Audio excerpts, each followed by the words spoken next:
That's my nice pen. Okay, everyone, we're going to get started.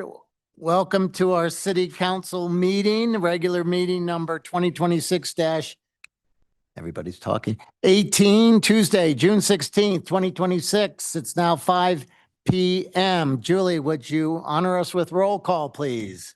Steve Montine, Present. Gail Gary, Here. John Agosta, Here. Dave Barnes, Here. Michael Pacino, Here. Amy Dixon, here, and Brian Swintek. Here. Okay, let's all rise for the Pledge of Allegiance. There's a flag up in the back and one up front. I pledge allegiance to the flag of the United States of America and to the republic for which it stands, one nation, under God, indivisible, with liberty and justice for all. Okay, before we are going to adjourn and move into our liquor license authority, before we do that, I just want to announce that there will be public comment on any subject not on the agenda tonight. It will be either at around 6 p.m. or after the city manager's report, whichever comes first. And then, of course, we will have public comment on items on the agenda as they come up. So with that, I would ask for someone to make a motion to adjourn and reconvene as our liquor license authority. I make a motion to adjourn and reconvene in our liquor license authority. Okay, we have a motion from Councilor Gary, Second. second by Councilor Barnes. All in favor, say aye. Aye. Opposed? Okay, we are now in our liquor license authority, regular meeting number LLA 2026-09. We have two things on the agenda tonight.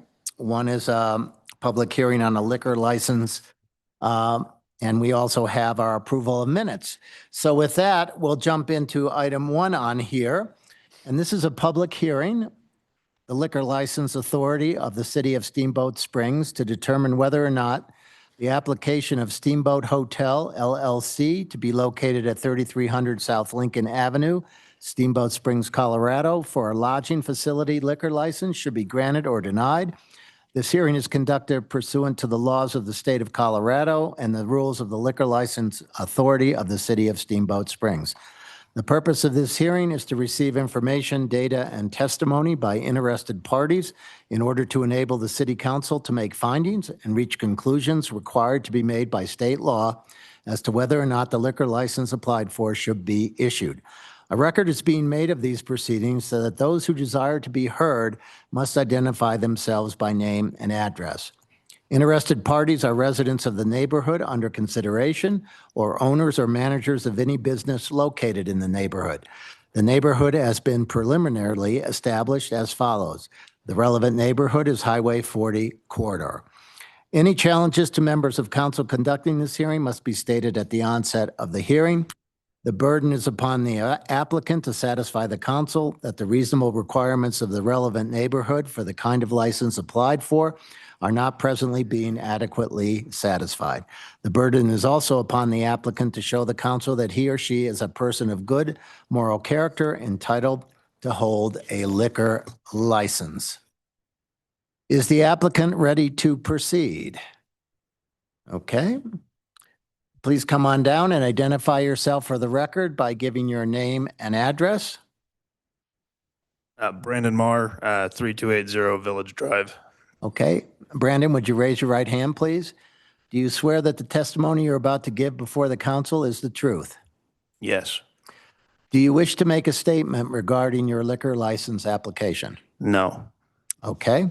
Julie, does the city have any exhibits to introduce? Yes, we have exhibits A through G, documents required by the Colorado Liquor Enforcement Division. Okay. Is there any objection to the omission of the city exhibits A through G? Nope. Hearing none, city exhibits A through G will be admitted.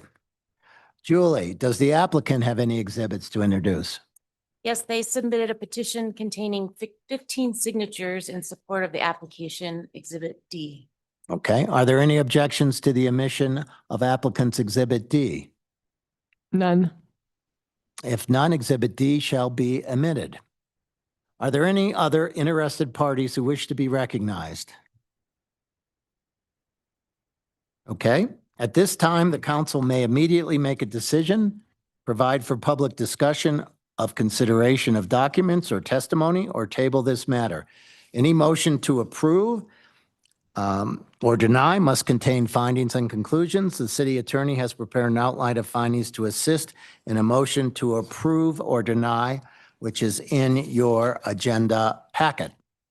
So with that, I would ask for, is there anyone who would like to make a motion to approve the lodging facility liquor license for Steamboat Hotel LLC DBA Holiday Inn Express and Suites Steamboat to be located at 3300 South Lincoln Ave? Motion to approve. We have a motion by Counselor Barnes to approve, Second. second by Counselor Gary. All those in favor say aye. Aye. Opposed? Motion passes 7-0. Brendan, good luck. Thank you very much. You got it. Okay, second item on the agenda is to approve the minutes from our regular meeting on June 2nd. Are there any comments regarding the minutes? And if not, I will ask for a motion. Move to approve the regular meeting minutes from January 2nd, 2026. Okay, I have a motion from Counselor Gary to approve the June 2nd minutes. Do we have a second? Second by Counselor Dixon. All those in favor? Aye. Opposed? Minutes are approved 7-0. Okay, with that, we will ask for a motion to adjourn from our liquor license authority and reconvene in our regular city council meeting. Move to adjourn.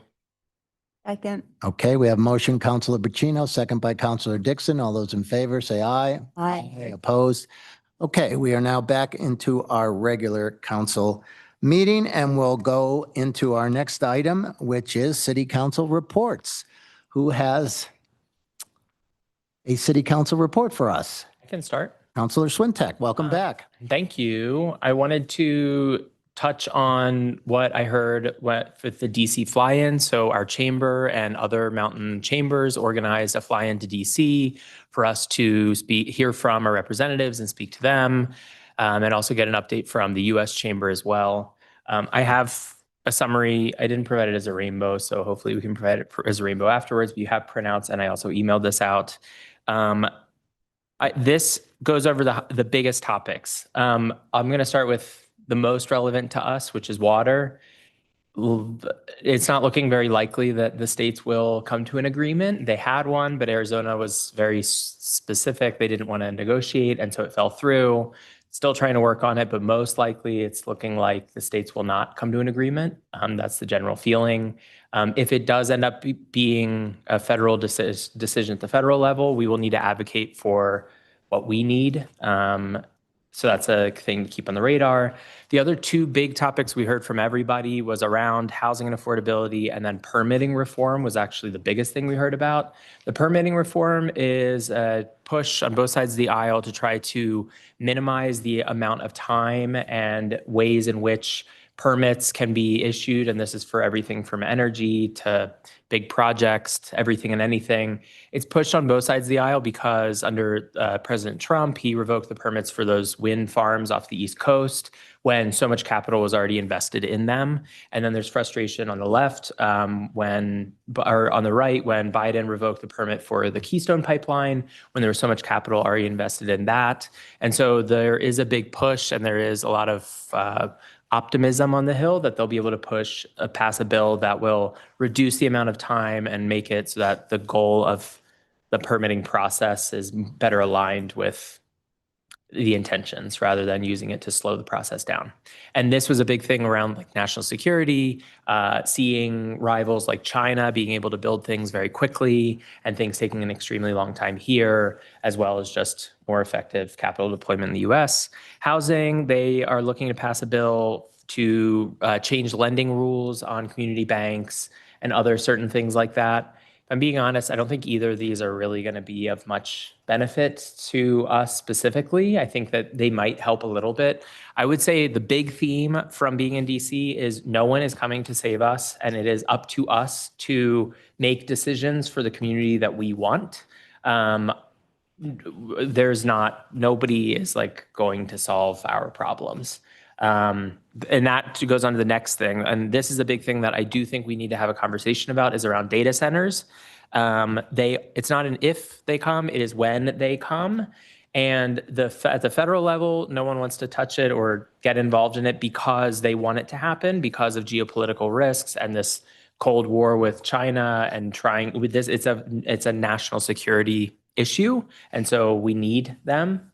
At the state level, states don't want to touch it because it's politically toxic to have to deal with that. And so they're pushing it down to the local level. And so it really is falling on the local electeds to make the decisions. So we should be having a conversation with our county commissioners about, because we have these transmission lines, which is a rare thing, like what is our plan for if and when data centers come?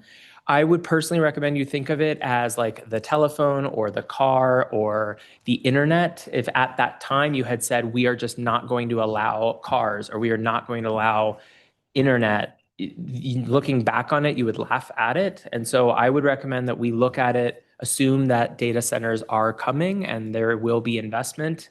And how do we want to address this? And there were comments that it's neither as bad or as good as the media likes to say that they are. But we need to be proactive because it's going to happen and it's better for us to be prepared. What do you think was the biggest fear from the state and the federal when it comes to why do they not want to address data centers? Is it because it's just the resources and infrastructure are too broad? There's no fear at the federal level. They need it. We need data centers as a country. Okay. It is a matter of national security and maintaining our position in the world and competing against China and India. At a state level, no state politician wants to handle this because their electorate will be pissed at them and vote them out of office. And they have the ability to pass it on to the localities. So the states don't really want to put in rules or make it weigh in on that. It's a huge political risk. So it flows downhill to local. And so it will fall on the local jurisdictions to decide how we want it to be in our community and how we want to handle it when it comes. Wouldn't mind another follow-up question to that. Yeah. That is, in Routt County, there's no use by right for data centers. I mean, you can't, because based upon their land use restrictions, you can't have data centers. So, But is it conditional? Yeah, use by right's one thing. Conditional is, It's a conditional use. and it really is more on the county side from a data center size. So yes, but it is a problem that like here, I actually thought of this. I am here, let's say 10 years ago, and I'm telling you that Stagecoach Mountain, whatever that is coming. And don't we wish we could roll back the clock 10 years and put in policy so that when it came, we were able to get the housing and we don't get that email that was like, well, we gave you enough housing. It matches the code. That's what I'm saying is like, I don't think it's not coming. Like we have these power plants right here. Those transmission lines are critical and like the infrastructure is here. And so I think just saying it's a county issue or just saying like, well, they don't, I really think that we need to work collectively, us and our county commissioners, to proactively educate ourselves on the facts of data centers.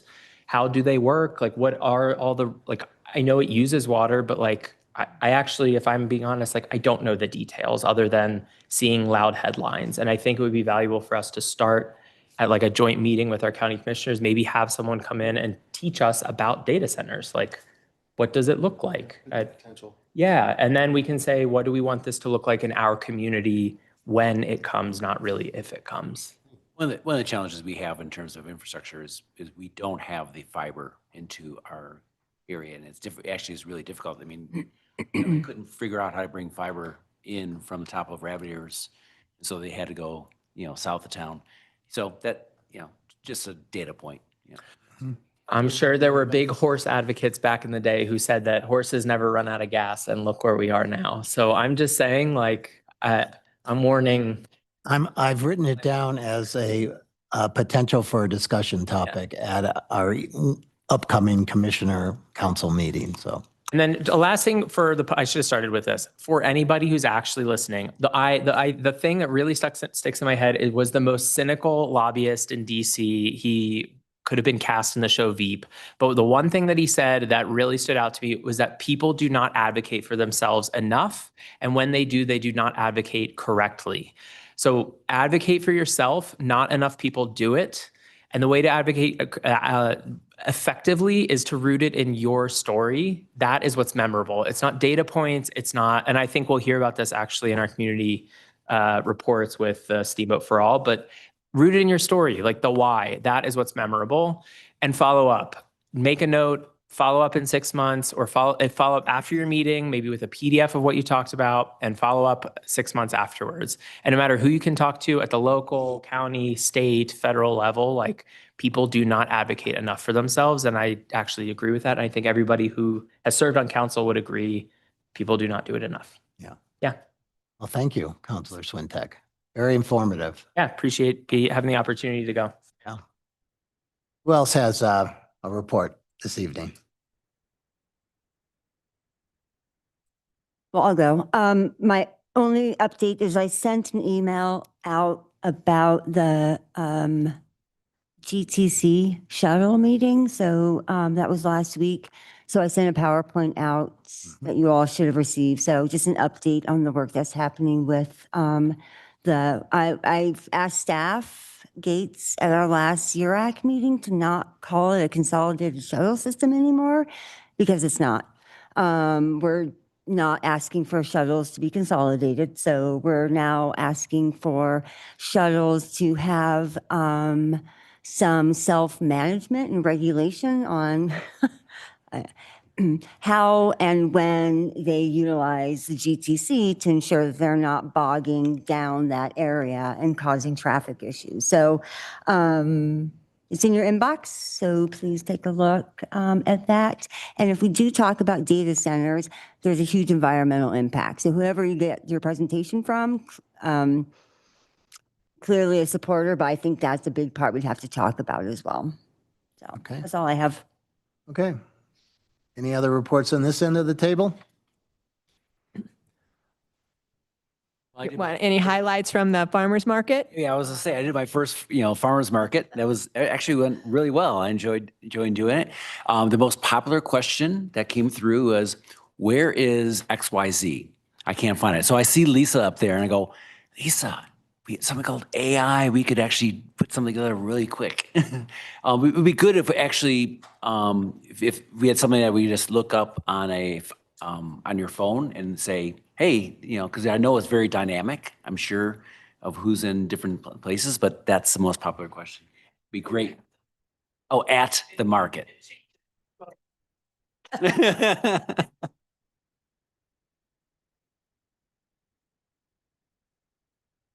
Where is the salmon guy? Where is the salmon guy? Oh, geez. Oh, yeah.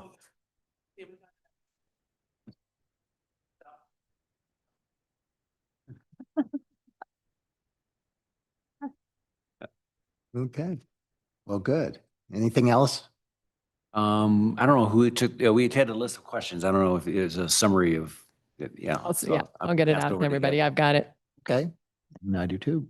Okay. Anything on this side of the table? Anything else? Well, we had the opportunity to meet with a group of young leaders from Taiwan yesterday. So that was really fascinating in terms of, look, we should probably forward around their backgrounds and just the collection of folks that were here. It was part of Representative Lukens as part of an international youth leadership program. And so she hosted the group and they visited, I think, with Mayor Johnston in Denver. They also stopped in Vail and talked to Vail. Then then they had a day here at the city. So we just kind of kicked it off.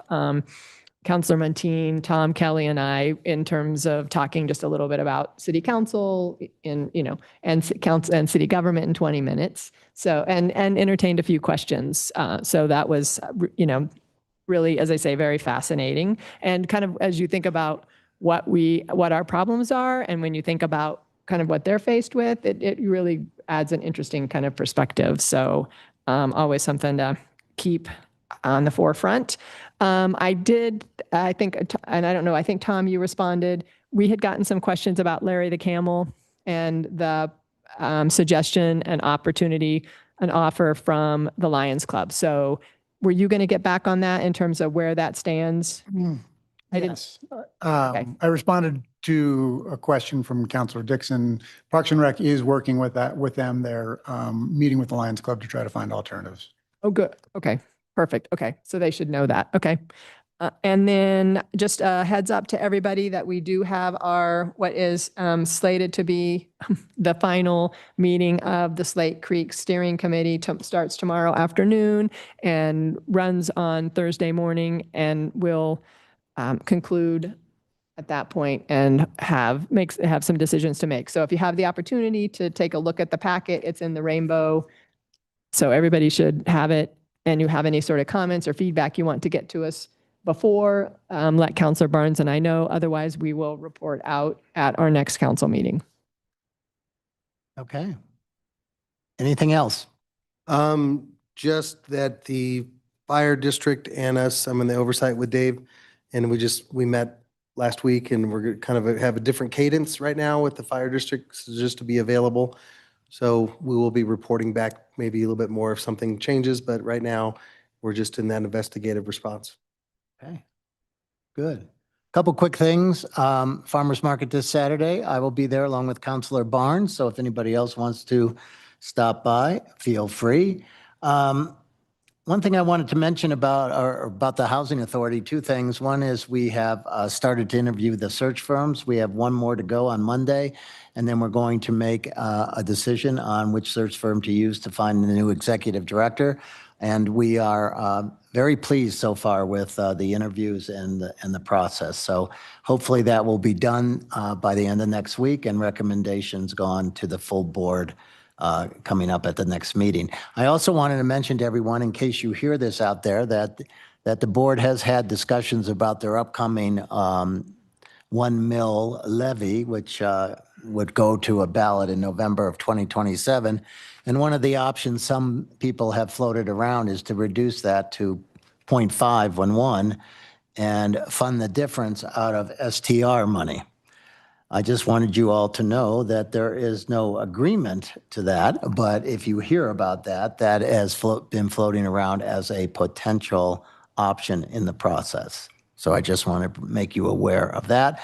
And the final thing is that Tom sent out the retreat agenda, just kind of a potential agenda for our retreat, July 17th. So if you take a look at that, and if you have other things that you want to talk about or put on it, or you think that some of the things on there are not the right things to talk about, please put forth your comments.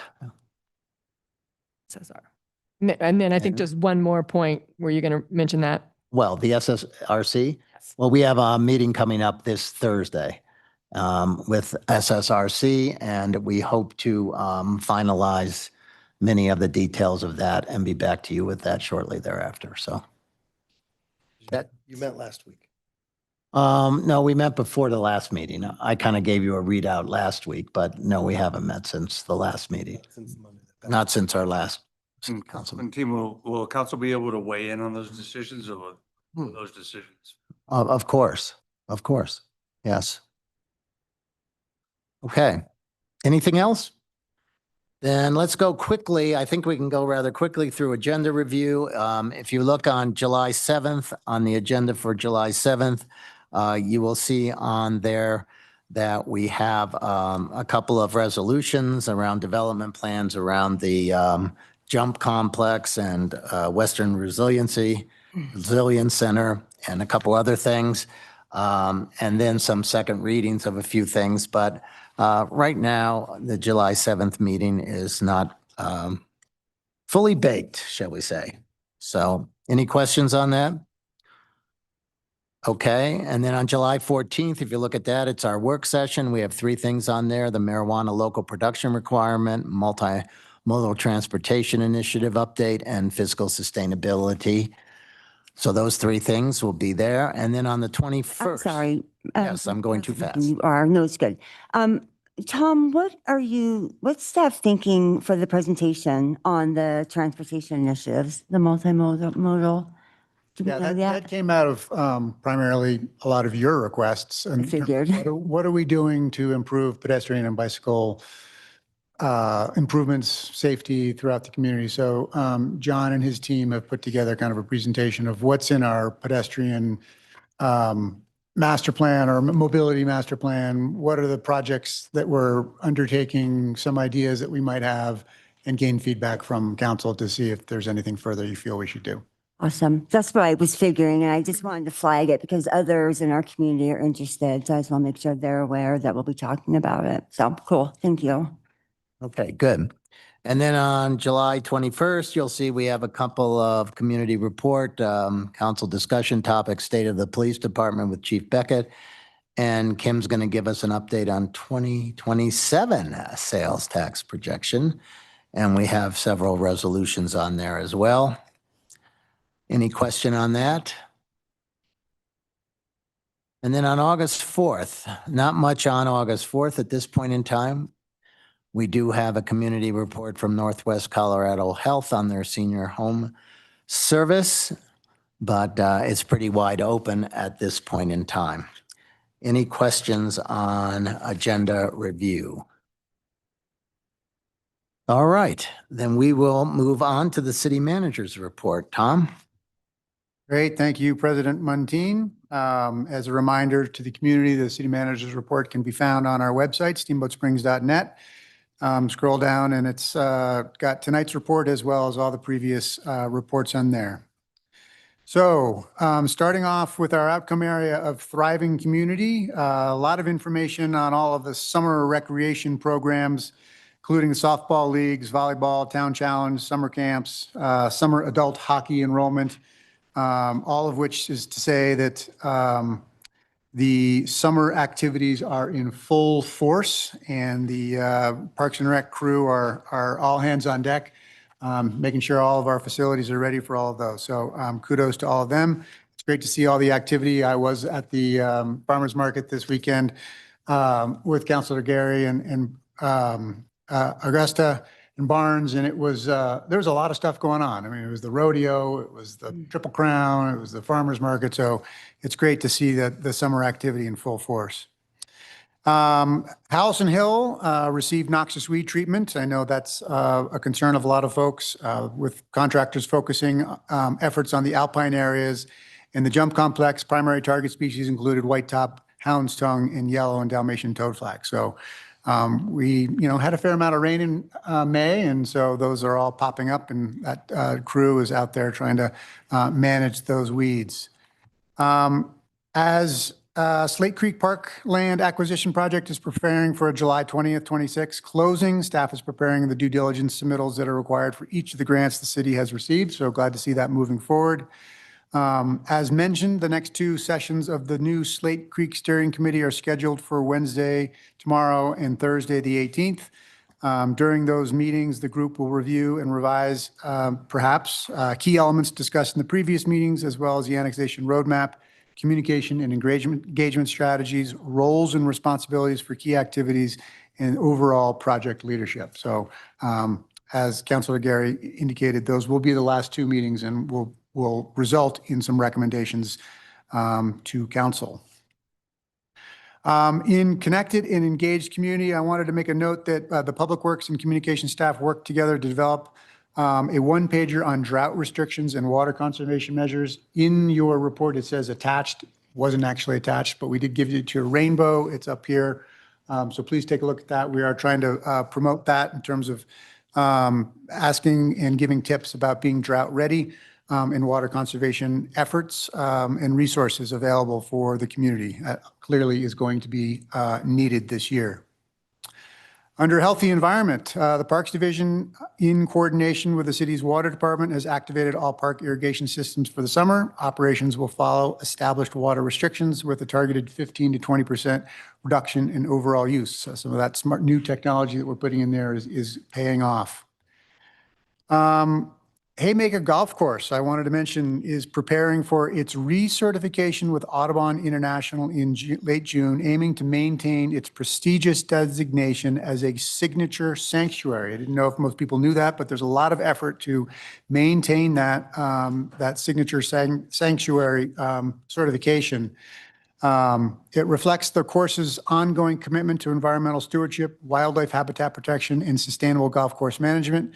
By continuing to meet the Audubon's rigorous standards, Haymaker demonstrates its dedication to preserving natural resources while providing an exceptional experience for golfers in the broader community. I just mentioned that because I'm not sure a lot of people know the effort to both balance the natural environment with our recreation needs. So that's just another example of how we do that. High-performing government. In May, I just wanted to mention that Parks Foreman Timothy O'Malley earned his Certified Irrigation Technician's credential. This is a nationally recognized certification issued by the Irrigation Association that confirms his expertise in installing, maintaining, and troubleshooting irrigation systems.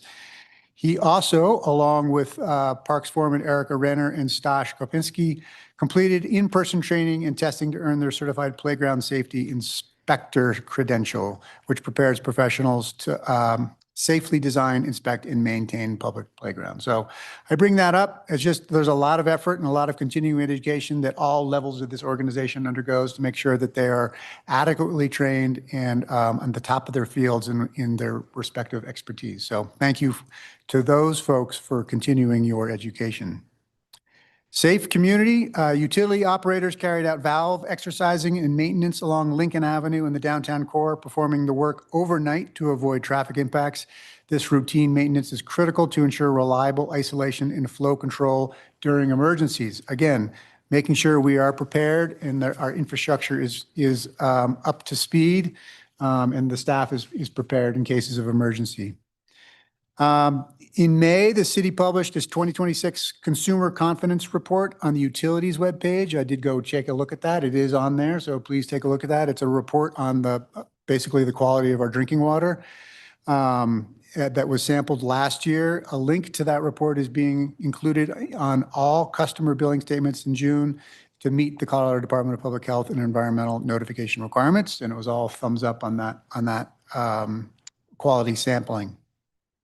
In reliable and resilient infrastructure outcome, the airport division began construction on the terminal airport improvements on May 4th. Initial work included setting up traffic control, temporary fencing, and staging areas for materials and equipment throughout that month. Additional work included removing trees and asphalt and excavating for both the new access road and the dedicated fuel truck parking area. That's another important improvement for the airport. I'm glad to see that moving forward. West Steamboat Trail, preliminary construction has started. That included staking limits of disturbance, marking trees for removal, erosion control setup, and clearing and grubbing is underway. So glad to see that project move forward. And that will continue on through 27. A lot of information on various construction projects in the report, some information on transit and the status of transit.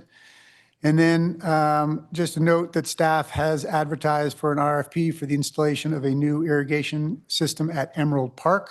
I'm going to continue to reference this because it is going to have a big impact on this community. Construction is currently anticipated to begin in this fall, or potentially spring of 27. This project will result in the closure of Emerald Park Sports Field for the entirety of 27. So I'll just continue to keep the community informed about that, but we are trying to find the contractor for that project. There is a list of all the upcoming meetings and events, as well as some data in the back on airport operations. And that concludes my report, and I'm happy to answer any questions. Okay, thank you, Tom. Lots of good things going on in town. Any questions for Tom? Councilor Agosta. Yeah, Tom, Walton Creek Confluence, it looks like you got a $50,000 grant for the design of that. For some reason, I thought that work was supposed to start. You thought what? Ago. The Walton Creek and Yapa. Yeah. Or Confluence. Yes, if the work was going to start. Well, if you recall, we were in line to get a $5 million grant for that project, and that grant fell through. So we did not get that grant. that there was also an inquiry about that earlier. So we are looking to backfill that with other funding sources. We don't know if we'll be able to find that, but we've got our grants and team looking at all possible funding sources for that project. That is a very, very important project, so we will keep at it. I just have a quick question, Tom. Where are we with leasing the building out at the airport? I've lost track. Well, we're continuing to market that. We've got Randall Hanaway as our agent to try to find a tenant for that. We do have somebody that is very interested in it. We have our fingers crossed. They're looking closely at it. They haven't made a decision yet, but they are looking closely at it. So. Okay, great. Thank you. Any other questions for Tom? All right, Oh, thank you. Actually, I'll just follow up on the closure of Emerald Fields. I know, I thought the last time we spoke about it, staff is working with the user groups to try to find alternatives. They are. Yeah, they're working closely with all the user groups and trying to make sure that they all have a place for their activities next year. So that's an ongoing effort. Okay. And so are we feeling pretty confident about finding alternative fields? I haven't received a status update on that. I'm happy to follow up with you and let you know kind of where we are with that. That'd be great. Thank you. Okay. Thank you, Tom. We'll move on. Our next staff report is the 2027 budget guiding principles. Kim and Sarah. Sarah. Good evening, Council. Kim Weber, Finance Director, and Sarah Briones, Deputy Finance Director. So we are kicking off the budget process for 2027, kind of hard to believe. And we establish guiding principles that we send out to all of the departments when we start the process. In the past several years, we've established those with the city manager and send them out. We felt it would be good to have you guys weigh in on this before we start to make sure that we've captured what your expectations are. So I don't typically read off of slides, but I essentially took the guiding principles and put it onto multiple slides. And for this, the words are really important. So I want to actually read this. Looking ahead to 2027, elevated oil and gas prices are driving higher inflation and are expected to continue putting pressure on the national economy. As operating costs rise, maintaining a balanced budget will be increasingly challenging, especially with revenue growth projected to remain flat to the 2026 budget.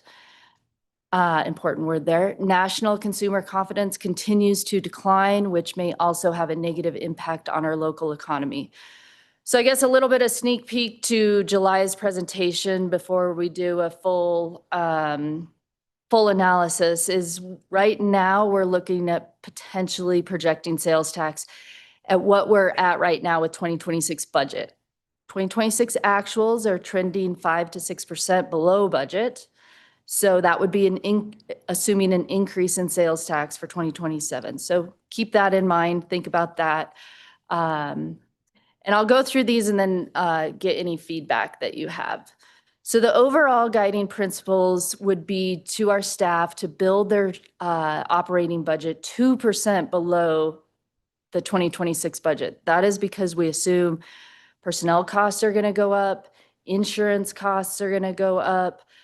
So when they're looking at their operating budget, we're going to ask them to build it 2% below. And that includes everything that they need to increase for fuel prices, for inflation. So they aren't going to be able to do everything that they have budgeted for 2026. Focus on providing quality services versus quantity. What I've seen in the past is when we do budget cuts, they want to continue to provide all the services. So sometimes you skim off the top. That's not always the best approach. Propose budgets that prioritize the strategic initiatives, evaluate and justify all costs to achieve effectiveness and efficiency, and consider current resources to ensure completion of projects.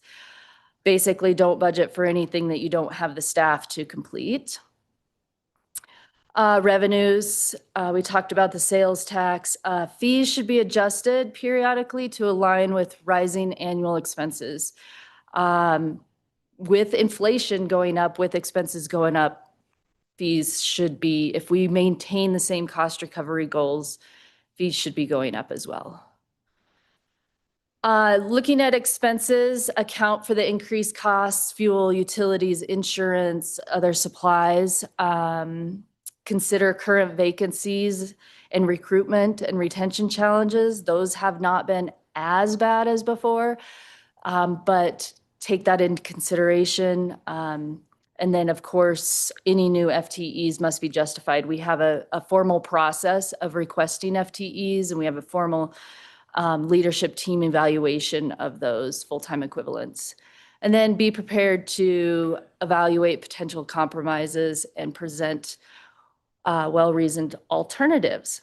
So with that, I'd love for any feedback, anything that you would like the staff, the leadership team to focus on, any thoughts you have as we move into the 2027 budget process. All right. Thank you, Kim.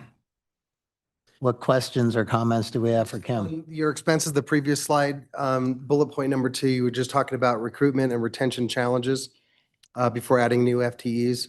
I just kind of want to highlight that a little bit more. I think that right now in today's culture, retention is saving us money versus all new FTEs of any kind. And so to me, I'm going to want to have our department heads consider that really wholeheartedly. And I don't know what that means. When you say retention challenges, to me, I'm also looking at that as retention opportunities. More so, not in the negative side of a challenge, but like, what could we do to make sure that we keep our people happy? I like that. You know, so more on the positive side as opposed to the challenging side. I like that. Okay, good. I have a question for you on, have you been able to look at our percent increase in expenses, including wages, versus the inflation rate of the nation? Because I sense that when we look at inflation at 3 to 4%, depending on month, are we tracking with that in our expenses, or are we exceeding that? I would need to look at that and evaluate it. In some areas, we may be exceeding it. In some areas, we are below it because we've reduced some services. So as a whole, I don't have a good answer for you. Okay. Here in increase or expenses versus inflation. And Council Martin, the other thing that I'd say is that inflation rates are different depending on different sectors. Certainly the construction inflation rate has been double digits, 15, 20% in some cases. So, and we experience that with our capital projects. So we need to look at both sides of it. And that's why I wanted to look at it, because I don't think we're, shall we say, typical to the average US town, so to speak, in terms of our costs up here in the mountains. That's correct. Mm-hmm. Yeah, so if you're talking nationwide inflation versus what we're experiencing in increase in cost, it's different for sure. Yeah, I just think it's very, I mean, when we hear about inflation running 3 or 4% a year, and then we see our prices going up 10, 20, 30%, I mean, it's just, you know, it's like AMIs up here. I mean, it doesn't make much sense. When our revenue is going backwards or staying flat, what I call the lines cross, the revenue is, the expenses are now exceeding the revenue if we held our services the same or increased them. I think there's desire to increase transit services. So another piece of the pie will have to shrink. Kim, I noticed we didn't call out healthcare expenses for the city specifically. It mentions insurance. Just curious, is there a big increase coming in healthcare this year as well, or what's anticipated? I imagine there will be an increase. We've been putting in programs to try to keep the costs down because we are self-insured. So our HR and risk department's doing a great job with educating our staff, as well as we put in a high deductible plan, an option which helped keep that wasn't the purpose of it, but it did help keep our costs a little lower. So we aren't seeing the huge increases, but I anticipate that 5 to 10% increase. But not what others are seeing, but it is a huge cost for the city. A quick question, Kim. Why do you budget based on this year's budget versus this year's actuals? So we budget based on this year's actuals, like that's where my baseline is what it's actually coming in. The reason I am comfortable at this point in time, I mean, it is only June. At this point in time, looking at 2027 being 4 or 5% up from 2026 is because January, February, and March were way down because of the snow. I don't anticipate the same snow year, so I anticipate things bumping back up. And then sales tax is based on purchase price. Groceries are going up, utilities are going up. So it's not great news for our consumers, but that bumps our sales tax some. Yeah, okay. And I believe this year you budgeted in a vacancy percentage. Can't remember the amount. 15%, How much was it? 15. 15. I would love to know during the budget process, where were you on track with that? Was it truly 15% or was it 20 or was it 10? So as we're looking at the budget for this coming year, should we adjust that some? Because that could help with cost savings too. It could, I don't. Well, not Don't cost savings, sorry. anticipate that Accurate. there will be a lot because we kind of took that in 2026. So if we stayed with 15%, we'd be flat. So, Yeah. but we'll follow up on that vacancy savings. Maybe we'll try to put it in the next quarterly report as well. Yeah. And I'm hoping everyone saw the email or the Colorado Sun article from Vail Resorts. Since Alterra does not publish their financials, that's the best we have. So that's what we'll have to go off of. And they saw a 10% decline in preseason lift pass sales for next year. So Can I ask one question? Is staff going to come to us with recommendations to cut quantity of services to maintain quality? Or is that decision to cut going to rest on us? And this is more of a question for us to mentally prepare, or if we need to be the ones who are asking to do that. Staff typically does that. Right. Staff does that through the budget process. It's in our financial policies that the city manager will bring you a balanced budget. So we will prepare those reductions in services for you to consider. Okay, thanks. Any other questions or comments for Kim?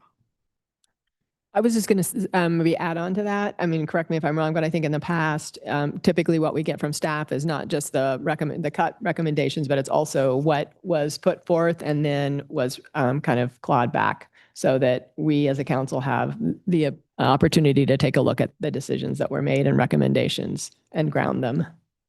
Yeah, and I will say we've changed our approach a little bit. Okay. Because what we had done in the past was just ask the departments budget and propose what you need.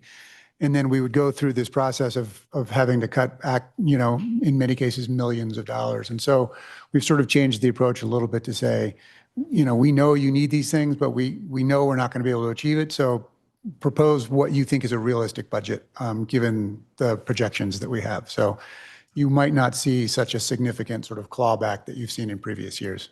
Okay, thank you. Yeah. Yeah, that did cause some struggles in the last budget because we did ask to have you come in at what you needed. And then when we did provide a list of some of the things that were cut, I think it wasn't fair because it didn't include everything. So I hadn't planned on sharing a list unless we go through a comprehensive process of what do you need versus what are you budgeting, which would be a significant process. So. And certainly any proposed cuts to significant services, we will highlight, and that will be a policy decision by council. So you'll certainly have a big voice in that. And I just want to state, council had requested a little more sort of information and data and the ability to weigh in on the budget process. This is one of those attempts. We will continue to try to bring things to you as the year progresses. So you feel like as we get to that October budget hearing, you've got a lot more information going into that day. So hopefully this is helpful. Yeah, I appreciate hearing that. I mean, I do think there's a balance, right? I mean, in the sense of of understanding and, focusing in on policy decisions and decisions that we think will impact the community and having those be vetted up here, Yeah. kind of in a transparent and accountable manner. Any other thoughts? As always, Kim, we appreciate your proactiveness in staying on top of the numbers for us. And I think you can stay up there because I think you're going to give us a little CIP scoring matrix. Yeah, so kind of the same principle. However, we have been bringing this to council for many years. So we asked departments to submit their capital improvement programs and projects ahead of the budget. And then leadership team for the last 14 years has used a scoring matrix that has essentially stayed the same for those years, but we do ask for city council's feedback. So we received last year, over 100 projects were submitted as part of the budget process. We scored and ranked 60 of them against this criteria, and then we've ended up funding 31 of them.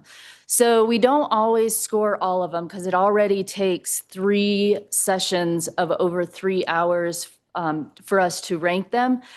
But we do want to be able to have some criteria to rank against. So these are the 6 different categories that we're proposing.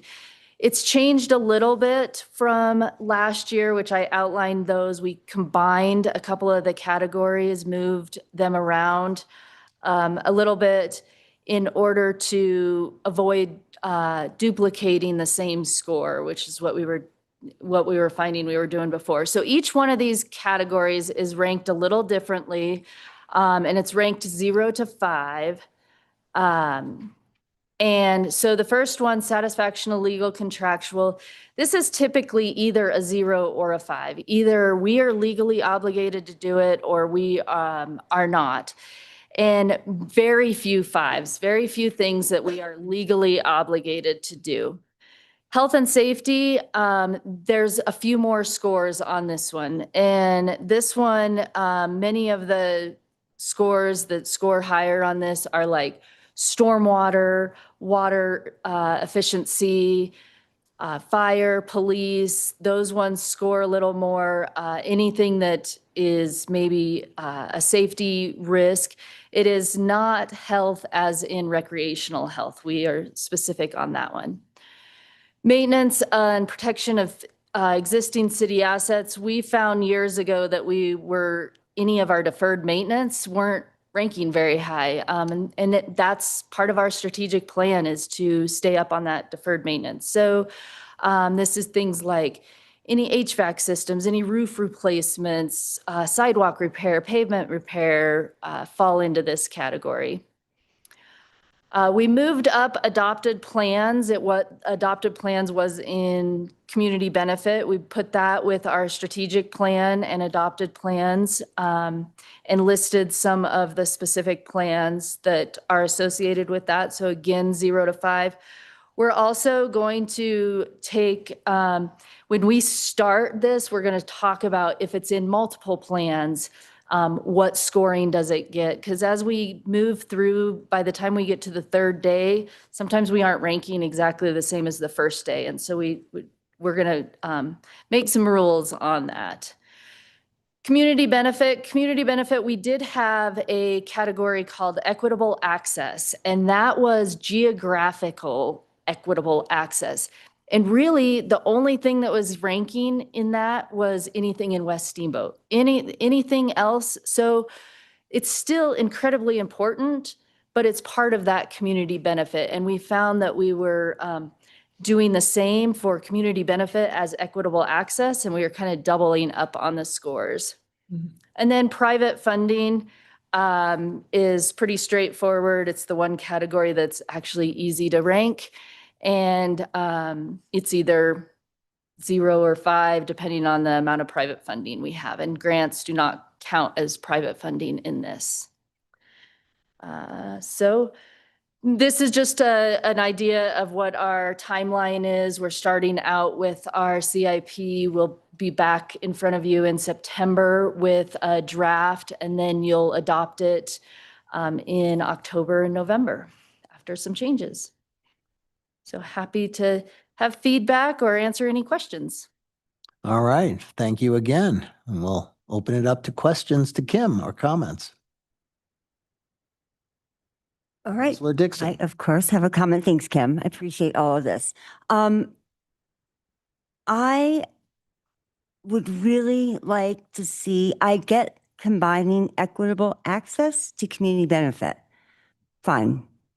What I would really like to see is that we still maintain the word equitable. So right now, we've just gone with community benefit. Could it be equitable community benefit? Because those do mean different things. And I think it's important to call that out. So that would be my suggestion. And my question for the private funding, does that include URA dollars? How does that fit in? It's been a while since we've had anything that had URA funding. But I would consider that as part of private funding. It's not contingent on a grant. Okay. We do exclude other governmental agencies. So that would be, I would have to think about that a little bit. Okay. And keep in mind, after these get ranked, we have that opportunity to say, 3/4 of this is going to get funded with the URA money. Mhm. It makes sense to put that portion in, but I hesitate a little bit to have governmental funding in as private funding. It's more a private group comes and says, we'll fund a second sheet of ice. Perfect. Okay. Thanks, Kim. I wanted to follow up on the equitable access piece for a minute. I'm just trying to understand that, when I think of that, it's kind of like leveling the playing field for marginalized groups and whatnot. And community benefit is really the benefit to the whole. So when you put equitable access in with community benefit, how do we ensure that the community's benefit doesn't always override the benefit to disadvantaged groups? When we did equitable access before, it was very focused on the geographic area, not the marginalized groups. So it could have been a missing sidewalk link in Walton Creek, or it could be that there isn't a bus stop somewhere on the south end of town. So it was really about this specific service or this specific option isn't available in this geographic area. So it wasn't marginalized groups, and it was really about, is this in that area? And I would consider if that is not in that area, that is the whole community benefit. So do we address marginalized groups in this at all? We don't. Okay. Not specifically in the ranking. It's probably in the whether or not we put forth a CIP project, but it's not in the ranking addressed anywhere. I feel like what Kim's saying is they were trying to incorporate this equitable aspect, and it was failing in its goal. And I don't think we've found a good solution to incorporate it effectively. Do you guys have ideas? Because adding equitable, I think, will end up in the same end result that Kim's saying, that it wasn't achieving the intended outcome. I think so many of our projects are like a bathroom at the base of Howson Hill or HVAC in the transit facility. And most of it was getting zeros. Like most of our projects were getting zeros unless like West Steamboat Trail or Bear River Park. Those are in our strategic plan. So you have that addressed in our strategic plan. So it really wasn't providing much guidance on where to rank projects. I mean, I can support combining them. I'm concerned we're missing a piece about equitable access because community benefit doesn't hit on equity and equitable access for our community. Gail, sorry. No, that's okay. I was going to say, I also, when I read this, had those same concerns. I mean, but I certainly defer to Kim. I mean, if you're having trouble using it as a criteria and it doesn't seem to make sense, and you see it as redundant, I guess, I think just from the lens here, it doesn't feel redundant, right? I mean, it feels like it is something different. So absolutely support using the word equitable. And maybe it makes sense as you look through it this year again to use that lens. For sure. From the Yeah, perspective I of, think adding would that that, make a difference? Because Bear River Park is exactly what came to my mind, right? I mean, and I think it's been moved up the CIP list because of, and I hear that can be geographical, right, as well. yeah, and so that we would always rank high in equitable access, community benefit, and strategic plan, which is great, but then that was like the only projects that were ranking in that. And so trying to combine them, I love the idea of calling it equitable community benefit and then adding descriptors in the description to look at it through that lens. That'd be great. Okay, any other questions? All right, thank you, Great, Kim. thank you for your feedback. Thanks, You Laura. bet. You bet. Yeah, we're going to go into public comment here, and then one other thing we want to talk about after public comment, and then we'll jump into our community reports and the legislative update. But City Council will make no decision or take any action except to direct the city manager during this public comment. This public comment is based on items that are not on the agenda tonight, and those addressing City Council are requested to identify themselves by name and address, and your comment should not exceed 3 minutes. So is there anyone in the room who would like to make public comment tonight? Come on down. Noreen?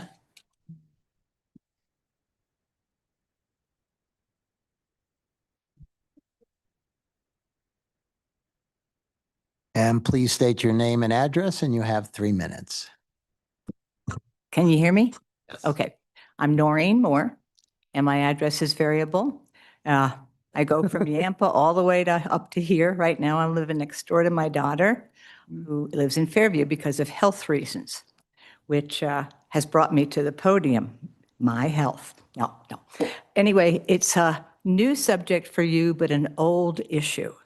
And this old issue is affordable housing for seniors. We are very, very shy. And the main part of it is that while we do have some facilities, i.e., this is the other part of aging. Can't remember the names. But we have some facilities, some are unaffordable, and some are not building anymore. So we've gathered a group together. There's a few of us here. We were supposed to be all gray hairs, but we're not.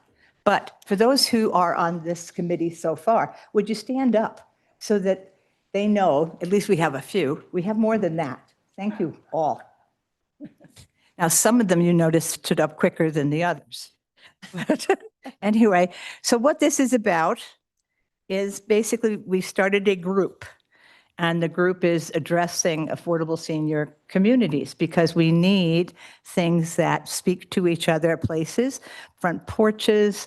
A lot of the high rises that go up don't do us because of the simple reason an elevator doesn't take the place of a person that you can say hello to almost daily. So we have some ideas. Architecturally, there's a bunch of different ideas. But one of the things that's really important right now is that we get on your agenda for any affordable housing ideas, discussions, whatever. We are not represented well, and we plan to change that. The faces may change due to our age. I now call it the revolving door leadership. One of us can go up and one of us can go down. but believe me, it's the same issue. Let's see, we have lots of ideas on how to do this. We have looked at some city land, some lots. The nice thing about us is we don't need a big lot. We do not need a big place. Eventually, we'll be able to say what a minimum might be. We do wish to be in Steamboat because of the hospital and the transportation. I guess other communities, as they get bigger, they too might have some of those kind of things attached to them. So while I'm not asking for money now, I understand you might have some money. It's on the street. And so just really the big thing is to be present, to be top of mind, and also that we physically can be there just to remind you that we're here. Some of us, like myself, would like to see something happen much quicker because my runway's not that long. So consider that too. And I thank you for the time very much and whatever you give us. Thank you, Noreen. Thanks. Thank you. Anyone else in the room want to make a public comment tonight? Come on down.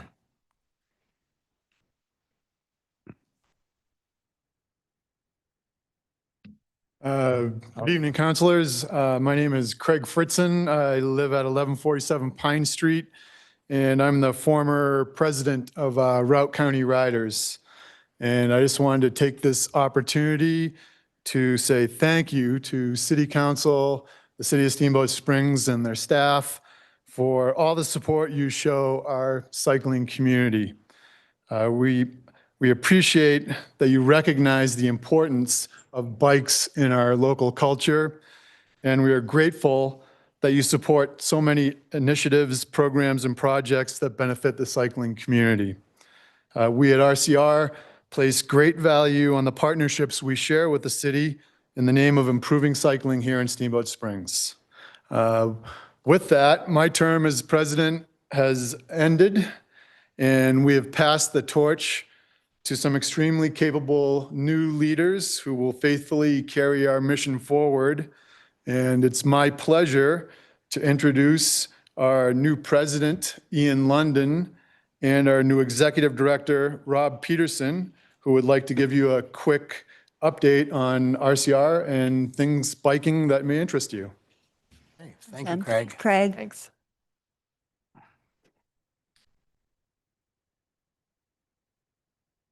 Hi, Council. My name is Ian London. I live at 801 Mountain Vista Circle here in Steamboat Springs and have for almost a decade. And this is Rob Peterson, 2597 Abbey Road. And I'm 33 years almost in the community. And thanks for having us. And we wanted to take a quick moment, not only to introduce ourselves, but also to reflect on some of the successes that we've had working closely with the city.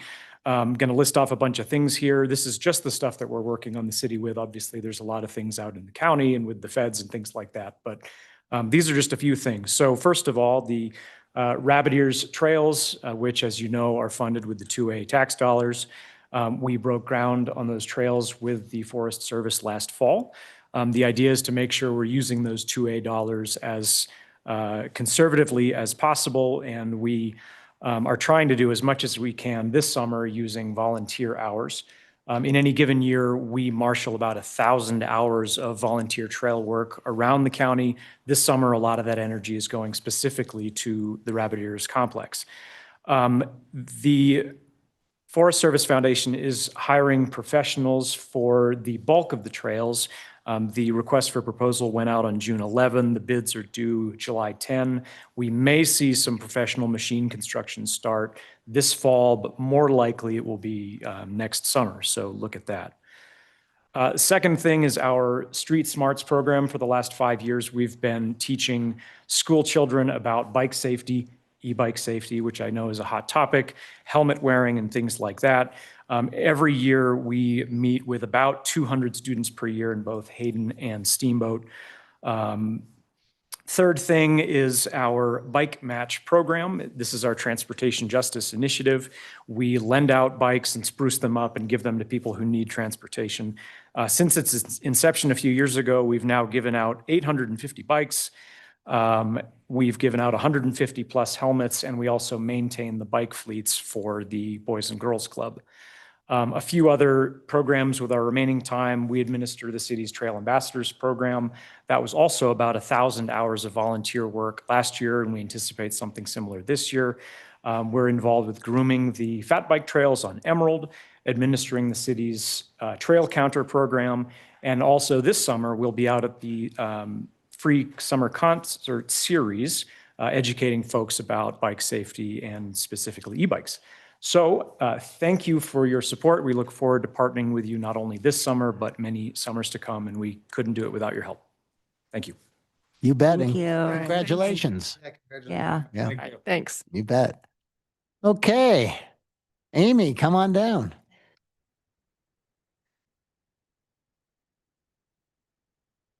Hi, Amy Charity, 281 Locust Court. Good evening, council members. It's me again. I know you're getting very excited to see me every time. I promise this is the last public comment before SBT Gravel. I just had a couple of updates that I wanted to give you. We are fully on track. Our teams are working very closely together, and we are set to welcome in just under 3,000 riders, along with a couple thousand other spectators, sponsors, vendors into town. You'll start seeing them early next week. We have some of our team members going to the Hayden Airport to greet people who come in. Most of the flights will be filled with SBT Gravel riders. You'll also see signs throughout town welcoming the riders.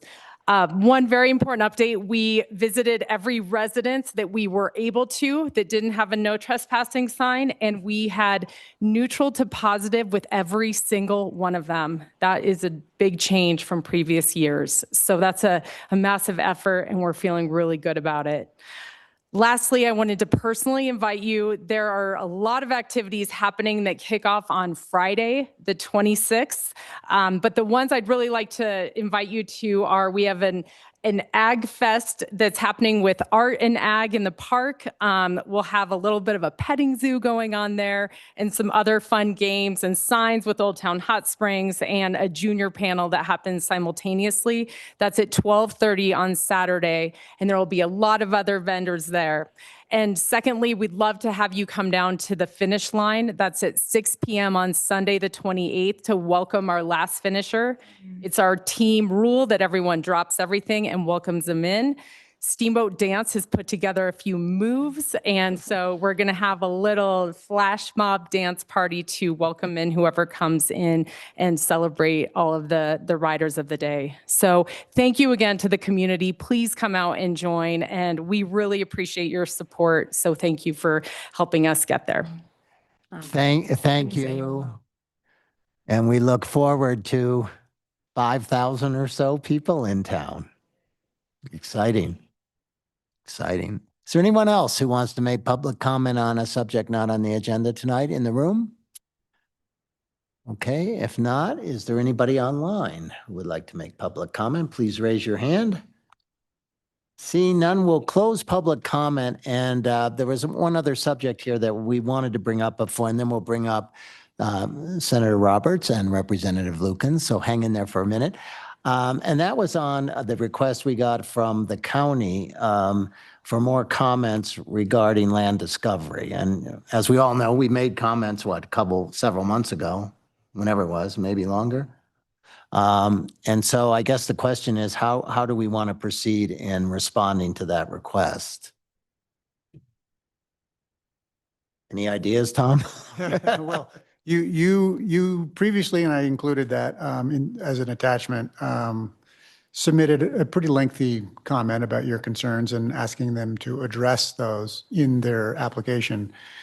They really, admittedly, from the Routt County planning staff, didn't address anything other than the housing comment. They, when I actually talked to County Manager Harrington, he said, a lot of the comments didn't pertain to any of their code requirements. So the applicant didn't feel like they were sort of required or needed to address those. So it's really a matter of whether council wants to reemphasize those points, leave your letter as it is, or bring up any new items that you feel are germane to the application. And the deadline is the 26th, so. Okay. I would love for Dan to weigh in on Discovery Land Company's response to the only issue that they actually addressed was of workforce housing. It seems like a lot of legal jargon in their response. So can you break that down for me? So I don't know what the true facts are, but what is stated in there is that they meet the minimum requirements and that's all they have to do. And that a city request that they knew more is not legally binding on them or the county. Okay, which we know. So all of their jargon around Steamboat may extrajurisdictionally usurp county authority, like there's a lot of words in their statement that are not making sense. Sure. And I mean, you're not making a decision.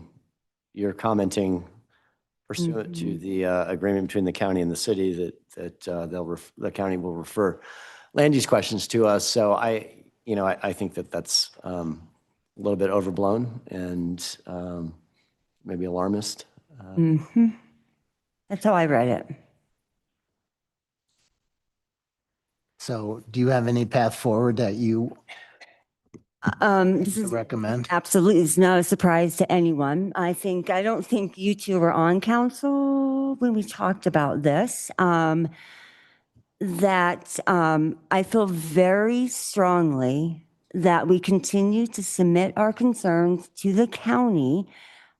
And yes, I understand this development is outside our lines of the city. There will be impact to our city. And we laid those concerns out. And once again, Discovery Land Company shows their true colors and they could care less about our community. While they tout, oh no, we're going to invest and we're going to make a positive impact. No, haven't seen it once. So absolutely, we need to respond back. We can, since we don't have much time, we can stick to our same talking points. But I would like to say I'm shocked by this, but I'm not. They continue to show who they are. We've seen it in other communities up in Montana, and now we're seeing it here.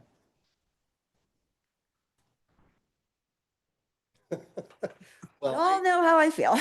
No, go ahead, Gail. Oh, no, well, I was going to say, I absolutely support you, Counselor Dixon. I do believe that we should weigh in, whether as a council or as individual counselors. I would be willing to support and sign a letter for sure.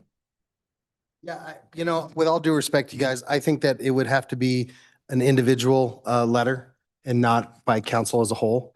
In the last letter that we wrote, there were some inconsistencies. For example, helicopters flying from there to there. That's not even in the purview, but we put it in our letter. There's things that if you have an issue, please write it, send it in.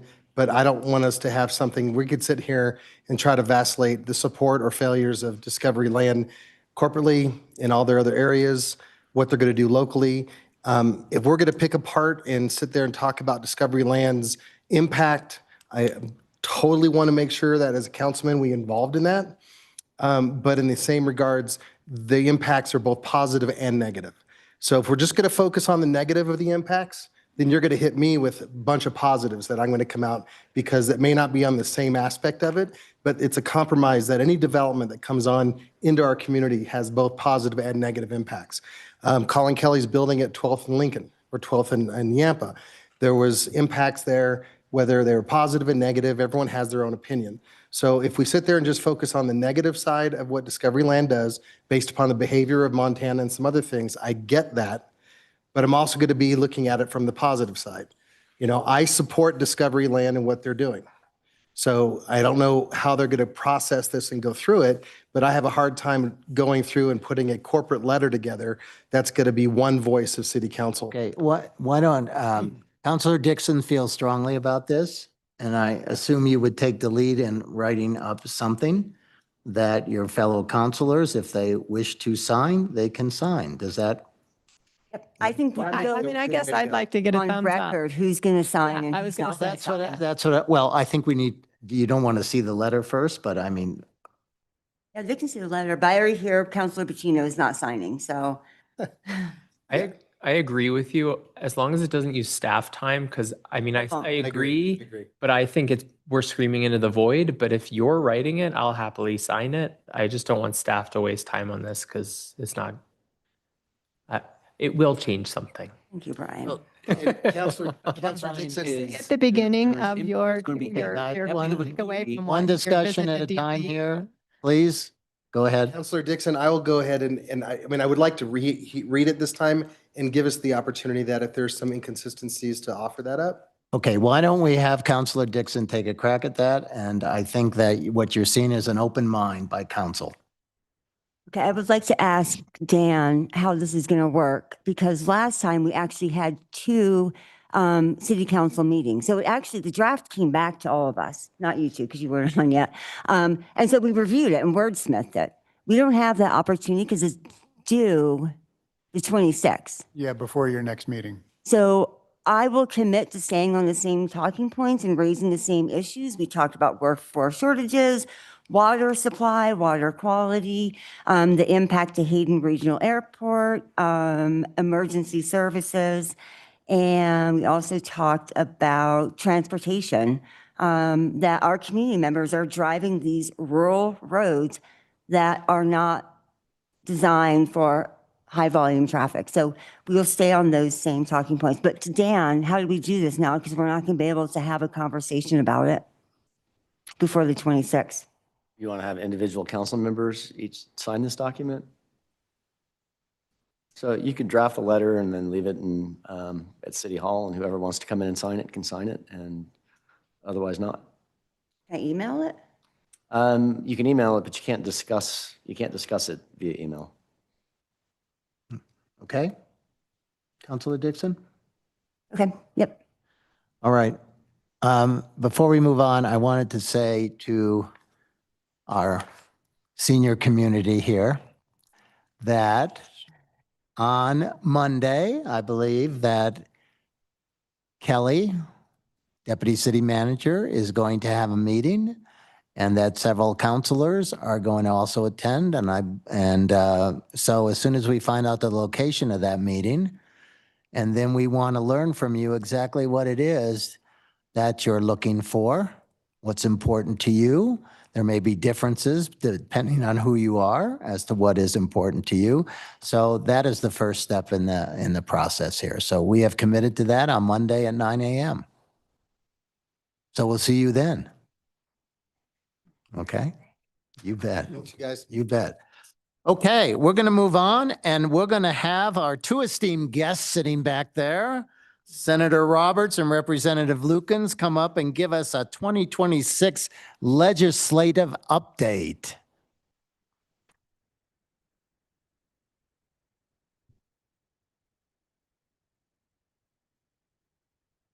Thanks for coming, you guys. Yeah. Yep.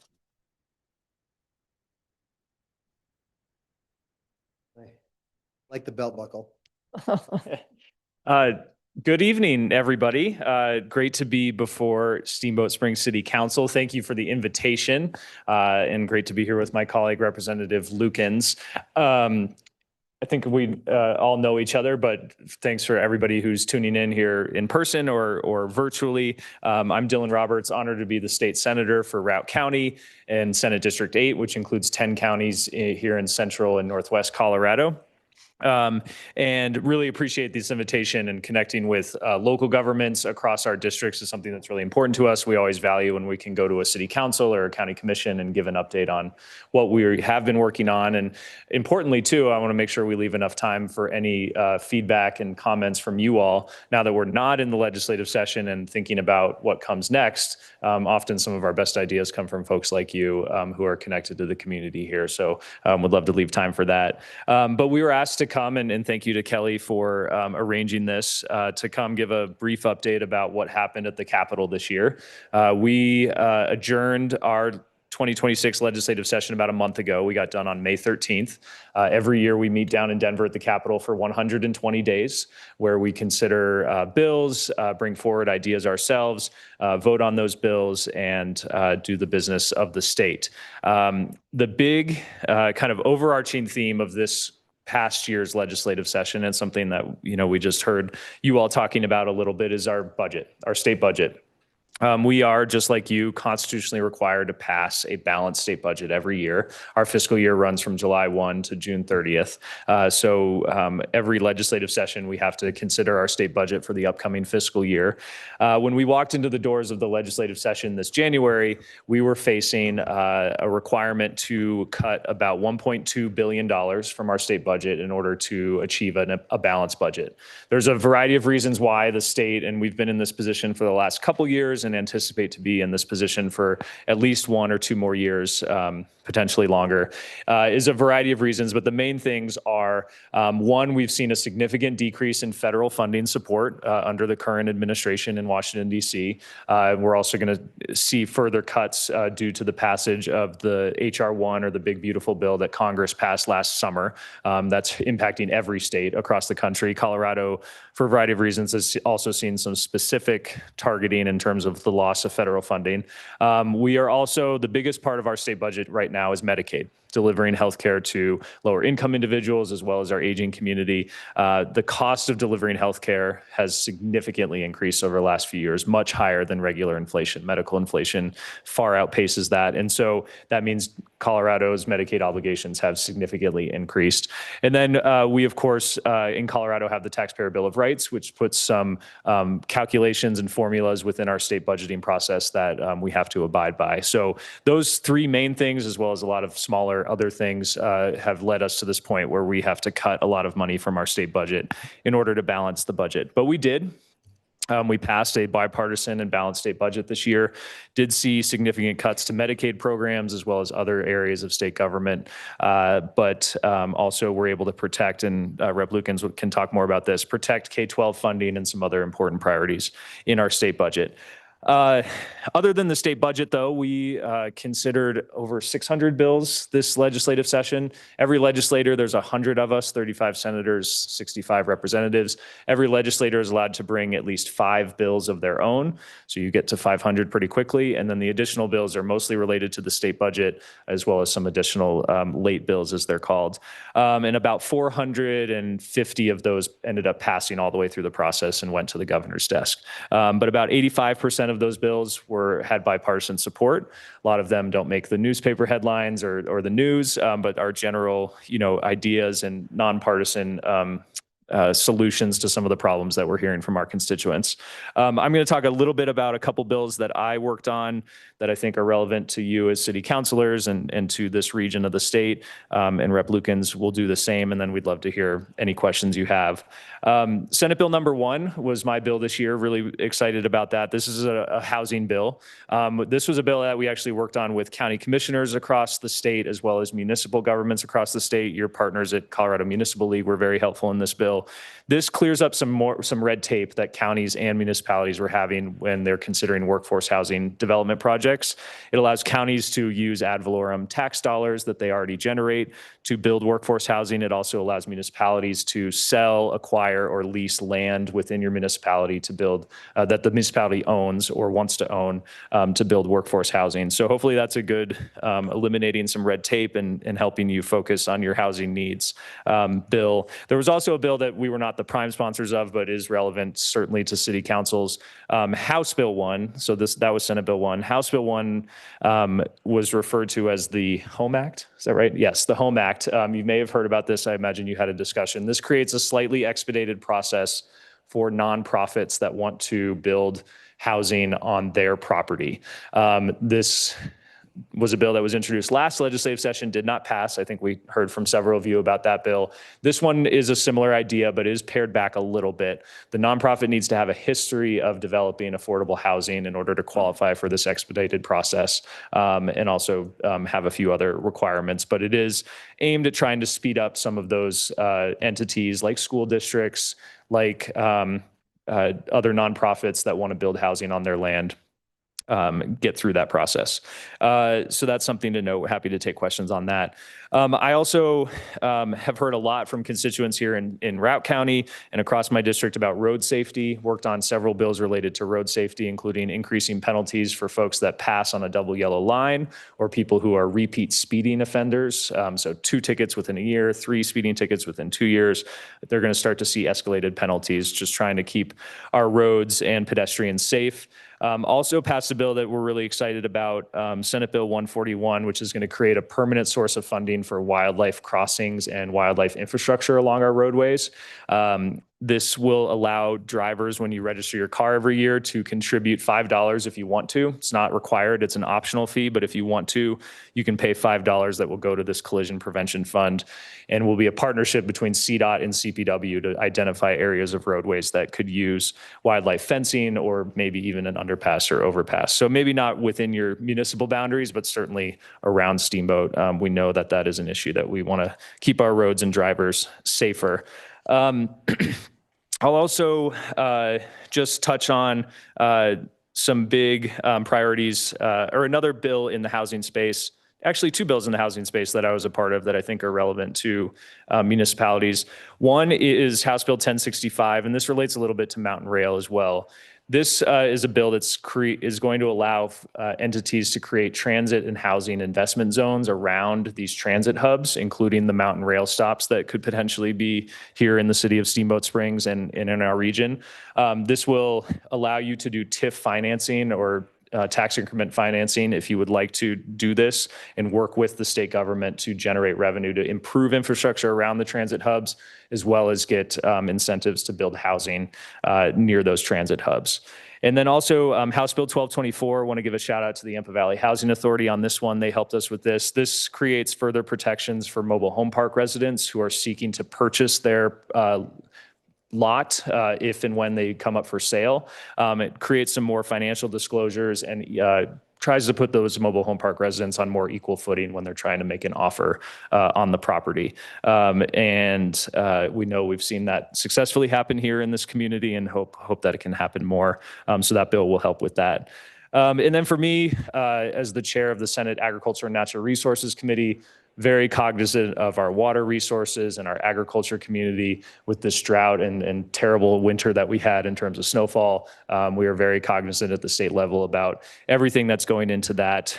We did pass a very healthy water projects bill. We pass this bill every year. It uses money from severance taxes and sports betting to help fund the Colorado Water Plan and conservation efforts, including municipal water projects, agriculture conservation projects, and a variety of other things. Because we fund water not from the general fund, that was spared from our budget cuts. So thankfully, we're still putting the resources into water. Well, not everything we need for water, but a strong investment into our water future. And I know that's going to be difficult for all of us this year in our mountain communities. So with that, I'm going to turn it over to Rep. Lukens. And again, thank you for the invite and look forward to the discussion. Hey, hello, Steamboat Springs City Council. Thank you so much for having us this evening. Before I go into legislative updates, I want to just do 2 quick fun things. One, I have the privilege of representing 4 counties, 22 towns across these 4 counties, but I am your constituent. I live here in Steamboat. So I just wanted to say thank you for all the great work that you do. As a constituent, I'm so pleased and very grateful for the hard work that you do.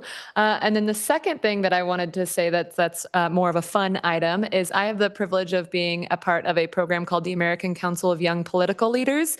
And in Steamboat this weekend, we hosted a diplomatic delegation from Taiwan as part of this program.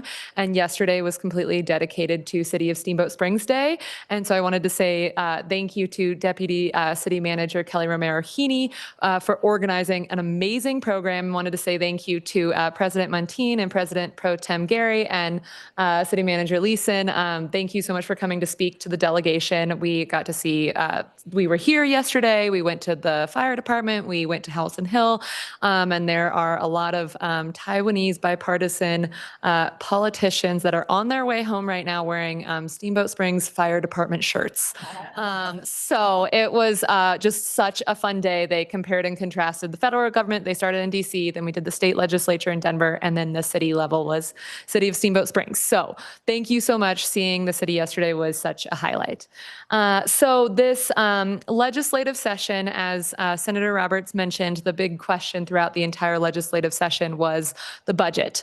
And that was certainly looming over everything that we were doing this legislative session. So one of the big questions in the education space was, how are we going to fund our schools? Are we going to continue funding them at the rate that we are, or are we going to have to cut them?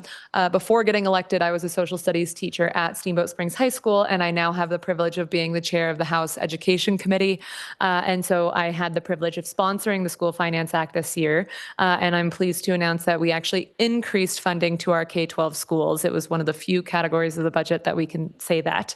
And so we increased funding per student funding by $440 per student, bringing the average to $12,300 per student, and a specific amount of that will be added to our rural schools under what's known as the rural factor as part of our student funding formula. And so this is a huge win for our schools across the state of Colorado, including our rural schools.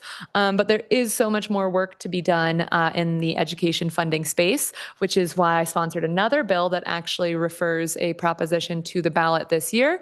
So it will ultimately be in the hands of you all and the voters of Colorado. Proposition NN, when we were passing it through the legislature, it was Senate Bill 135. This places a ballot measure on the ballot that asks voters if the money that is allocated under the excess Tabor revenue, so any money above the cap, can instead be sent to our K-12 schools. And so that will be on this November's ballot. So we did pass that through the legislature, and the voters will get to ultimately decide. A few other bills that I want to highlight. I am the chair of the EMS Sustainability Task Force. So I worked on a bill that designated EMS as essential services. So this especially supports public funding for our ambulance providers. I also worked on a bill in the environment space, the Colorado Outdoor Opportunities Act. We did a lot of stakeholding with the Colorado Municipal League and Colorado Counties Incorporated on this bill as well. And so this bill strengthens our outdoor recreation, wildlife, and conservation planning.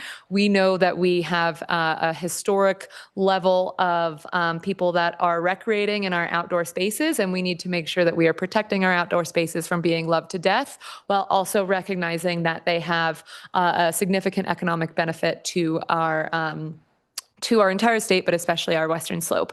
And so this bill especially partners with Colorado Parks and Wildlife in management of the increased level of visitors that we see on our public lands. And then in addition to that, I also want to highlight one of the bills that Senator Roberts and actually I'm going to talk about one more bill and then go to my coal transition bill. One of the bills that I passed this legislative session that is the best name of all of the bills that I worked on is in regards to negligently luring bears. We know that bears are a huge problem, especially for our local, but also for Colorado Parks and Wildlife. And so the statute before said that law enforcement had to prove that people were intentionally luring bears. And so for those neighbors of ours that were, or especially tourists, that may have been continually having problems with bears, law enforcement was not able to actually enforce the law in that space. So we lowered the standard there and also increased the penalty for repeat offenders because it is such a problem. And we have seen a massive increase in human bear conflict. And often that leads to bears having to be euthanized. And then the last bill that I will highlight is in relation to supporting our coal transitioning communities. Senator Roberts and I also represent Hayden and Craig. And so this supports our coal workers as well as allows local governments to invest those coal closure settlements. So that's just kind of an overview of some of the bills that I worked on. As Senator Roberts mentioned, we do ultimately vote yes or no on all bills that come before us. But I also wanted to just say thank you. I talked with a lot of you throughout the legislative session on your opinions on bills or working to get amendments on the varying bills, and also just articulating how these bills could impact Steamboat or Steamboat Springs. And it is just so valuable to hear from you during the legislative session. So just wanted to say thank you for your continued engagement. And I'm happy to answer any questions. Okay, well, thank you for that great update. And before I open it up to questions, I also wanted to thank you both for your support in getting that CDOT land deal done. So thank you very much for your help with that. Really. Noticeable. Yeah, yeah. All right, what questions do you have? Anyone? It's a great opportunity. Okay, I'll go. Say, right? Quiet. So I appreciate all your work. First of all, thank you both. I mean, I always think like our jobs are hard, your jobs. So much gratitude and appreciation to both of you.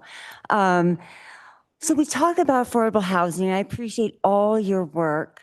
Some of us were advocates for a vacancy tax here in Steamboat, which I was an advocate trying to push that through. What I see missing from the conversation around affordable housing is short-term rentals coming in over the years, and I equate it to being like sand. You know, you go to the beach and there's a little sand over here. Next thing you know, it's like everywhere. And that we see folks now, I appreciate to the counselors who put together our short-term rental tax and the boundaries that we have now. That was a game changer. It should have happened sooner, but I appreciate all the work. What's missing in the conversation is that second and third homeowners are coming in and buying up housing that our workforce used to live in. It's raising, it's raising the cost.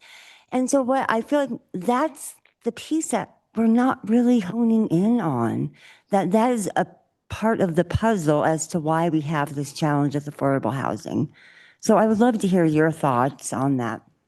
Yes, I can start. Just want to first touch base on the vacancy tax bill and then talk about the broader question. So the vacancy tax bill that you are referring to was unsuccessful in its first committee hearing in the House.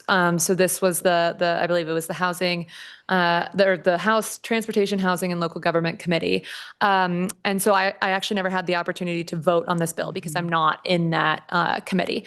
And so what I did hear from some of my colleagues that had hesitancies with that bill that ultimately led them to vote no is there are colleagues on that bill, on that committee that represent the Front Range, and a lot of their constituents have their second homes in our areas. And so they are working to represent their constituents too. But then I also heard, I heard from them, because I did ask, this was, I know this was a priority of Colorado Association of Ski Towns. And so I did, inquire as to what the reasoning was. And I think that they also found that there are already a lot of local governments or local areas that have different regulations, and they felt that leaving that to local control was more beneficial for that space. And so they felt that because there were certain areas that had these different regulations, it didn't make sense to pass this at the state level. That being said, I do know that this legislation would have just allowed city councils to have the opportunity to ask the voters to implement a vacancy tax. So that was part of their hesitations. Sometimes with any bill in this nature, it does take a few years. One thing that I do want to highlight is this next year, we will be seeing massive leadership change in the state capitol. Most notably, we will have a new governor. Our governor, Governor Polis, is term limited, so we will have a new governor this year.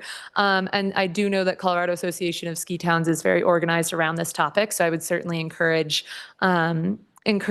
conversations with the governor. But I also think that in order for something like this to pass, we have to bring in our Front Range legislators into the conversation, because obviously we certainly understand what it's like to have second and third home owners in the Western Slope, but it is also something that, we are just, I'm one vote, Senator Roberts is one vote of the 100 legislators at the state capitol. So I think that it's a worthy topic to keep discussing, but I also understand the why my colleagues felt the need to vote against it for their individual constituents. That makes sense.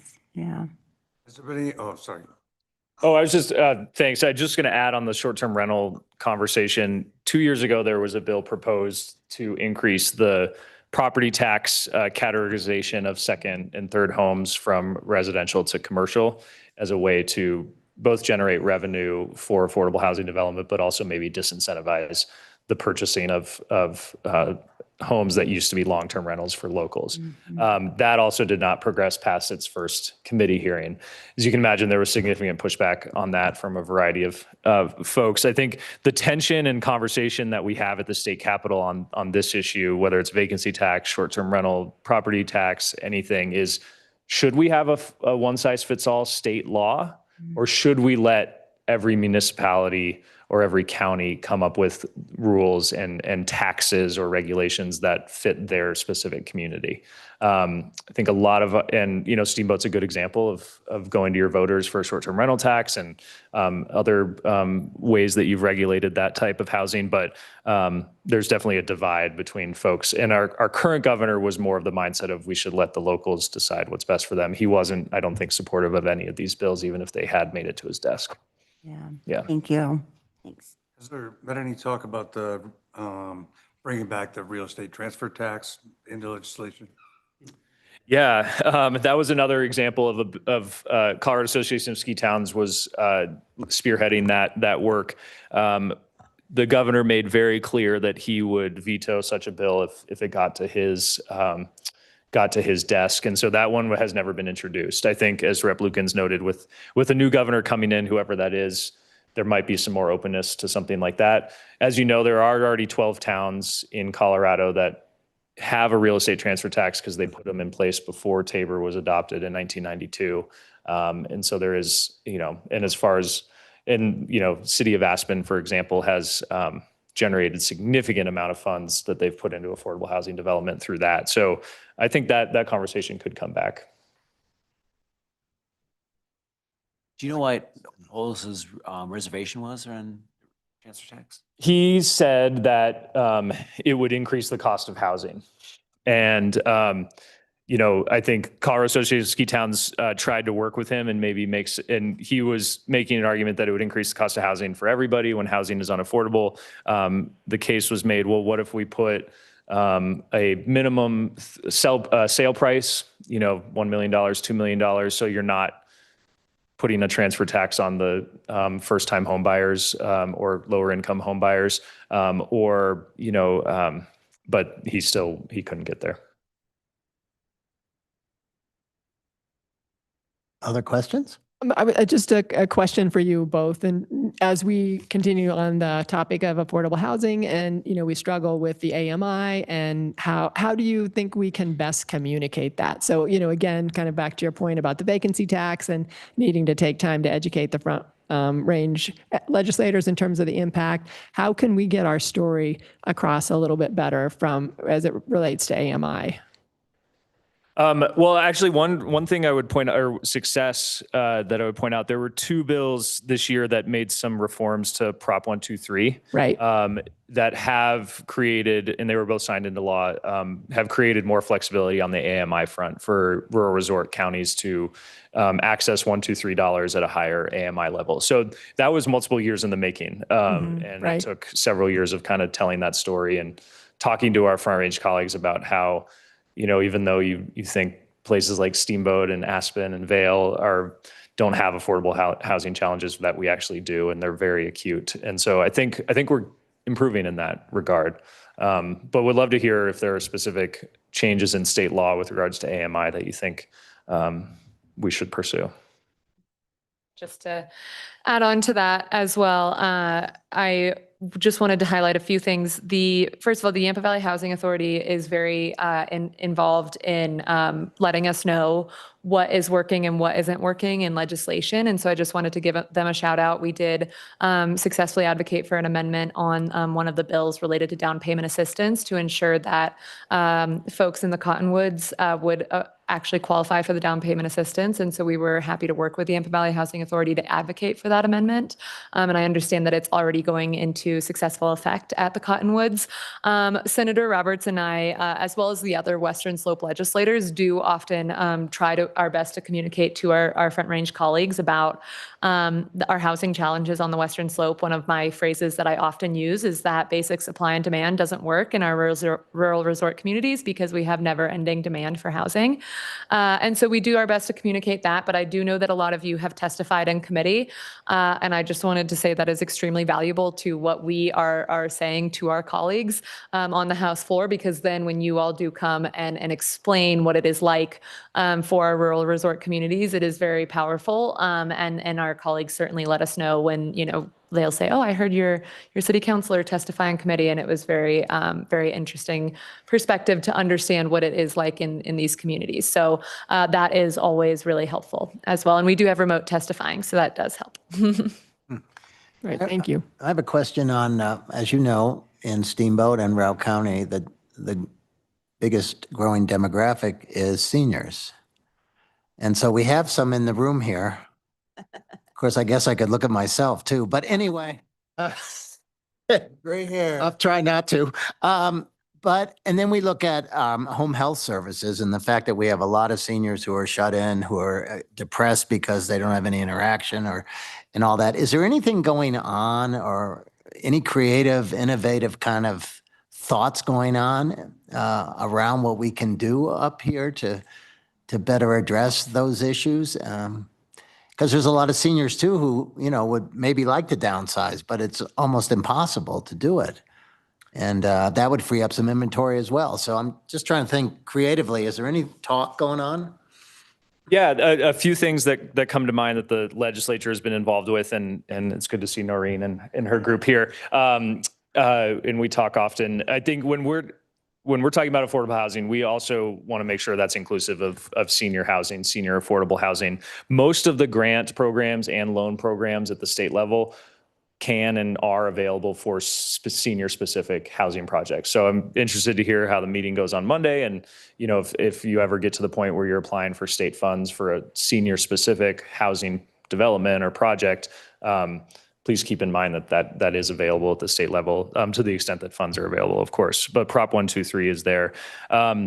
We have done some things in the affordability front for seniors when it comes to housing. A couple years ago, we made the senior homestead property tax exemption portable. So it allows us, before the law change, you had to be in the same home that you had been in for at least 10 years to qualify for the exemption. And then if you moved, you would restart your 10-year clock. Now you can downsize or move to a new address within Colorado and keep that slight property tax discount. It's not all of your property taxes, but it is some relief for seniors.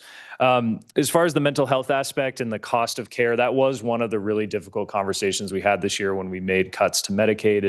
Medicaid is typically, or Medicare is typically the health care for seniors, but if a senior is in a long-term care facility that's funded by the state, that's the Medicaid department. And so we have had to make some difficult cuts to provider rates and others that are going to impact our senior population. I hope that with the new governor coming in, as far as behavioral health goes, we do have the Behavioral Health Administration that was stood up at the beginning of the Polis administration. That department, I think, is well-intentioned, but needs serious reform. And I hope that the new administration keeps that in mind, and especially is helpful for seniors. But yeah, keep us posted if there's anything locally that you're trying to do that you need help from the state. We're happy to facilitate that. Thank you. Any other questions? Just have one more on the mobile home park resident protections. Has there been any talk about putting a cap on what park owners can list those properties for sale? It seems like they've come on the market recently at egregious prices that, no commercial investor would pay to sort of goad park owners into getting, foundation money to help them out and buy their parks. Yeah, so the current law under the Mobile Home Park Act is that the residents of the park are entitled to a fair, or are entitled to put in an offer that is at market value or fair market value. How that's calculated, I'm sure, is up for debate and maybe could be more clearly defined in state law. There would obviously be some pushback on that idea in terms of government getting involved in real estate prices. those types of ideas or legislation usually don't make it very far. But I hear absolutely where you're coming from, is that if the price is inflated from the start, the residents can't put in a realistic offer. So yeah, like Rep. Lukens has said, we talk to the Yampa Valley Housing Authority often. We would love to hear from you too. If you're seeing examples of that happening that seems egregious, there are current protections in law that either the Attorney General or Department of Local Affairs can enforce. Okay. Well, thank you so much, both of you. Thank you. Yes. Thanks for coming. I think you all have our contact info. Please be in touch anytime. Always happy to hear from you as we get ready for next year. Okay. All right. See you around Great. town. Thank Yeah. you. Thank you. It's about 5:07. We probably should take our 10-minute break here, and we'll get back at 7:05. Just for everybody in the audience to know, what we have coming up is the Stockbridge Campus Housing Project, and that will be somewhere around 30 minutes. And we have Steamboat for All, which is allocated for 30 minutes. And then after that, we will move into the Chief Theater resolution. So you're looking at what time we may be doing something that hopefully helps you. Right. Thank you.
That's the kicker.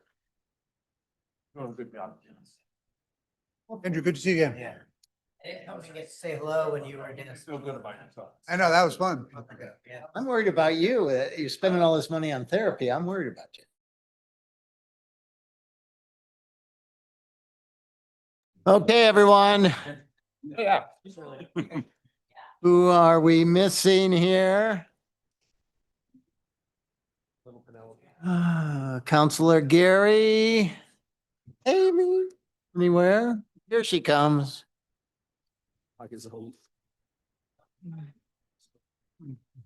Okay, we're going to move on to our second report here, and that's the Stockbridge Campus Housing Project Overall Development Plan Update. Kelly, take it away. Thank you. Good evening, counselors. Kelly Romero-Heaney, your Deputy City Manager.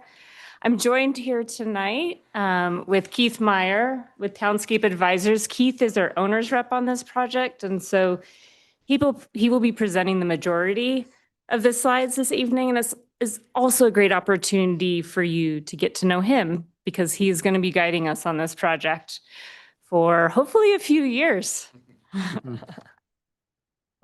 So this evening, we want to run through a few things. We'll provide council with an update on the process for the Stockbridge Campus Housing Project. Of course, we'll do introductions. And then we'll chat a bit about next steps, schedule, and then answer your questions and have any discussion that you'd like to have. I'll also note that tonight we'll be asking you to appoint 2 council members to serve on the advisory committee for the Stockbridge Campus Housing Project. So the way we are structuring this process is we've got myself as the project manager with a lot of support from our facilities and construction services manager, Eric Fries, who you all know. And then, as I noted, we've got Keith, who is really, as an owner's rep, really helping to expand our capacity and frankly, our capabilities so that we can get this project moving on fast track as council has directed us to do, both in your council goals and in the strategic plan that you adopted last week. We also have this internal work group. So this is our city staff work group that includes finance, planning, city engineering, some support from the city legal team, and then our transit, from Jonathan Flint, from our transit director. Oh, and I just have to caveat this by saying, I asked Keith to talk a little bit about his background because I want you all to have confidence in the team that we built. And I'm just going to say, Keith is kind of a big deal. And he is mortified that I'm asking him to talk about himself. So, Keith, take it away. Dig deep. It's very true. Good evening, council members. Thank you for having me. Kelly's exactly right. I do not like talking about myself, so I will do my best with the slide, and you can certainly ask questions about my background, and I'd be happy to answer those. I've been doing this for 33 years. I'm a registered professional engineer in the state of Colorado. I do have this cross-section experience of municipal, city, and county government. I worked in my career, I worked for them for about 15 years. And then all the rest of my experiences in the private sector. I actually have been a land developer. I've developed projects in the Front Range and have acted as a developer and a financer of those projects. And across my experience managing infrastructure projects, well over $1 billion in projects delivered, some outside the country, some in the Western Slope, and most on the Front Range. They span water, wastewater, utility infrastructure projects, buildings and site development, aviation. One of my first projects when I graduated from college was working on DIA when it was being first built, and then transportation and transit. So again, I don't like talking about myself, so I prepared a slide, but I'm happy to answer any questions about my background if you all have any. Okay, well, maybe we'll get to some. Okay, yeah. Yeah. Make some good ones up even and I'll answer them. Project status, where we are today. As you all know, the Campbell parcels have been purchased. Those were closed on April 27th. Currently actively working on the acquisition of the 2 CDOT parcels. Appraisals and things are underway, and we're hoping to have a closing on those parcels in September of this year. A little bit about an overall development plan. An overall development plan outside of your community development code is a tool that can represent a vision of the property, really. And that will be an effort that we're going through to hire a planning consultant to help the community capture that vision and then bring it into a reality in a planning document that then can also be immediately implemented. So the RFPs for that planning consultant and development team was issued on the 12th. Proposals were submitted here just recently. We did get proposals from 14 different interested firms, so good response. We're expecting a kickoff in July or August, and part of that will be a community-based design charrette where we can gather up, again, that vision for the project coming out of that charrette. A little bit about the scope of work that planning consultant and development team will work on. I mentioned vision a lot already, but really gathering stakeholder input to understand what that vision is for the overall project. Focusing on the components that we know are important to the community now, but affordable, attainable housing, childcare, and services for the aging community.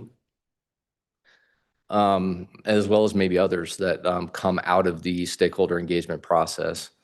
The land use plan that comes out of this, the overall development plan, really needs to be connected to feasibility and funding. So development of a capital stack of project funding, if you will, that is reasonable, attainable, and can actually deliver the project that the community envisions. Okay, let's see, next slide. A little bit about the stakeholder engagement process. So we have a communications plan draft underway. We'll finalize that with all the engagement strategies with both city staff and the planning consultant once they're hired.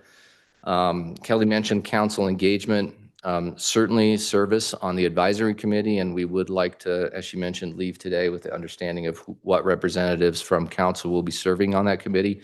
But you'll see monthly updates coming through the city manager report. We'll certainly be coming and giving updates at work sessions. There's public meetings and then formal adoption of the plan at the end of the planning process.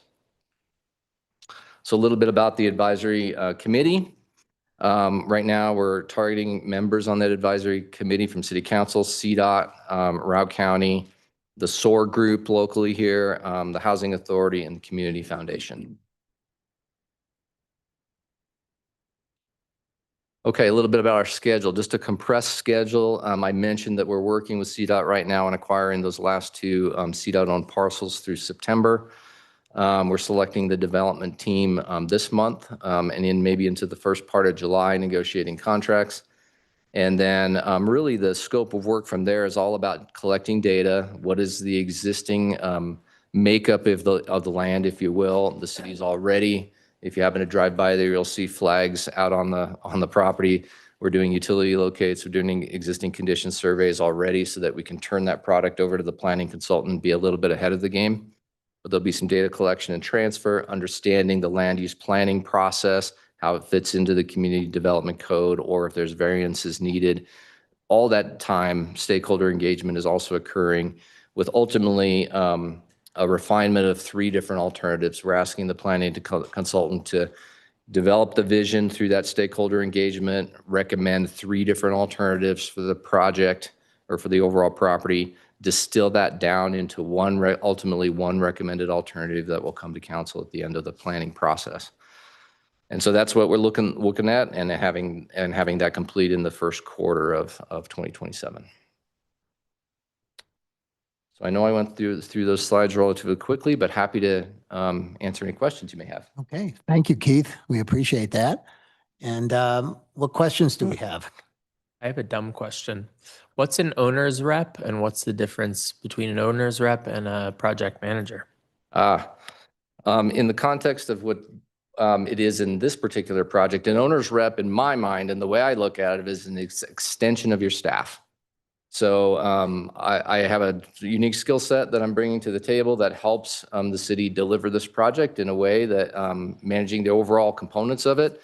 And then you have an internal project manager as Kelly, kind of overseeing my work and all of the consultants' work, and then coordinating all the work within city staff and making sure we're on target. So really view me as an extension of your own internal team. Thanks. Yeah, you bet. Other questions? Yes. What's the status of the Timberline furniture lease? Yeah, good question, Councilor Agosta. So we took over the current lease that was in place. And so at this point, that renter continues to pay rent to the city for the use of that property. We'll continue to work with them on the kind of the term of that as we go.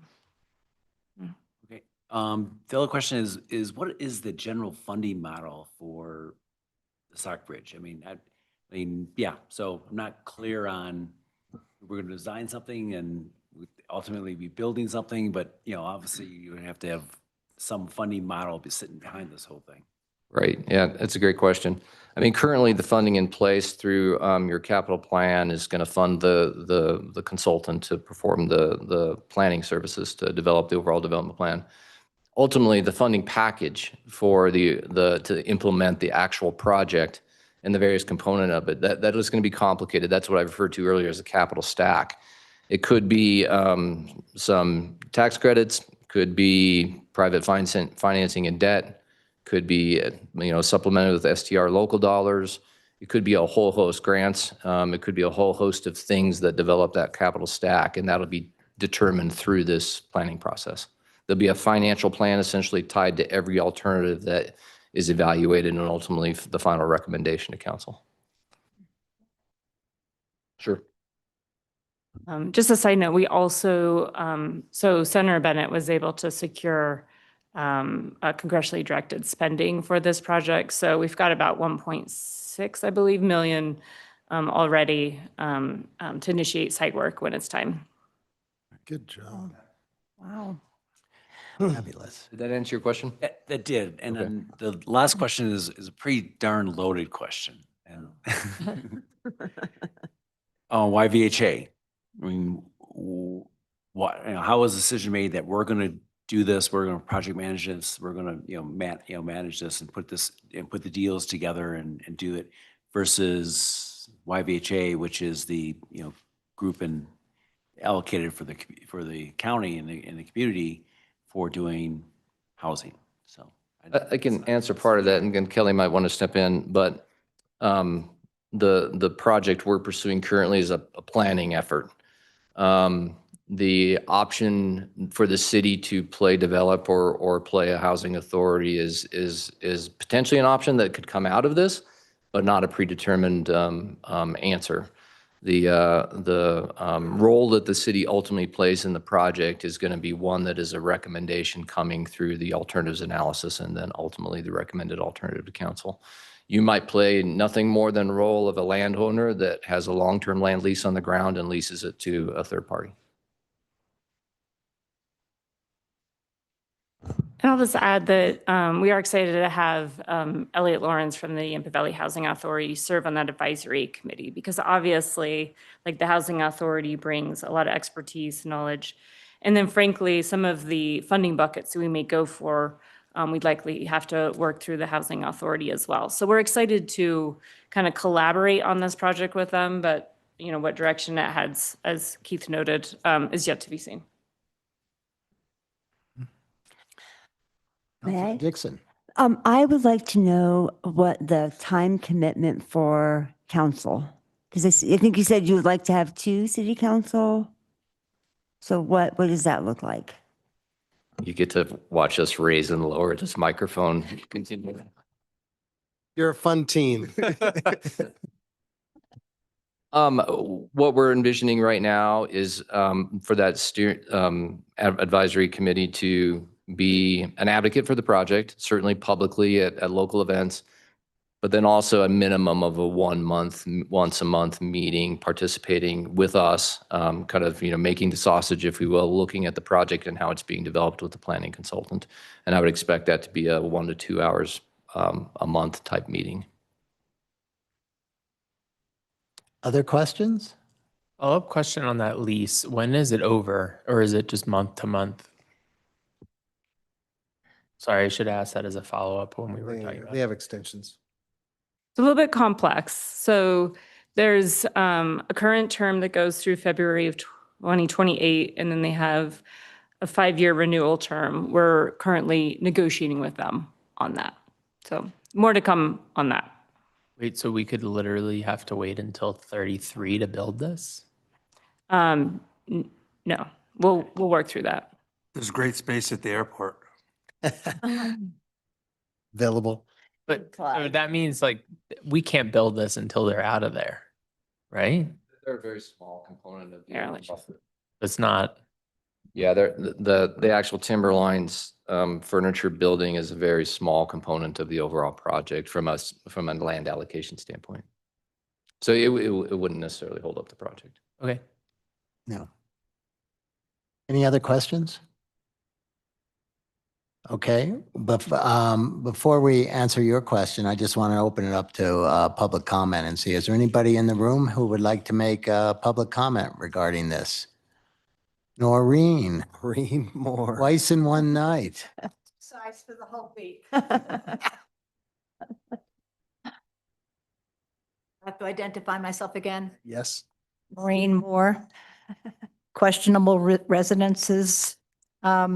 I'd like for us to be on that group so that when we get there, we can talk about a specificity of housing. The Yampa Valley Housing Authority will, of course, be there for housing. Most of their work has been centered around workforce housing. SOAR will center itself, they don't do housing, and their questions will center around the services in the building that they have and how best to keep that going. So I don't see anybody yet on that group that can speak for us. So would you be willing to put our category on that? Okay, thank you. That's it? Well, do you have more to say? No, I want you to say, yes, we will. That's what I want you to say. No comments. We hear you, Noreen. How's that?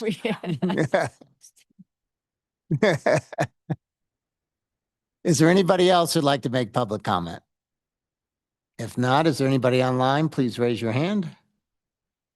Seeing none, we will close public comment and bring it back to council to answer the question about council representation on the Stockbridge Committee. And I just want to make one comment here. Councilor Swintek and I have been on the Housing Subcommittee for a year and a half, I guess, or whatever. And as a result, we spend a lot of time on housing and on all the different things that get vetted and filtered through to the ad hoc and then to the city council and everything else. And so I feel strongly that we could bring a lot to this committee, just from our experience with this and managing and all the variables that are associated with all these other things and the SDR funds and everything else. So I certainly would like to be on it. I think Councilor Swintek would like to be on it as well. So I'm just throwing that out there. It's up to you all, of course.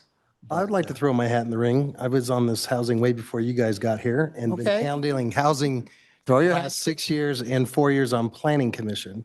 Okay. I think with the planning background and 6 years on council, this could be my last hurrah before the Okay. November 27 ballot and giving up the RTA to our constituent, Mr. Augusta.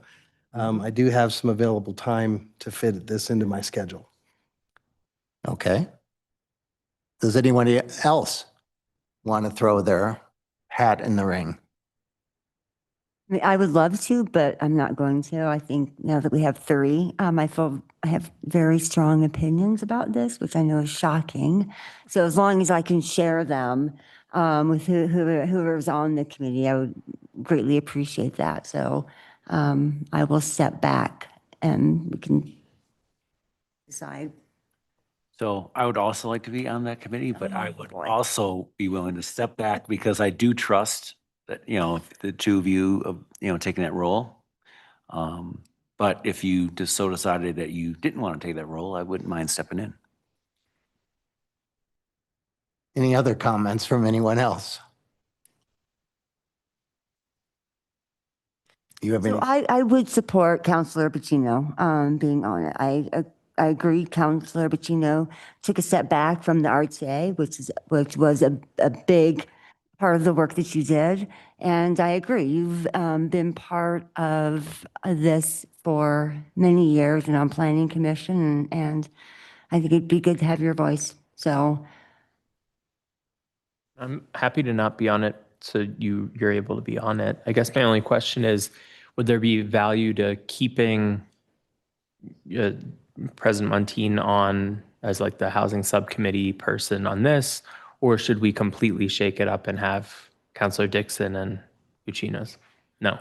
I'm okay with not shaking it up that much. Right. Cool. I appreciate that. I think Steve's, you're on the Housing Authority Board, right? No. Thank you. What was that? Thank you, Amy. Oh.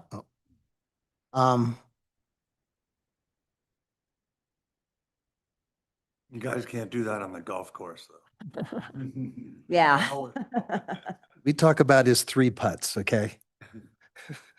Okay. Well, you have the steamboat for, as we know, Councilor Swintuck, as we look at the presentation, from the perspective of kind of the steamboat for all, potential perspective, just thinking about that too. I appreciate and respect kind of the knowledge base that's coming out of the housing subcommittee. So certainly keeping one member makes some sense. But I just want to make sure that we've got kind of diverse representation from council on. I'm on just this trying not to advisory ruffle committee. feathers. I'll happily serve on it or not. I would be happy to or not. I don't know. Can we decide, can Councilor Montine or President Montine and I speak offline, and can we just decide? Sure. Why don't we? How this feels really awkward. Can we just have a conversation and decide and then come back to it? Perfect. Cool. I'm okay with that. Are you guys okay with that? Writing a resolution here, right? No. Hopefully not.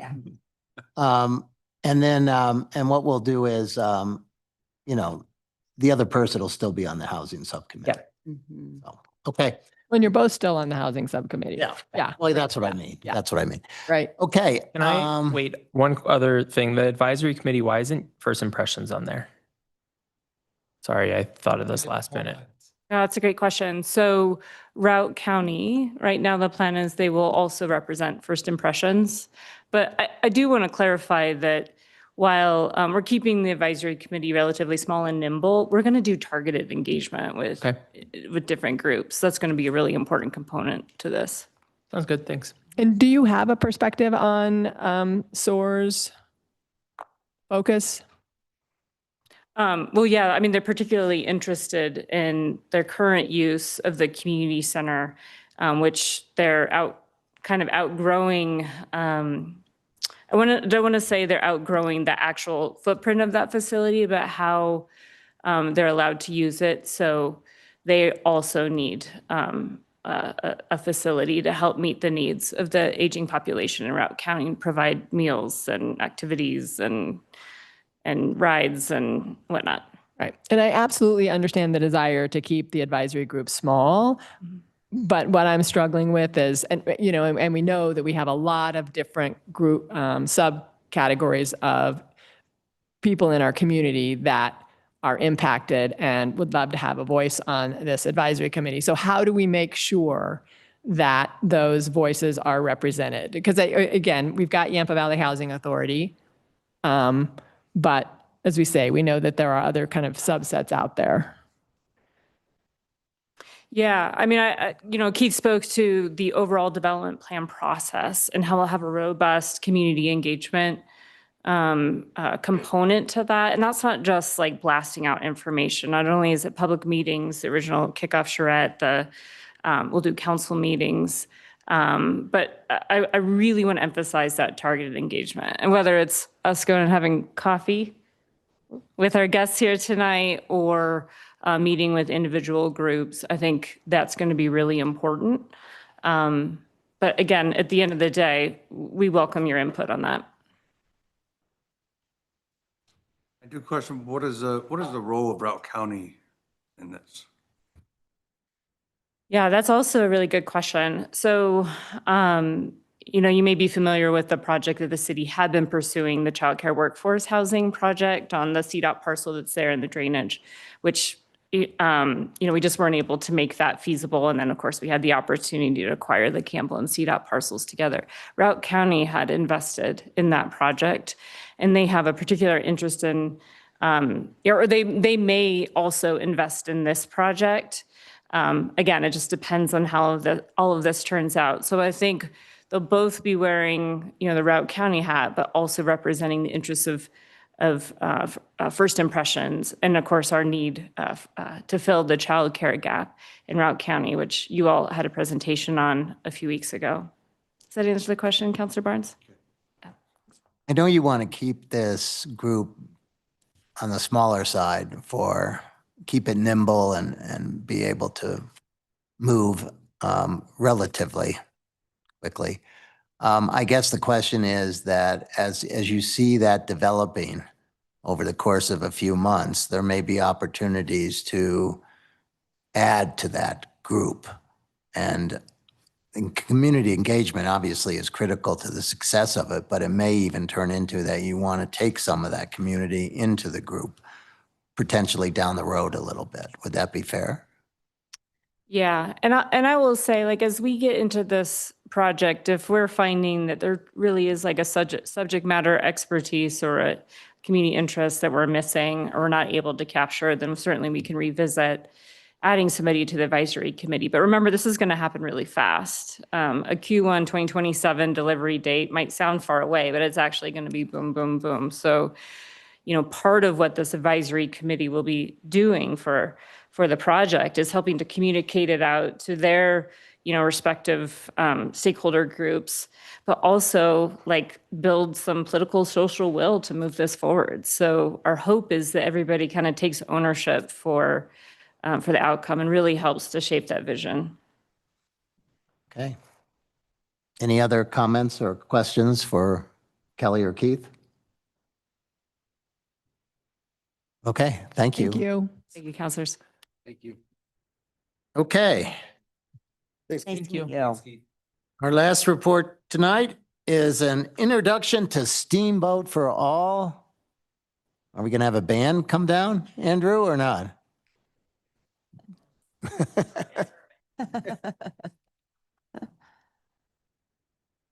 And I'm just going to do a very quick intro, Brad Calvert in the planning department, and mostly to mention, I don't want to mess with Lauren's messaging, but I want to characterize this correctly. They're introducing themselves as a partner, but the city and Steamboat for All been partnering for quite some time.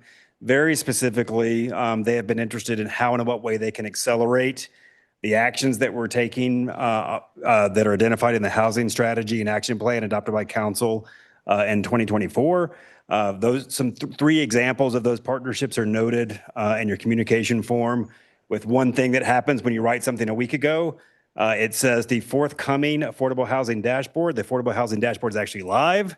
And so I just wanted to mention that because that is an important word change that we got another item to the finish line, much to the credit of Steamboat for All as a partner in that project. So with that, I'll turn it over to Lauren, as she is probably hurriedly joining the Zoom, or there she already is.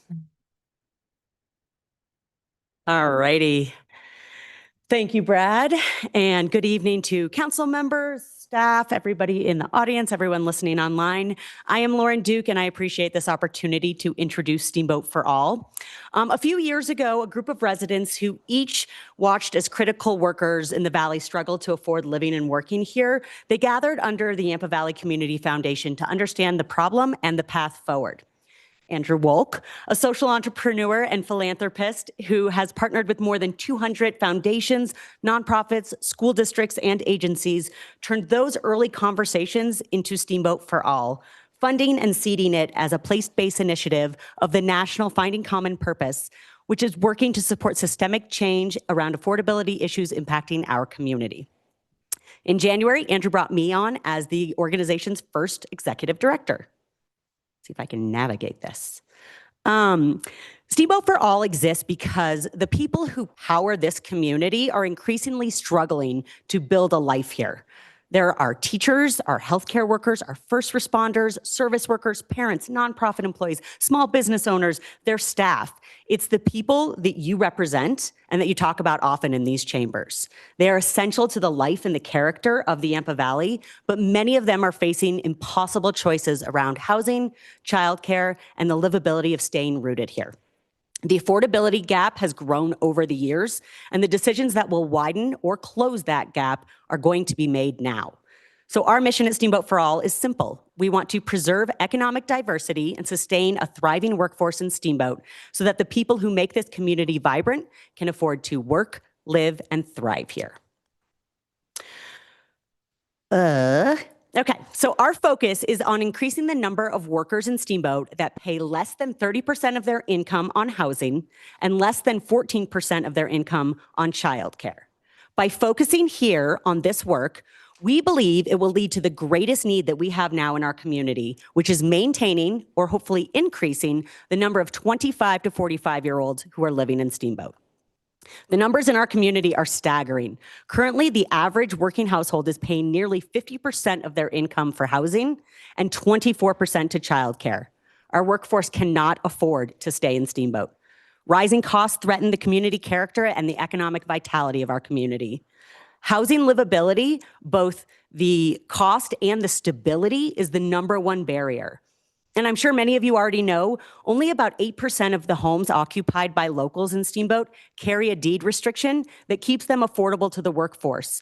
That's against roughly 30% in comparable Colorado mountain towns like Aspen and Breckenridge. Childcare and housing are intrinsically linked. The federal standard for childcare should be 7% of income. But Steamboat families are paying roughly 3.4 times more than that. And shifting to our goal of 14% is still double the federal amount. For many families, childcare is like paying an additional mortgage. So we want to help that. We want to help change that.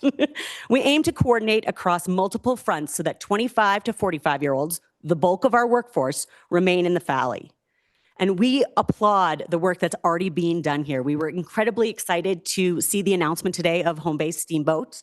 Congratulations, Brad and everyone, of doing exactly that, of trying to increase the deed restricted stock in our community. So we see Steamboat for All as a trusted resource, a convener, and an implementation partner. Our role is to build capacity in the ecosystem. That's through community trust, storytelling, coordination, funding alignment, and capacity to move promising ideas from concept to implementation for us to reach our agreed upon outcomes of paying less than 30% on housing and 14% on childcare. We do that through 3 main inputs: educate, advocate, and accelerate. For education, we translate housing, childcare, and cost of living data into clear, easy to understand information for residents, employers, and partners. For advocate, we organize and convene community voices behind workable, bipartisan solutions and existing public priorities. And for acceleration, we fill the ecosystem by identifying necessary capacity gaps and then funding them. Who we are. These are the champions who are behind our cause. Our advisory board is made up of locals who are passionate about keeping Steamboat livable for our workers. They include Jason Lacey, Councilor Swintek, Sarah Jones, Colin Kelly, and our founding funder, Andrew Wolk. Each of these individuals brings a unique perspective, decades of work, and a desire to move our mission forward. We are also community members. We are storytellers. So numbers explain why the workforce is squeezed, but stories explain who livability impacts, why our goals of 30% for housing and 14% for childcare matter, and what we as a community can do about it. A core part of our approach is called narrative storytelling for change. So data defines the problem, but the stories help people understand what's really at stake here. We're building a circle of storytelling ambassadors. These are real people who are impacted by affordability in our valley, workers of all ages, demographics, backgrounds, and struggles, as well as community members who can afford to live here but are impacted when workers can't. This ambassador model matters because affordability conversations very quickly become abstract. They is a gray blob somewhere over there. And our goal is to shine a light on the they. They are our neighbors, our friends, our community members. We're focusing on real people with real stories about cost of living barriers so that we can come together on real solutions for shared outcomes. We aim to deploy our ambassadors into the community to share their stories through friends and peers, as well as letters to the editor, city council meetings, county commissioner meetings, and public forums. We know how powerful narrative storytelling can be, and we're working towards an art meets social issues exhibit we're calling Dear Steamboat that will invite the entire community to learn, engage, and act. As we confirm details about this free interactive art exhibit, I will be sure to update the council. We are also creating opportunities for our ambassadors to learn from local leaders about the issues impacting affordability. Last month, Brad and Kaylee spoke to our ambassadors about the home-based Steamboat down payment assistance program before it launched. And it was incredibly impactful for our ambassadors. One ambassador has already been working with a mortgage broker ready to strike when the program was launched. I actually just called him to see if he had put in an offer. I haven't heard back from him yet. But we also have two other ambassadors who have identified friends and peers who are ideal candidates for this program. So we are incredibly excited about this deed restricted down payment assistance program, and we know it will be a game changer for our community. So who we partner with is a really important part to our approach. In the few short months that we've been running as an organization, we've already built really strong relationships and partnerships with key leaders and organizations already working on affordability issues and the businesses impacted by livability issues. These partnerships, this is exactly how Steamboat for All succeeds. And these are our commitments. This is how we show up. This is how we work to create systemic change, and this is how we want council, our partners, and the community to evaluate us. We are nonpartisan, we are data-driven, we are partner first, and we want to be held accountable. And if we ever drift from these four commitments, I invite you to hold us accountable. So while we are not program-based, we are bringing this work to life through partnerships, education campaigns, and other actions that are already in motion. Housing is one of our main focus areas. So we have convened the Regional Housing Partnership, which is a group of local employers looking for collaborative efforts to help their workers find appropriate housing. With short-term and long-term goals, this group has the ability to bring together public-private partnerships, assets, and ideas to move the needle. We are also really excited about the work that we've been doing with staff to fund and create the Affordable Housing Dashboard, which clearly outlines our current housing crisis, why it matters for our community, and the path forward. This transparent accountability tool will be incredibly useful to keep us all moving in the same direction with the same goals, as well as providing the insights and information that our community has asked for. We're also excited about supporting and funding the Chamber on an upcoming housing initiative to eliminate barriers for renters and owners, but I won't steal their thunder. I will let them speak to that. Childcare is our other focus area. So similarly, we are working with First Impressions to fund and create a childcare dashboard, helping bring the data to life to showcase our community's specific needs around childcare supply, cost of family, and educator wages. Access to quality, affordable childcare is a community issue because it's an economic issue. And that's why we're also proud to be funding and supporting the Thrive to 5 initiative, which you heard from earlier this month. And next week, we are excited to collaborate with First Impressions as well to host the American Motherhood Tour, which is a movie screening at Wild Horse Cinema on June 25th. It's a documentary about what motherhood really looks like in America today. And this opportunity is not just about watching a film. It's about being in a room where we can say the things out loud that we've been feeling quietly and know that we're not alone. This event is free, but does require registration, which can be done at steamboatforall.org. So the reason that I am here tonight is to be a partner. I'm here to ask if we all agree on the outcomes of workers spending less than 30% on housing and 14% on childcare, with the desired outcome of increasing the number of 25 to 45-year-olds living and thriving in Steamboat. We see a very clear alignment between the work that the city is already doing and planning and how Steamboat for All shows up. We are familiar and clear on your housing strategy, and we look forward to aligning with common outputs, goals, and outcomes. Because understanding the baselines for housing stock, housing needs, deed-restricted units, et cetera, that allows us to move forward and towards the same outcomes together. We've already had a really productive relationship with the city, and we look forward to continuing that. I'm also here to offer support to your efforts through our storytelling, through our ambassadors, through our capacity building. We are here to partner with you. So thank you for your time and for your interest. I'm really excited to partner and continue to do this work together. And I welcome any questions that the council may have. Okay, thank you, Lauren. Appreciate that. What questions or thoughts do we have for Lauren?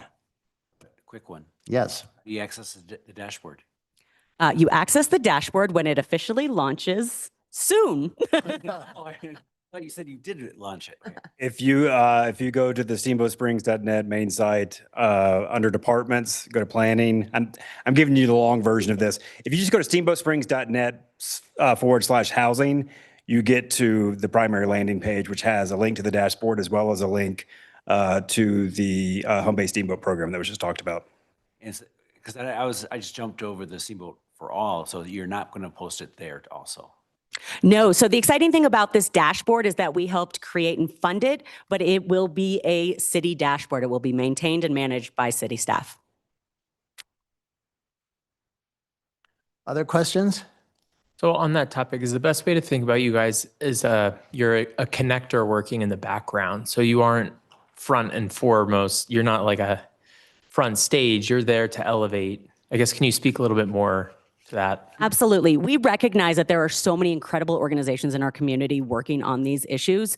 We are here to be a capacity builder. We want to help them succeed and figure out where we can come in and fill the gaps that exist and that are preventing our community from succeeding. So we will hopefully be behind the scenes of many things and not out front, but putting our fingers on all the things that we can do to help.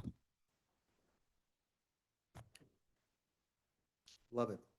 Yes, Councilor. Yeah, so yes, to your question, are we on board? Lauren, one partner that strikes me as missing is Ski Corps. What do you think? That's fair. So we do partner with Ski Corps. They are part of the Regional Housing Partnership. We actually have Alterra and Ski Corps involved in that partnership. But as we roll ourselves out, I think there will be many, many more partners, and there will likely be a lot more opportunities for us to collaborate with the ski resort. Perfect. And I think I know some people up there. Probably. Just a few. Any other thoughts or comments? No, I mean, right now, I'm very excited about you guys getting together. Thank you for doing this and getting started. I'm just encouraged to see how this next 6 months go. You know, as we really roll out and see how this Steamboat for All kind of morphs into what the community needs and how you guys pull it together. So good place to land, Lauren. Thank you. I appreciate that. Yeah. Yeah, and just underscoring that, I mean, absolutely appreciate the work on the dashboard. I think it's really going to help us from the perspective of understanding what progress we're making and particularly what initiatives are helping us move the needle forward. So look, again, appreciate all the work that has been done on that and appreciate all the partnerships. And I really am looking forward to and think that having ambassadors will absolutely make a difference in the sense of we think we know, right? But when you have those conversations, there's a lot that we don't know. So understanding the realities and the perspectives will be critical. And I think will help us Absolutely. make better decisions. Absolutely. I think it's really important for all community members to understand livability impacts all of us, whether it's at a minor level or a major level. And when it impacts our community character and our community and our economic vitality, that's absolutely the future. And I am really excited about both dashboards, the childcare and the affordable housing, because it provides so much data, which again, back to my presentation, we know that numbers are one thing and the stories are really what hit home. But having that data accessible and people being able to clearly see it and understand it, I think will also help with STR funds and allocations and things like that. One more question. Remind me how many ambassadors you have? So we currently have 14 ambassadors. We did a cohort in January. We're actually going to do a second cohort of ambassadors here in July, and we're hoping to have another 10 more. Okay, good. Yeah. I just want to say one thing. I've known you forever, but I've known Andrew for over a year, I think, something like that. And I really like the passion that you're bringing to this organization, and the passion you all have, because that's really what we need here. We need a lot of passion and drive and that self-motivation. And I can hear it in your voice. And Thank you. It's exciting. I have to say I'm incredibly fortunate after trying to be amongst you to be on this side, to have linked up with Andrew and to know how many community members are incredibly passionate and caring and empathetic to the livability issues happening in our community. And I'm incredibly inspired by the opportunity to help move the needle, but really the collaboration that is out there that's already existing and that people like all of you want to see move forward is very, very encouraging. Well, we look forward to all of the partnership opportunities that are before us. Thank you. Thank you. No. Resounding. Thank you. Yeah, and I'll just ask, is there anybody in the room who would like to make a public comment regarding this? If so, you can come on down. If not, anybody online wants to make a public comment, please raise your hand. If not, we will close public comment and we're going to move on to the consent calendar. Items on the consent calendar may be reviewed and commented upon in the same manner as other agenda items. Any member of the council or the public may request withdrawal of any item from the consent calendar for further discussion at any time prior to approval. If items are not removed, they may be approved with a single motion. Tonight, we have 3 items on the consent calendar. I'll just read through the 3 and then I'll ask council if you want to pull any of those items for discussion. And we'll also ask the audience and those online if they want to pull any item.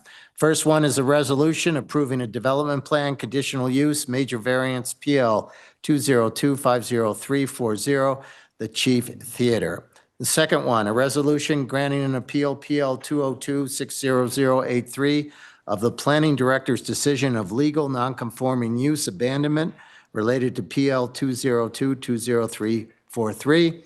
And number 9, the third one is the 5th supplemental budget appropriation ordinance of 2026. Would anybody from council like to pull any of those 3? Number 7. Number 7. Number 8. Number 8. Is there anybody in the room who'd like to pull number 9? Is there anybody online who would like to pull number 9? Please raise your hand. Seeing none, we will leave number 9 on the consent calendar and have a motion to approve the consent calendar. Move to approve agenda item 9 on the consent calendar. Second. Okay, we have a motion by Councilor Pacino, second by Councilor Gary. Any further discussion? If not, I'll call the vote. All those in favor? Aye. Aye. Opposed? Okay, number 9 passes 7-0. We will go back to number 7, a resolution approving a development plan, conditional use, major variance, PL 202-50340, the Chief Theater. Caitlin, it's going to kick us off. Good evening, members of council.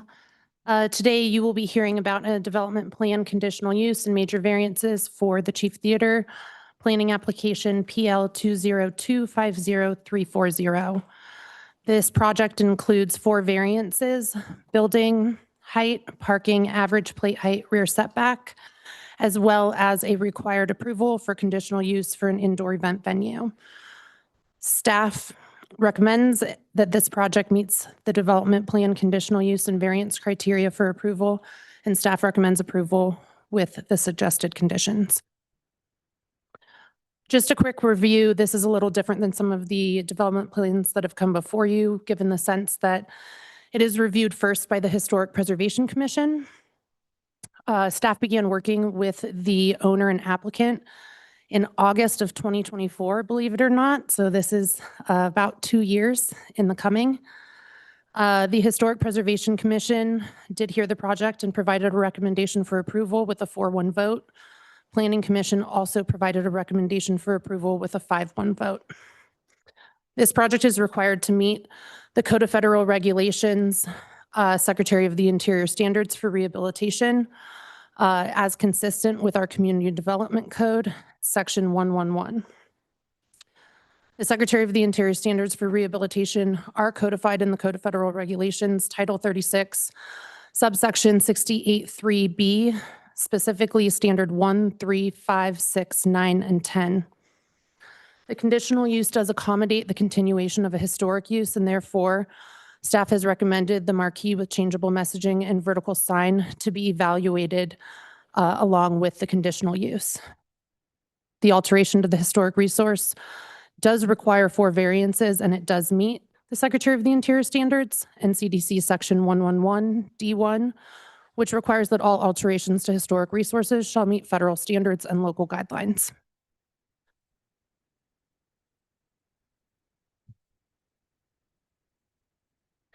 Again, the 4 variances are parking, off-street parking, CDC Section 302, Table 301. The standard does require 86 vehicular spaces and 18 bicycle spaces. Toby's going to go into more detail about parking, as well as the applicant and owner during their presentation. Building height, Section CDC, Section 217B requires a 28 maximum for commercial Old Town Zone District without residential on the uppermost level. This project proposes a 38 feet height at the rear, 37 feet, 6 inches at the front of Lincoln, meeting the CO Zone District standard for buildings with residential. However, the variance is required as residential is not provided. Similarly, average plate height requires a variance due to the variance in building height. And then a rear setback variance. The building currently stands at 0 feet from the property line as it was historically constructed. And it requires a variance to increase the volume to allow for the uppermost floors.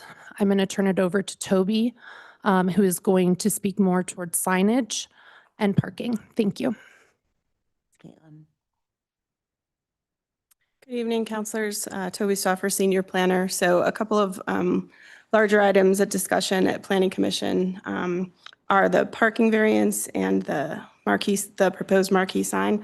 So just briefly about the parking requirement for an event venue is 200 spaces for 800 occupants, and that's when this building is at max capacity. The CDC does indicate that for changes or expansions of use, parking shall be provided for the net increase required in parking. The current project benefits from a 10% parking reduction for proximity to transit, which brings the requirement to 180 spaces, including the previously approved 1994. Sorry, I skipped one of my points. So the Chief Theater was last approved in 1991 with 368 seats and a parking requirement of 94 spaces. So including that previously approved 94 space parking variance and the transit reduction, the expanded theater is required to provide 86 vehicle parking spaces and 18 bike parking spaces. The parking variance request is only for large events. For all other uses other than a large event, the 94 parking space variance from 1991 accommodates the indoor event venue and the restaurant use. The applicant is proposing to mitigate parking impacts by providing off-site parking areas and shuttles for large events. A condition of approval requires a parking management plan to be finalized prior to issuance of a temporary certificate of occupancy. Regarding the sign, the proposed sign was reviewed as part of the conditional use, and it supports the historic use of the theater. The design is consistent with what is expected from a historic or a modern theater. The sign lighting is similar to other signs and uses in downtown. Sign brightness can be adjusted and portions of the sign will be turned off when not in use. The shape and the area of the marquee, the vertical sign, and the changeable message area is similar to many of the other historic marquees that have been on the Chief Theater. The applicant is here. They are prepared to give a brief presentation and we can all answer questions for you. Okay, would the applicant like to make your presentation? How we doing? Good. Can you give us your name and address? Chris Adams, 29455 Flying Diamond Trail. Hello, council. I'm here tonight to present the chief application to you guys and really appreciate everyone being here. Again, my name is Trace Adams and I was born and raised here in Steamboat Springs. I'm a third generation local with deep family ties to the valley. Like my family before me, community legacy runs deep in my blood, and I hope to continue that with my vision here for the chief. Like many locals, I grew up going to movies at the Chief, and ever since I was a young teen, I've had a dream to create something special at this venue. It has been a strong passion of mine to bring this iconic downtown venue back to life as a flagship place for music, arts, culture, community, and vitality. At its core, this project is about reactivating an important historic community asset. And over the past 2 years, I've worked closely with music venue consultants, theater design consultants, city staff, and preservation professionals to thoughtfully shape this vision, which brings us here today with our application and the variance requests. Historic preservation is not about freezing a building in time and hoping it remains unchanged forever. It's about preserving what matters while thoughtfully adapting these places for current and future generations. Change is part of that process, and in many cases, variances are a necessary tool to make preservation viable. The Chief was once a cornerstone of this community, and sadly, today it is something very different. I told this story at planning, and I'll repeat it here today, as I recently had to file a police report as I went into the building and the door was cracked, there was a window broken, there was more vandalism, and there was a couple meth pipes sitting around. Cops came, filed a police report, and it's unfortunately, this is kind of the reality of what the Chief has been the last 4 or 5 years. This is not the place I grew up going to movies in. It's not a preserved landmark serving our great community, but it is more so an abandoned and vulnerable structure in decline. This is not a new problem, as the previous owners have dealt with repeated break-ins, significant vandalism, and ongoing deterioration of a vacant property. What should be valued in our community as a historic asset has instead become a magnet of neglect and criminal activity. It is an eyesore to our downtown corridor and essentially the Skid Row of Steamboat Springs. That is exactly why action is needed. If this project is not approved here tonight, then when will it be? How many more years will we endure a vacant space in the heart of our town? My goal is to change the current narrative, and I believe I'm the best candidate to do so. I strongly believe the plans we have put before you are the best chance this town has to save the Chief. With your support, we have the opportunity to restore the Chief as a vibrant asset, one that serves community through concerts, family outings, weddings, corporate gatherings, community events, and partnerships with local arts, culture, and nonprofits. It will be a place for salsa nights, for country nights, to watch the Broncos game, sporting events, for your high school kids to go to their dance, opera, theater, ballet, comedy shows, and beautiful sunsets of over the sleeping giant. Now, before we begin, I also want to recognize the meetings that came before this and all the hard work that's put in by Caitlin and Toby and city staff. This decision-making, there's been a lot of time and deliberation and put into this. And I want to acknowledge that Historic Preservation staff approved these plans via 4-1 vote, as well as City Planning Department via 5-1 vote. I appreciate their efforts and contributions in helping me shape this into a great community project. I also want to recognize you as council members here tonight. The work that you do is never easy. I know it never comes easy, as your decisions are often subject to significant public scrutiny, no matter the decisions you make. I want to thank you for your time and your service and your thoughtful review of this project. With that, I'll turn things over to Tom from ESA and walk you through our presentation, and I'm happy to answer any questions at the conclusion of our presentation. Thank you very much. Thank you, Trace.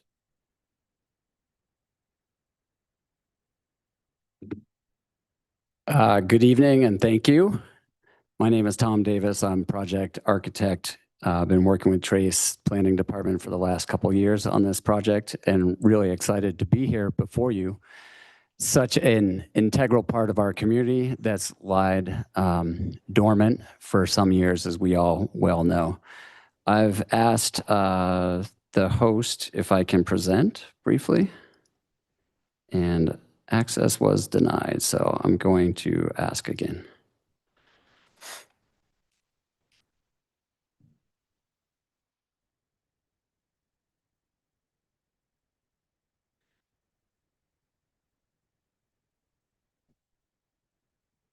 Okay. I simply wanted to let you guys know that we are available for questions, and hopefully there's a lot of questions that come out of tonight, walking you through the graphics and how we arrived at where we arrived with the Chief Theater. There are many influences to a project of this size, scope, and complexity. Not only do we have to adhere to the community development code, but we have the opportunity to look into the future as to what this community is striving to become as articulated through both the community canvas plan and the downtown plan. All that needs to work in concert with the historic preservation plan, which is newly online and evolved during this project. So it's an exciting time to set a precedent for what preservation can be. Preservation, I actually specialized when I was studying architecture and historic preservation. And one of the most exciting things of preservation from my perspective is the notion of adaptive reuse. The most green or sustainable building is a building that's been reused before and recycled. And what we're recycling, of course, is the front facade to be historically significant relative to the heritage of the Chief Theater for the last century.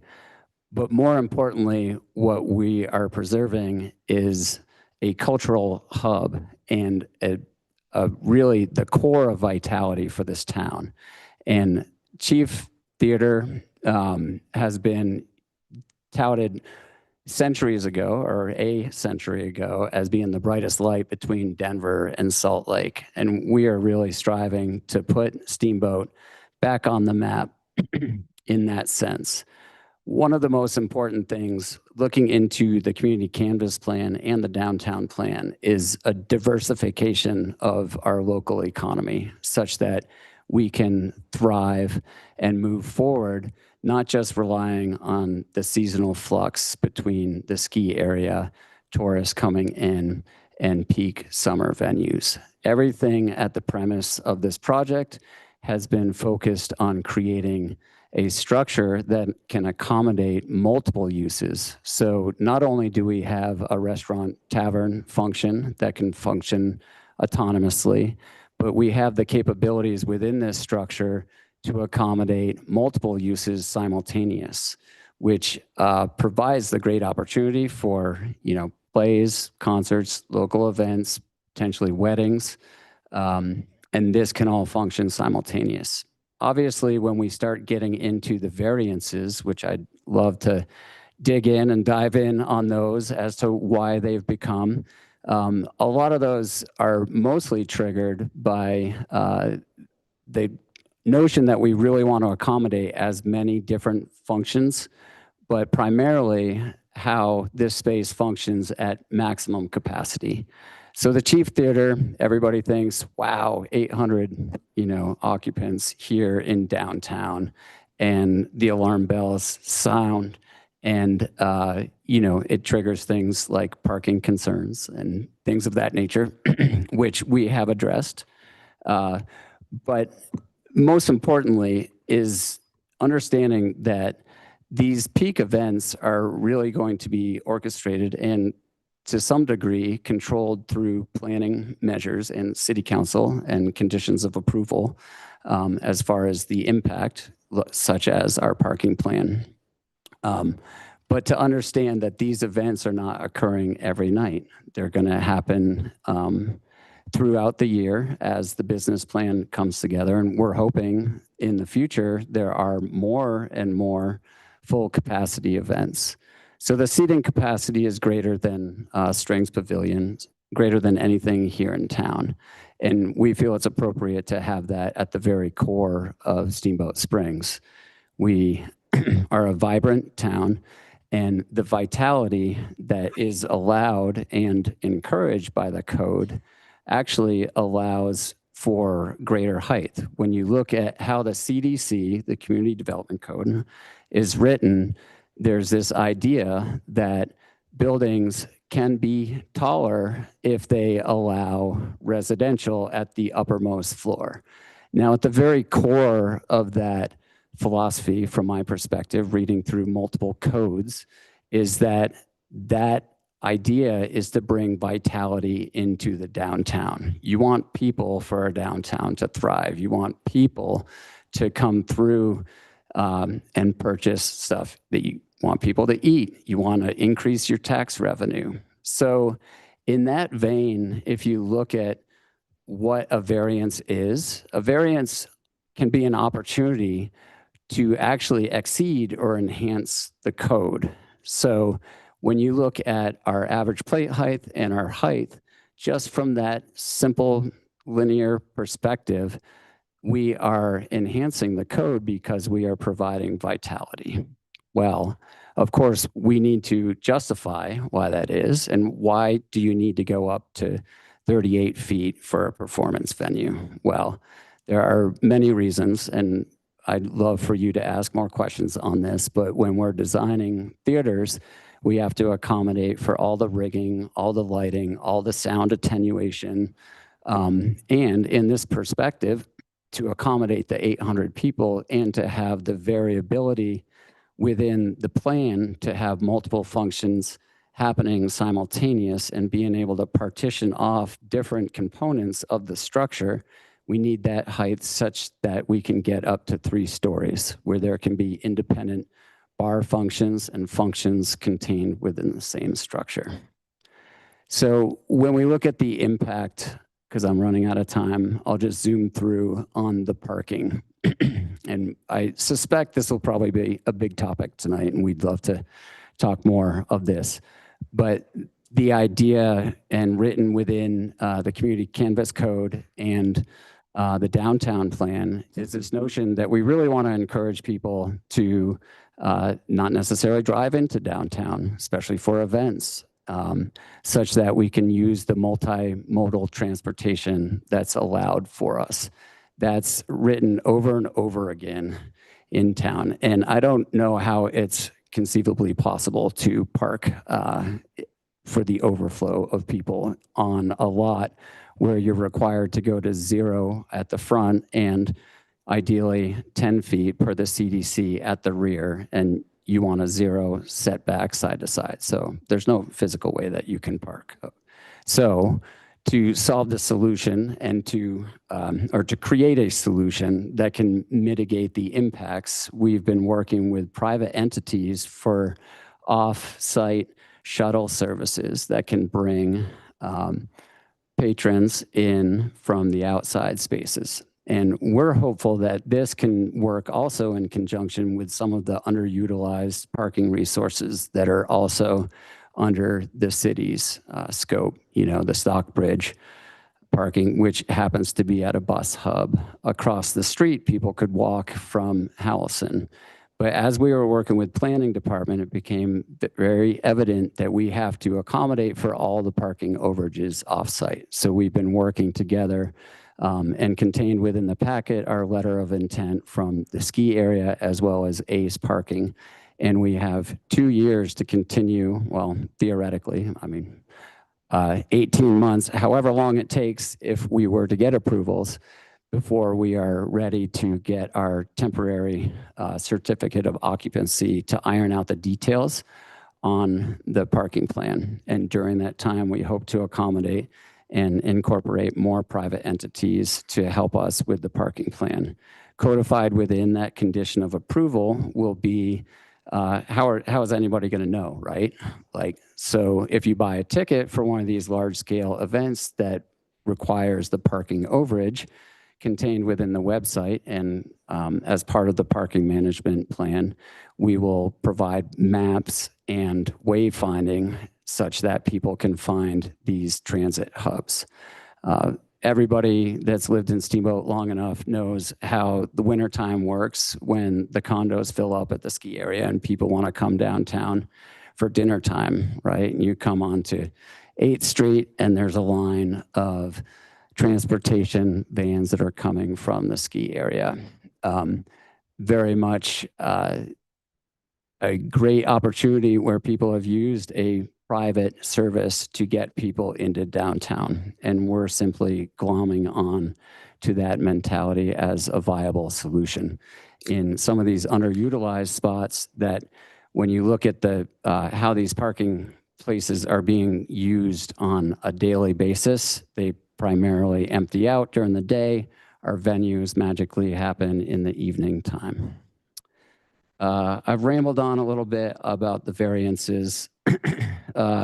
We can get into the rear setback, but the one, and as we are putting our narratives together, we have to go through all the conditions of approval. And one of the biggest condition of approval is the conditional approval for an event venue in the first place. Within the zone district, I don't know if I need to stop. How? Finish your thought. Finish your thought. All right. Conditional approval, right? So we have to justify why an event venue is appropriate in a downtown. And it seems fairly self-evident, but the big takeaway from my perspective is that we're carrying the torch of a centuries-long use of the Chief Theater, and we hope to bring it bright into the future. So thank you for your time, and please ask questions. Okay, thank you. We appreciate that. I wanted to make two comments. I forgot to make this earlier, but I should have, is that since I am the city council representative on Main Street, there was a letter that came from Main Street Steamboat supporting the Chief Theater. And I just want everybody to know that I had no knowledge or no input into that letter. So I just wanted to make that clear. The second thing is, and Councilor Dixon brought this up, is that there seems to be here 4 major variances here. Parking, building height, average plate height, and rear setback. And the thought was maybe we take these one at a time and ask questions about a specific one until we're done with that one and then move on to the next, rather than bounce back and forth across all of these things. Does that make sense to everybody to try that and see how that works? With a caveat. What's the caveat? Caveat is this is a historic architectural feature of our community. And I do want to talk a little bit about that. The overall. The overall, Yeah. yes. Okay, that's fair. That's fair. So I'm in agreement with the other piece, but I think there's a couple of caveats in there of. No, of course. And if you, we won't cut you off. If we miss one variance and you say, oh, wait, nope, you're done. Just reading the planning commission minutes. It was really helpful and they stayed on topic. They hit parking, they hit the sign. So I felt like if we could do the same, it might help. Do you want to start with the variances or do you want to start with the more historical overview perspective piece? I would like to start with the historic overview perspective because, 3 people talked about this project coming in here, and I think I heard the word or implied something about historic twice. And so I want to really, this is an historic feature within our community. And so I want to hear a little bit more about that, about the heart of that. So I guess for staff, what is historic? What is it registered and what does that really mean? And then for the applicant, it's more about how are you maintaining that and progressing that in your new designs.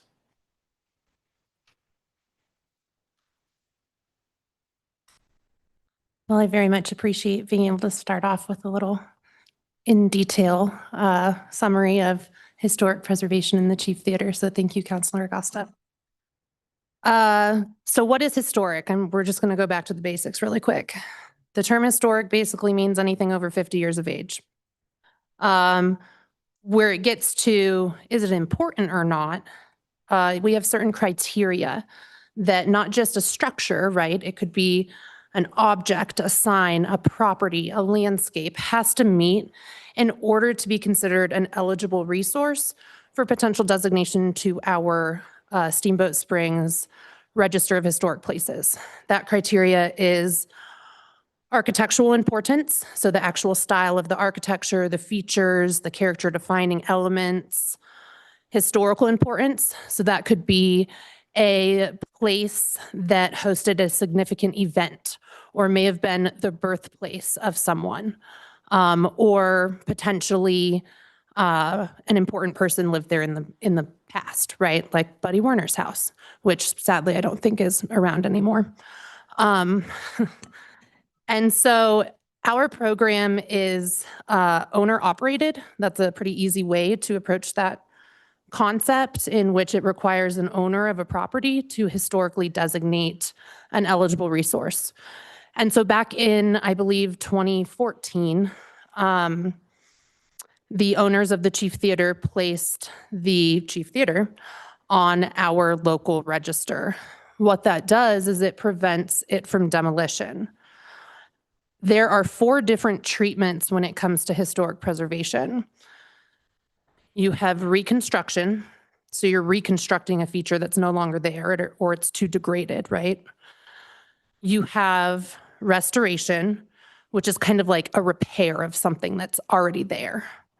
And then you have preservation, which means that your structure is perfect and we're just going to keep preserving it in its perfectness and we're not going to alter it too much.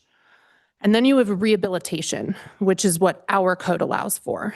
And that is a mixture of all of the treatments of historic preservation. So rehabilitation, there are 10 standards under that. And this project meets, they are outlined in your packet, standard 1, 3, 5, 6, 9, and 10, which is specific to continuing historic use, which this project does provide. And then it allows for the alteration and expansion through an addition. Something we look at in historic preservation is this reversible? And that allows us to meet the Code of Federal Regulations SOI standard 10. So hypothetically in the future, if a Trace did not own this structure, someone could purchase this building and maybe they don't want a theater or they don't want, the indoor event space that is being proposed. This project is reversible in the sense that that addition could be removed. Where the preservation and reconstruction and restoration portion of the treatments come into this project is with the preservation of the facade. And so the facade has changed multiple times, sometimes 3 or 4 times in just a singular decade. Same with the variety of the historic marquees.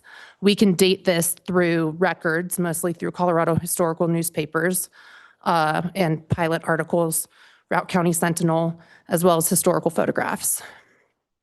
In 2016, there was a facade investigation which revealed the blonde color brick and a lighter red brick, which we believe dates back to 1947 to 1950 based on photographs.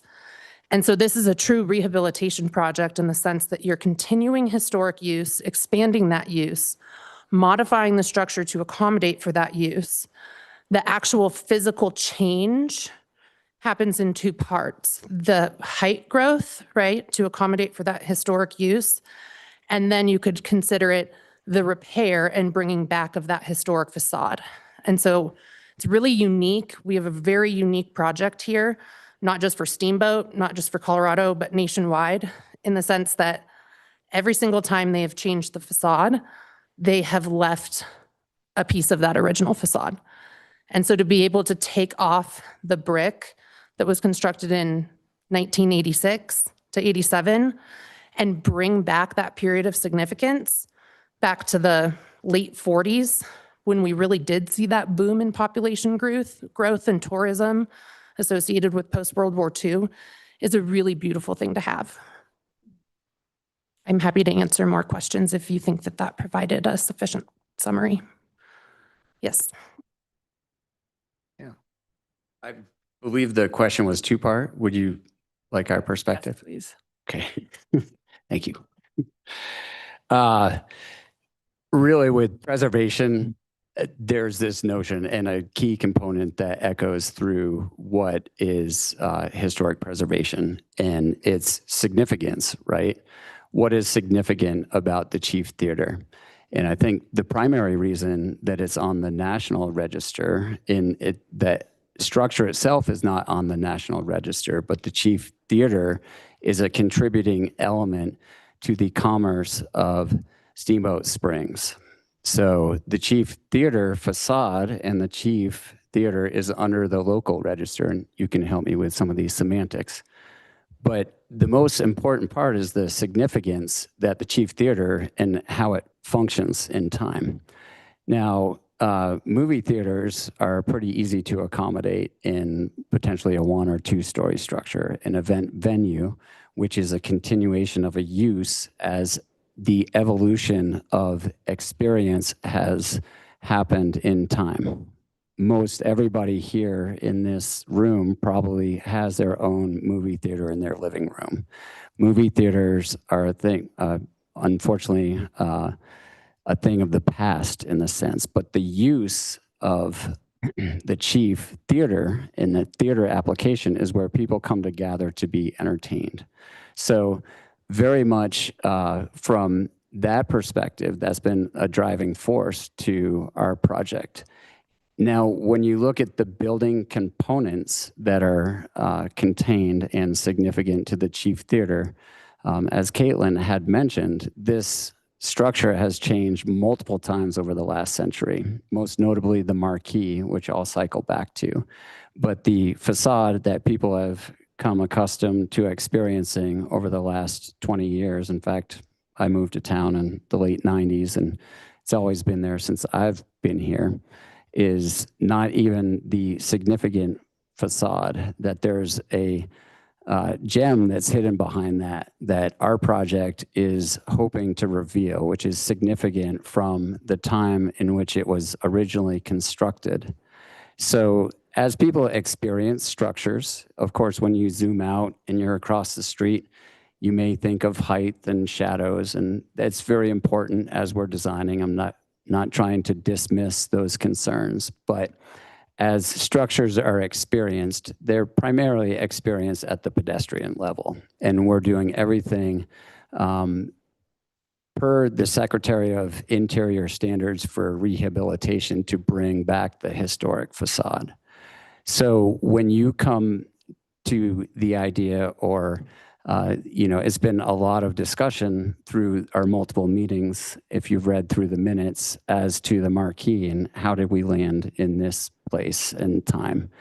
Well, if you look at the history of the Chief Theater and the marquee in particular, it has changed sometimes multiple times within 1 decade. It's changed over 20, 30 times. It's changed a lot. And so part of the story is the change of the marquee.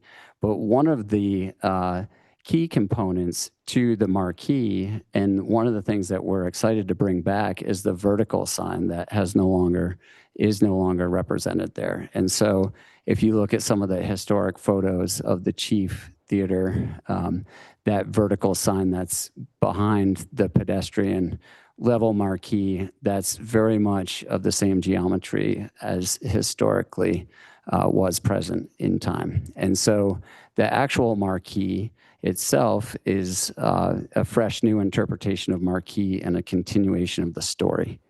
So that's how we're honoring the preservation. And with the Secretary of Interior standards, there are many components to that when you're designing a structure. But it all tethers back to what is significant about the structure. And what is significant about the Chief is how it contributes to the local economy by bringing people into a gathering space to be entertained. And that's how we're honoring history. Thank you. And a very quick question. What's the setback on the second floor? The second The setback is required per the, How long is, how many feet? yeah, 15 feet. Yeah, which is what we're doing per the community development code. Oh, and maybe before you sit down, kind of again addressing, sorry, the historical significance. Can you just talk us through, sorry, easy for me to say briefly, what's being demolished and what's being saved? Yeah, I mean, that's really a pretty straightforward question with a very straightforward answer. What's being saved is the front facade and the structure that contains the front facade, and some foundation components that we need to use for the structure. And what is being demolished is what is behind the front facade, primarily out towards the alley. Okay, thank you. Yeah. Councilor Gary, may I follow up on that question? May I provide a follow-up on that question? Absolutely. Per building code, if this were coming in with absolutely no variances and it met a height requirement on the architectural plan set, you are going to have demolition on the interior of the space, which is allowable from a preservation perspective. We can't regulate over that, but it would be a large portion of the roof is what is being removed to accommodate for the addition. All right, thank you. Thank you. Okay. Did that answer Yes. yours? Okay. Shall we move on to the variances? Do you want to start with the first one, which is the parking? Okay, what questions do we have regarding parking? Well, I mean, I just want to start off, the minutes, this was one of the longer minute packets that we got from the planning commission, reading through all 36 pages. It really helped frame our conversation for tonight. So hopefully everyone did read that. But I think it's worth it right now to, have the applicant at least explain, what you anticipate the parking scenarios to be and when those uses are, because it seems to me that's only during the large venues that it's required, but you're still planning on doing it ongoing, I guess. But more importantly, when I think of the parking, I don't really have a problem with a shuttle service. But what I am trying to understand is how you're going to implement your shuttle service when I want to go downtown and have dinner before the show, but I want to park my car at Ace, for example. And then I want to stay later and maybe go have a cocktail over at Primrose before I go back, to catch the shuttle to my car. How do you anticipate those what ifs? Thank you for the question. I think with any music venue, with any concert, everyone in this room, we've been to a whole wide range of music, I'm sure. And how do you attend something? How do you get there? And it's going to be by bike. Do you Uber? Are you in a place where you don't live? Do you get a ride from somebody else? Are you going to drink? Are you not going to drink? There's so many levels that go into it. And we're trying to, as we get into our parking lots and the what ifs, we're trying to accommodate the city and the need for, the congestion of no parking as best we can. And so with what we have locked in so far with the LOI with the Meadows and with Ace, we'll have the shuttle from there. I'm also exploring, this is for the current covering the 86, but we're also looking into many more, exploring the high school, the Wells Fargo, the BMO bank lot, and multiple others. So we can essentially have our shuttle service acting similar to a bus service where it's out to Meadows, pick up here, and, drive back to the venue. And so I think with our parking plan that we'll have put together before our certificate of occupancy, you'll see all the thought that's put in, everything from bikes to pedestrians to where we're picking up shuttles. And, the reason now is, yes, we want to address this, but there's also an evolution of 2 years of construction. And the next 2 years, a lot of things could happen. I would hope that we can all get behind a city-supported parking structure downtown that's long been needed. I think that there's so many levels of things that are going to evolve, and we're here to make it better. I don't want a venue that's just going to clog up town and, go to the grocery store and get something thrown at me because people are so mad at me for the parking. I want something that flows and is efficient. And we are going to have large concerts, but we're also going to have small shows and local nights and dance nights and bingo nights. And it's going to be a place where you can go. You can go watch the World Cup right now or the NBA Finals. It's something where you can get out of your home and you're downtown, and it's going to bring a lot of vitality. And our goal and everything we do over the next 2 years is, the work starts now. It's been a long effort, but it's getting everything to construction, and a plan is we will have that before you, to answer every what if that helps. No, I think, and good. First of all, I appreciate that because I think 18 months or longer, 2 years to kind of come up with the plan. I think what may hear from, I know I read in the Planning Commission packet was those what ifs. What if you don't have it by then? You don't get a TCO, which means you don't get to operate your business.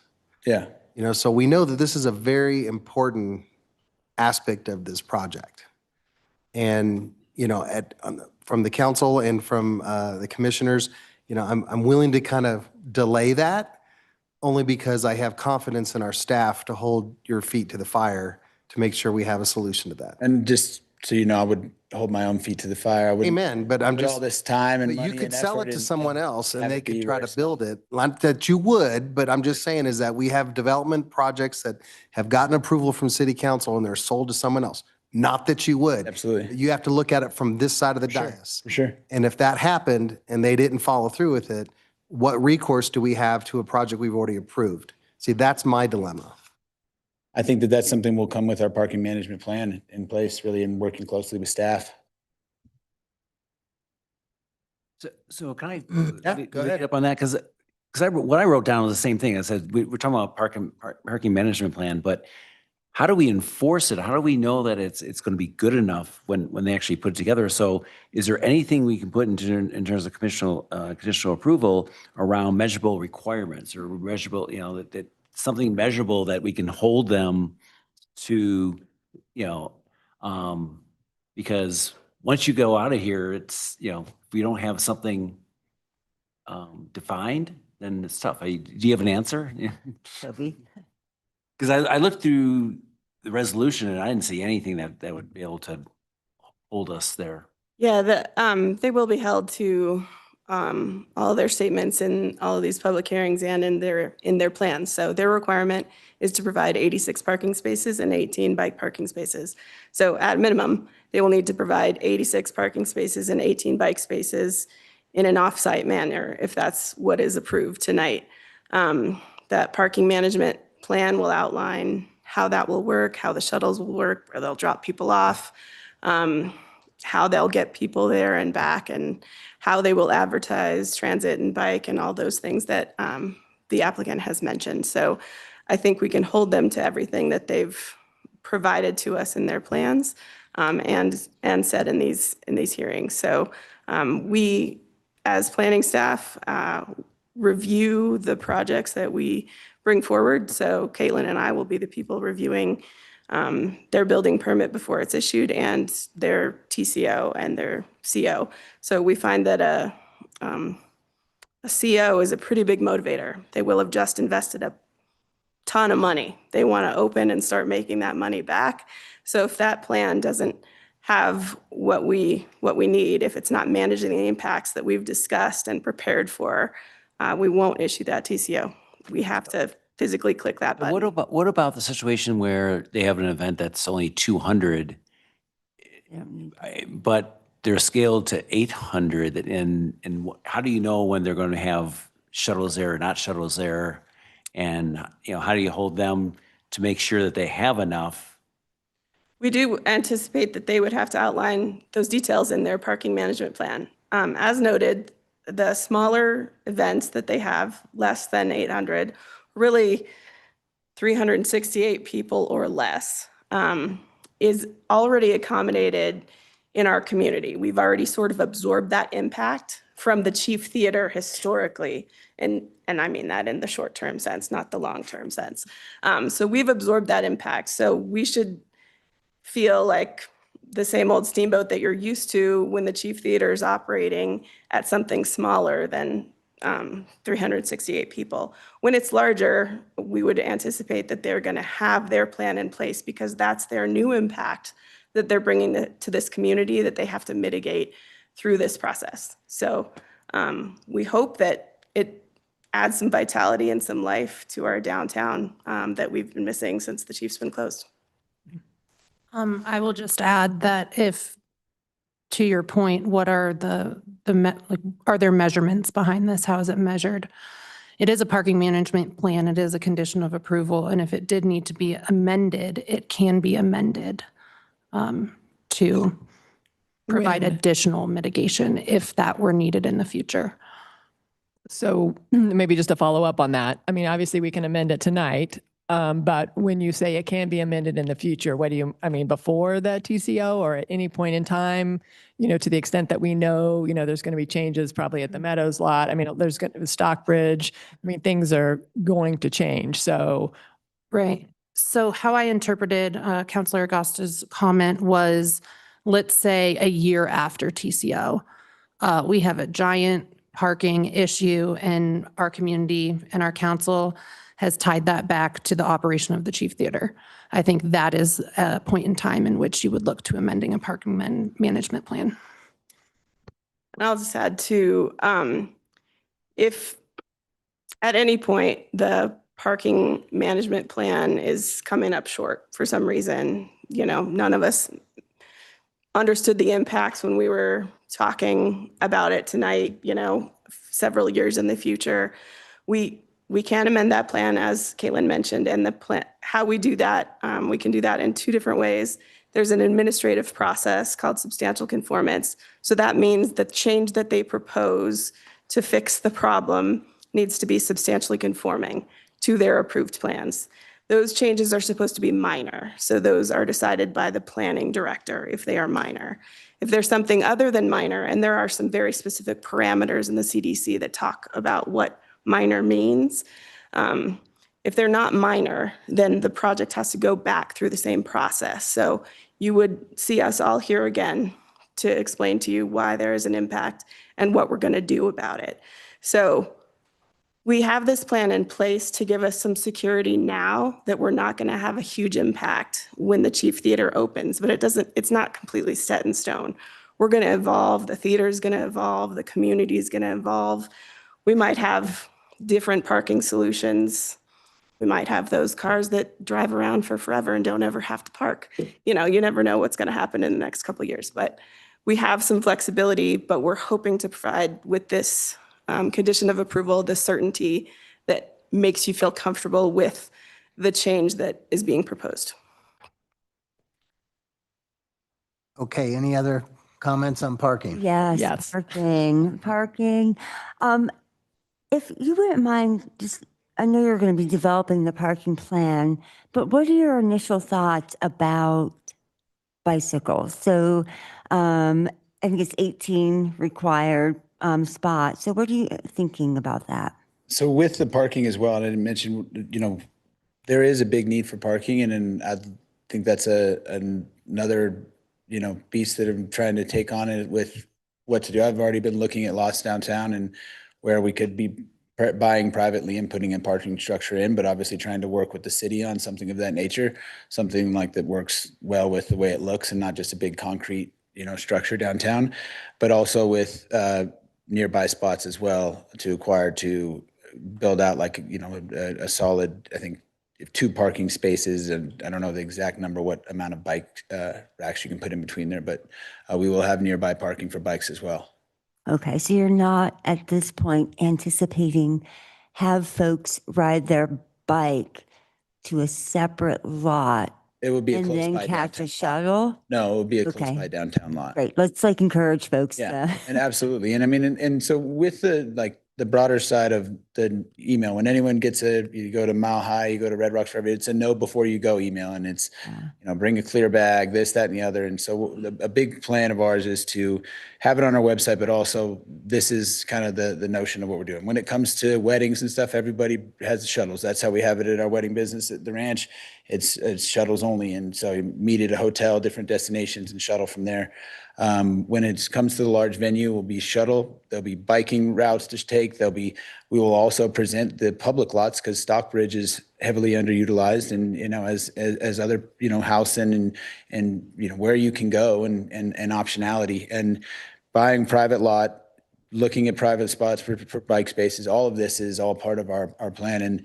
And I'm holding my own feet to the fire because beyond this, like, this is the next step, really. The approval from here, getting things rolling and under construction, but also making sure that we spend the next 18 months. And like we say, anything can happen. Hopefully something comes up where we start doing more with the city structures, and there's a lot that can evolve, but it's going to be our next biggest effort to make sure that we solidify a solid parking for everybody. While on that as well, with the know before you go, congestion of people downtown is another topic that's come up. And with the lines and the services, we have, I have bear with me one second. We'll be using the best in-class ticketing app where concert goers will just tap their phone or scan their phone at entry. They will also, they get to know before you go for a smooth entry. And we'll also be using a program called OpenGate, which is a fast and efficient security system of walk-through metal detectors, providing one of the most sought-after innovations in the industry that has a highest throughput detection. And we'll also discuss with this how we'll manage the lines. For example, the Sam building next door. If it's First Friday and you have people going in a line around the corner, and however that is, we wanted people in the venue as quick as possible. And all 800 people aren't going to show up at the same exact time. The same way all 5,000 don't show up at the rodeo at the same time, and there's a mile-long line through town. It's, there's a little line in front of the rodeo grounds, and if everyone checks their ticket and efficiently gets through. For the Sam building, we'll treat it somewhat like if you've ever gone to the mall and bought an iPhone. There's a mile-long line through Cherry Creek Mall, but as the Lululemon entrance is, there's a gap, and there's a person on one side, and you allow you to go through, so patrons can still go into the Sam building.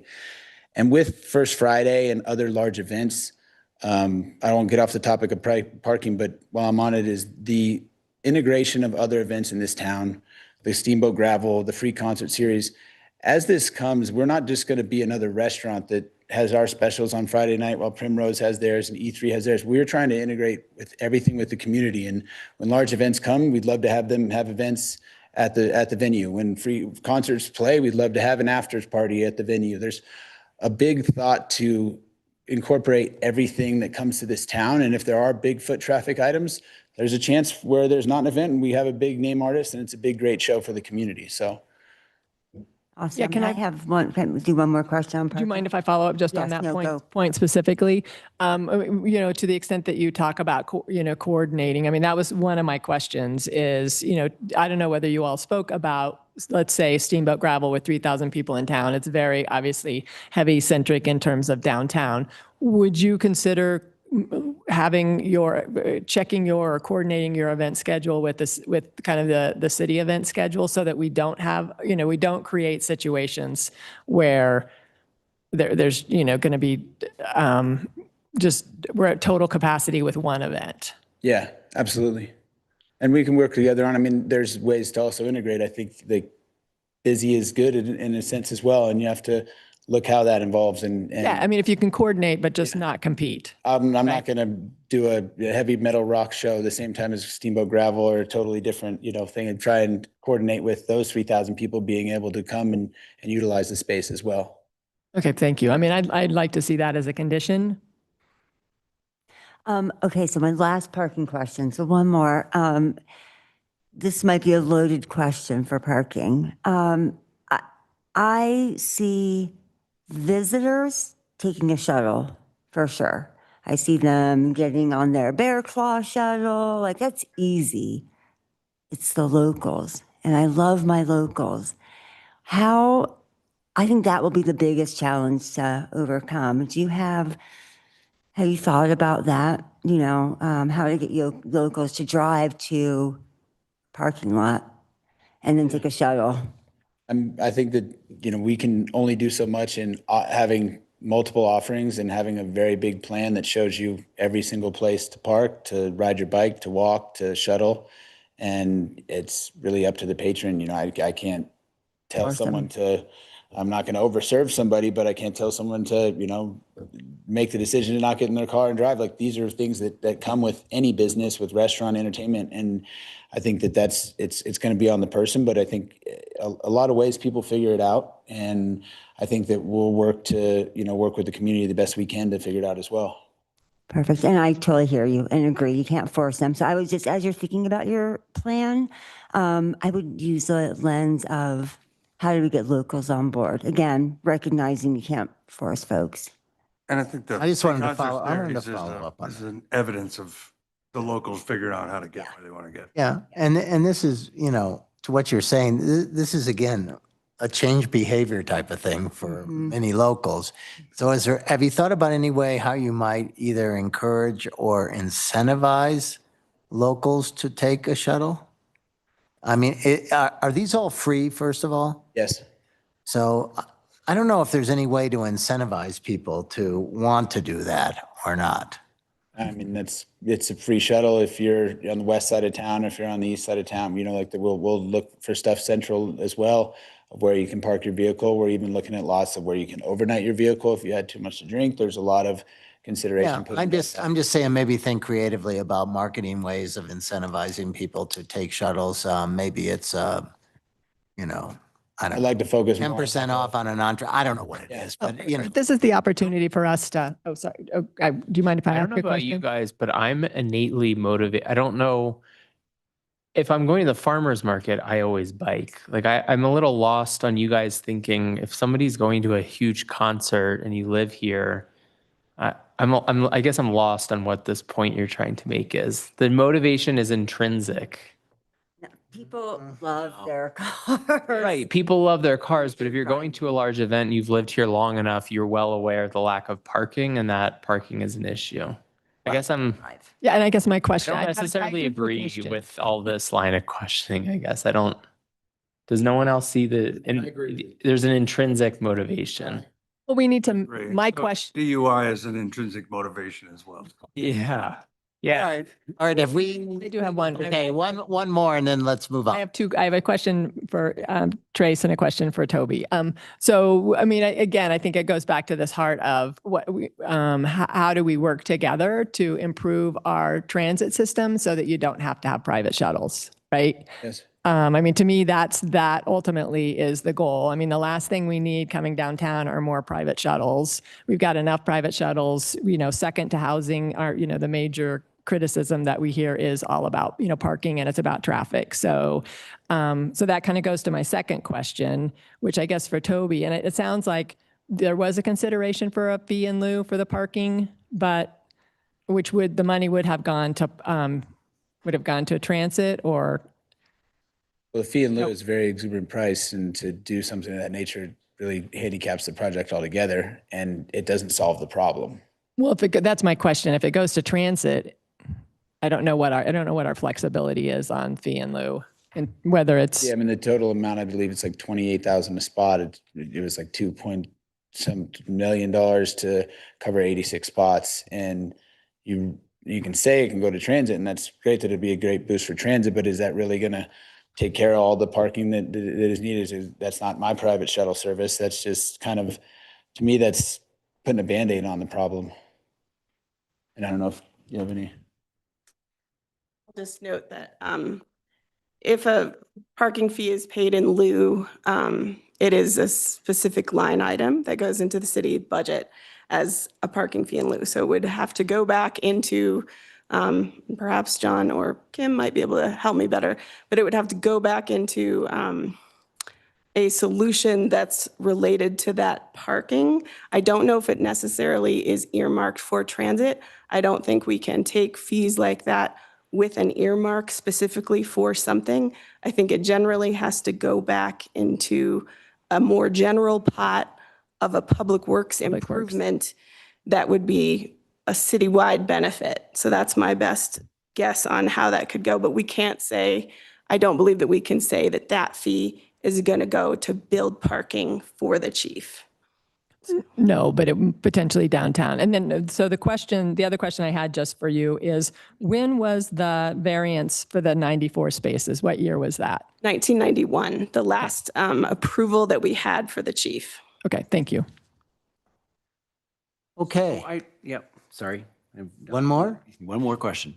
I always wonder, one thing I wonder about is the Saturday market. And it closes all of Yampa Street, yet it absorbs the parking, down there. Can I ask Lisa to help me understand, how does downtown absorb those, losing that many spots when all these people are coming down? Do you want to be from here? You can, Up here. up here.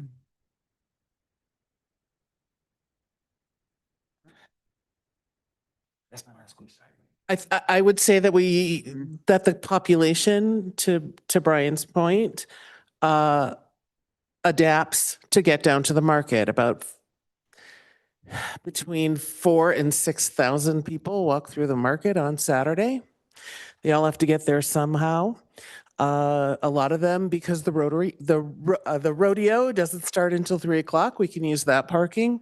There's parking behind the Wells Fargo building, which does not operate on Saturdays. So there's that parking that's available also behind the courthouse. There's a lot of parking already readily available downtown to absorb those people. The rodeo also has a capacity of over 3,000 people, and we absorb that parking without any real challenge.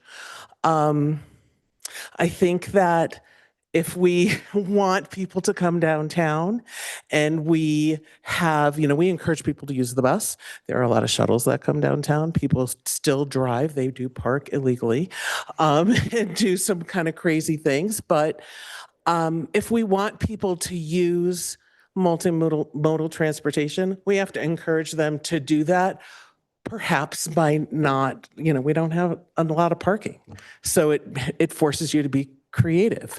I'm not saying that we don't need more parking downtown, because we absolutely do. But I think that we can accommodate 800 people, especially in an evening, pretty easily, as opposed to myself trying to accommodate 6,000 people on a Saturday afternoon. I think that the chief challenge isn't nearly as big as what happens on a typical Friday or Saturday in the summer.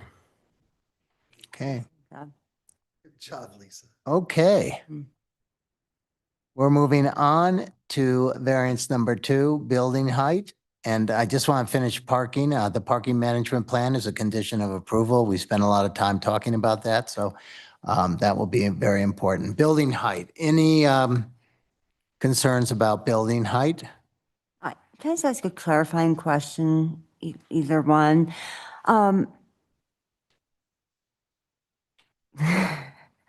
Like rock, paper, scissors. So we're going up to 38. That's correct. Is that because of the rooftop deck? I got confused reading the minutes. And there was something about a structural issue. Yeah. We are using the rooftop structure, but it's not because of the rooftop that we're going up to 38 feet. And if I may, I believe we should be discussing height in conjunction with average plate height as well. Agreed. Just because the two are tethered together. But the rooftop deck is not what's creating the height, but that's where we do measure the height from, because that's the structure.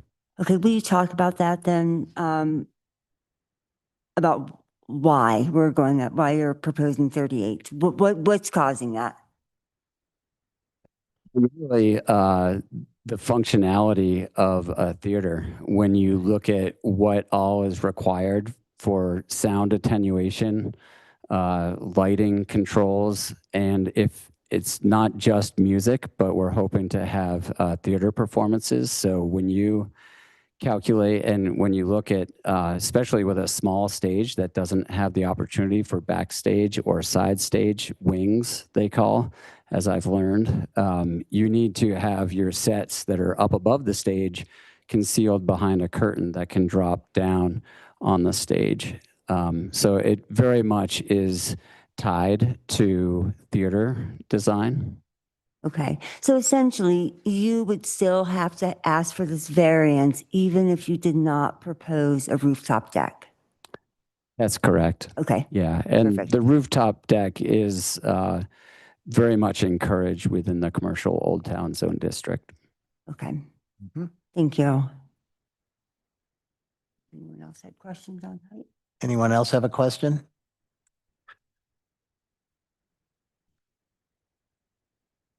No questions on that one or on the average plate height as well? Yeah, I'm good. Okay. Then the last one is the rear setback or lack thereof. Yeah, and to me, this one seemed more like a formality to me. And so I was just more like, the current set building is at the 0 lot line, That's correct. correct? And so going up, it's kind of already inherent with the existing structure. Why was that required as a variance? Because it doesn't meet the zone district standards. In the old building and the new, I mean, whatever we rebuilt, correct, Caitlin? That's correct. So a variance is required because you're basically expanding the existing legal nonconformity of a 0-foot setback because you're increasing the volume Got it. of the rear walls. Thank you. It's kind of connected to the 38 feet. Got it. Okay. So now that there's a rooftop deck out there, there's now managing the snow up at the roof deck. So how is that done? Electric snow melt. With snow, with gas powered snow melt? God. Yeah, the safest way to control snow is a flat roof, and flat roofs are very much encouraged in the commercial Old Town Zone District. And that ties in with average plate height, but snow essentially is mitigated through snow melt systems and drainage below the surface of the walking surface. Any other questions before we open it up to public comment?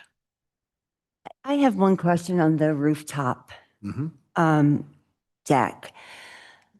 So it doesn't sound like there's actually a restaurant up there. Folks can order food or drinks and it'll come from the restaurant within the building. Will you be having outdoor bands or music live on the rooftop deck?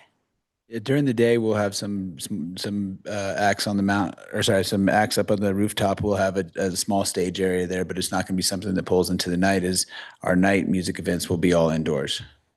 And I think, like as the question goes for noise, I think that, we look at past stuff like Ghost Ranch, and that was a building that used to be the Off the Beaten Path bookstore that wasn't built for noise, and it had the House and Place be built right next to it. So when there was late nights there, it just went straight across to the brand new apartments across the street. So I think as we consider what we're doing and being at that 38-foot height, noise is going to carry in a different direction for sure.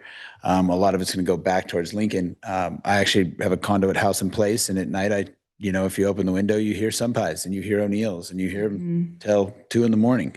And that's a typical Friday and Saturday thing. And I think that, as we try to work with the rooftop, the goal is to have like a great place to go up and have a sunset happy hour, have a drink. The venue is very similar to one in Athens, Georgia, at the University of Georgia, called the Georgia Theater. And when I went and toured that facility, a bunch of friends of mine who had went to University of Georgia said, "Oh, go to the rooftop. It's iconic." And it's great. You go up top and then you just see measly old Athens, Georgia, and a couple structures. When you go to the top of this rooftop, you're going to see Sleeping Giant, Mount Werner, House and Hill, Strawberry Park. Your sunsets are going to be unbeatable. It's going to be a postcard, item for this community in this town. And we'll have bites and cocktails up there, and acoustic shows and nice music. It's not going to be a raging concert on the rooftop. Okay. Yeah, thanks. Because I saw that there weren't specific, which of course hours. I think you mentioned that it would be similar hours to other businesses. Well, when we look at Salt and Lime, it's a restaurant, so they're closing down relatively early. But when we look at our other more Some Pies or Schmiggity's, they're open later. And so I was just concerned that that rooftop deck would potentially be open later, causing more noise for the area. I think the noise would be no different than what, the streets in front of Ice House or Some Pies or the balcony at O'Neill's would be. And especially that's like the higher level as well. Where does the sound carry? Okay. All right. Thanks. Just while you're up there, can you tell me what's the capacity per level? So we have that kind of, do you have? Or what's the capacity, especially like the rooftop deck? What is our on there? We have 200 and.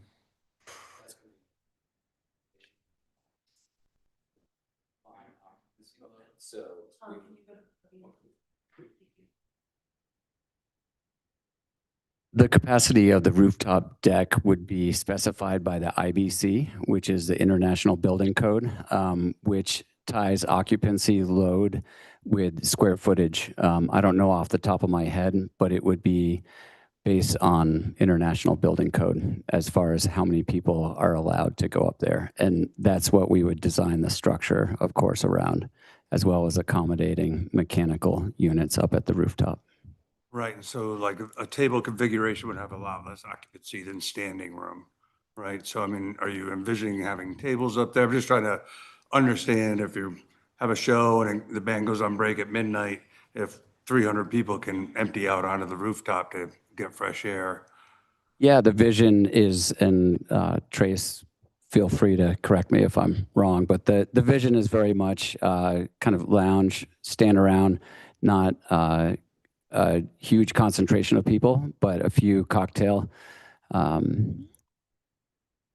tables and potentially a bar and a stage that could accommodate some small acoustical performances. So as we were originally laying out our conceptual layout for the rooftop deck, we had partitioned roughly a third of the space for a small acoustical venue and 2/3 of the space for dispersed standing cocktail and lounge seating with sofas and umbrellas for shade structure, if that helps.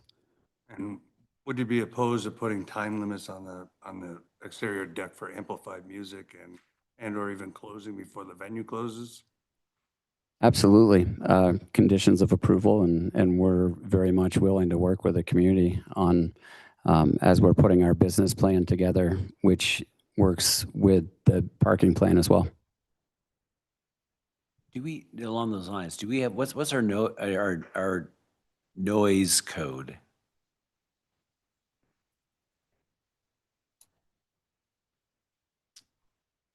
We have a noise ordinance in the municipal code. I don't know it off the top of my head, but I think it requires quiet hours generally between 10 p.m. and 7 a.m. unless you have a business that is open later than 10 p.m., like a theater event venue might have. So if they have an event that is over by 10, we would expect them to comply with the noise ordinance. If they have an event that is listed to go till 2 or something, then they would need to comply with the ordinance after 2 p.m. or 2 a.m. So if that's something we'd want to do, we'd have to actually put it into. Yeah. Yeah, I mean, if you think about how noise amplifies, obviously noise that's up at 40 feet is going to amplify out in a much bigger direction than noise that's on a patio at street level. Just voicing a concern that there is that opportunity for that noise to be out there for all the people that do live downtown in a much bigger way than you would probably hear from, say, Some Pies or something like that. Yeah, that's the goal though, is not to have any like long late night shows up there. I mean, if people spill out of the concert, I mean, the goal is to have a concert go towards a certain time and still be able to utilize the bar and the dance floor. You know, there's I've been to some great music venues that when the show ends, you got to leave right away. And there's some that when the show ends, some other music comes on and then some disco ball comes down, and it's a fun place to stay and hang out. And as we get people to go on the roof, we can mitigate noise by a certain amount of people that can go up there. We're not going to have late night concerts on the roof. It'd be more of a daytime, afternoon item. To be clear, I think it's an awesome project. I just, haven't been in the bar business for quite a while, having 4 stories to manage and occupancy levels that will move in flux. You guys have a big project ahead and managing that. Will the fire department make you have counters for those floors and, to evacuate people in a fire situation? In a fire situation, we've got, obviously the elevator and then 2 fire-rated staircases as it goes out. Do you have anything else on that? And the building will be sprinkled, right? Correct. Yeah, just one thing to add, and I don't know how much of all the meetings minutes you've read that we've had, but a lot of the building form is dictated by building code. And one of the most important things of designing a structure of this magnitude is life safety. So that's the stair towers and elevator. For elevators, accessibility, but staircases are means of egress. And with that, ADA has been addressed, so ADA will be able to reach every aspect of the venue. Down in the GA, there's a pit where people go down into standing, and ADA will be up right to the right side of it with a perfect concert view, as well as elevators to the rooftop. Councilor Barnes, I just want to touch on something that I think might have been missed in your question in regards to the fluctuating capacity based on organization of space. In my work, we have a lot of tenants lovely tenants, some of them are here tonight, that operate out of our historic structures. And you are correct. If you have a seated event somewhere, your capacity is going to go down. And it's going to be lower than if you had a standing capacity. And so it truly is up to the fire department and our fire chief to set that capacity, as well as the IBC in terms of the actual count. So thank you. So one proposal I'd throw out there is maybe, because Trace, you could sell this thing, and who knows what the next owner would feel like doing, is you could say the noise ordinance is in effect till 10 o'clock or the end of a venue, whichever is earlier, kind of thing. And so you don't have to write the ordinance anymore. Basically, you just say, hey, the ordinance is, starts at, so it gives them up to 10 o'clock. Or some other number. How important is the rooftop deck to the being open as late as the main venue? How important is that business? Before I let Chase jump in and answer that, I do want to clarify. We have a noise ordinance, and then we also have standard hours of operation for a business, right? So those hours of operation allow a business to operate until 11 p.m., I believe, actually, not 10 p.m. And then, as Toby stated, if the business is in operation past 11 a.m., then the business can continue to operate past 11 a.m., but 11 p.m., thank you. But that is separate from our noise ordinance, right? And then I think it's also important to have the owner touch on what the typical timeframe for I'll say, large just concert to be clear, is. I'm not concerned about how late they're staying open. I'm concerned about the noise coming off the roof. Yeah.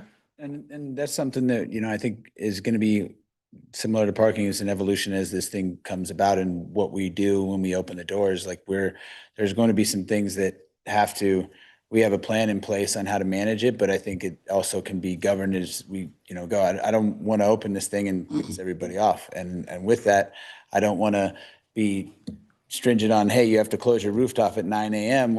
or 9 p.m. when I know what it sounds like at 2 a.m. all the way down the alley at the other side of House and Place from O'Neill's. And so there's got to be some give and take there of if we do new noise testing, even, on what it is and when people are on the rooftop, and how that compares with the rest of the Old Town Pub outdoors or Yampa Street. Okay, let's move on to public comment if we can. Just want to add, a couple clarifying comments about the noise. So sorry, we have misstated a couple things. So that's where we get in trouble when I don't check the code. So we do have a noise ordinance that applies from 11 to 7. So I think I was citing the lighting code and maybe Caitlin was touching on that too. So ignore what we said about that. So our noise ordinance applies between 11 p.m. and 7 a.m. And the municipal code has specific decibel levels. So the noise, and it would apply to this use and every other use. We have residential, commercial, and industrial standards in the municipal code. So the noise level would have to be less during those hours, and it would have to meet those decibel levels. And the municipal code and the noise ordinance are enforced by the police. Okay, thank you, Toby. Okay, we're going to open it up to public comment. Is there anybody in the room who'd like to come down? If you do, please come down, state your name, address, and you have up to 3 minutes. Lisa, I won't hold the 2 minutes you already took against you. I was invited. Lisa Popovich, Main Street Steamboat. Thank you for a great discussion tonight. You guys had some really awesome questions. I just want to say that when Trace gave his first statement, when they both gave their first statements, they said a lot of the things that I was going to say. It was like my words were in their mouth, and it was really awesome. I'm in favor of this project. Main Street Steamboat is in favor of this project. Seeing the chief restored to its just being back in the community and being a community resource, a place where we can get together and gather and celebrate and listen to music and go to the theater. We don't have a resource like this currently in Steamboat. This would really be the crown jewel for downtown. We would really like to see this project go forward, and we would like to see you vote for it. That's all I'm going to say, because we've said so much tonight. Thank you for your time. Thank you, Lisa. Lisa. Is there anybody else who'd like to come down?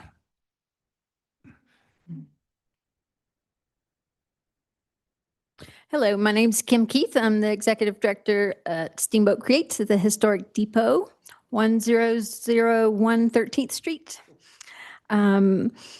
I am here tonight in support of the Chief Theater renovation, and the variance was requested to make this important project viable. As leaders of Steamboat Springs designated creative district, we understand the critical role of historic and cultural assets and that what they play in shaping our community's identity, economic vitality, and quality of life. The Chief Theater is one of the Steamboat's most recognizable arts landmarks in Northwest Colorado, aside from the depot, of course. Its renovation represents an investment in both our history and our future. Located in the heart of the creative district, the Chief Theater has the potential to become a dynamic, creative, mixed-use space that supports arts, entertainment, education, entrepreneurship, and community gatherings. Projects like this create opportunities for year-round engagement. They strengthen the downtown vitality and contribute to economic diversification and expanding the role of the creative sector in our local economy. Communities across Colorado have demonstrated that investments in cultural infrastructure generates measurable economic activity while creating places where residents and visitors deeply value. The property owner, Trace, has demonstrated a long and strong commitment to protecting the Chief's historic integrity while creating a venue with significant potential for public benefit. This project will strengthen Steamboat's cultural corridor, support local nonprofits and creative organizations, and reinforce the important role that arts and culture play in our identity and our quality life in Rowell County. I respectfully encourage you to approve the renovation and the requested variance. Thank you so much for your time. Thank you, Kim. Thanks, Kim. Okay, anybody else in the audience want to make a public comment tonight? Come on down, Bill. Thank you. Bill Latoza, 2170 Valdezir Circle, Steamboat Springs. Lighting here. I'd like to start off, I wear two hats. The first hat I'm going to wear is Historic Routt County. Historic Routt County has and continues to support the rehabilitation of the Chief Theater, as well as I do. We all think, and I agree with the community, that this is needed. Where we disagree is in some of the variances, and those are explained in a lot of our letters that you've all read in the packet. I'm not going to go over them now.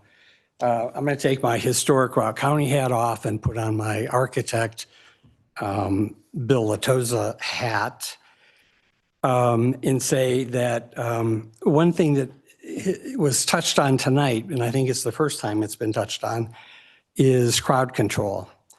I've done some research. I've also done a number of theaters in Chicago, so I have a little bit of experience. But we're looking at having 17% of the population of Steamboat come into this small area.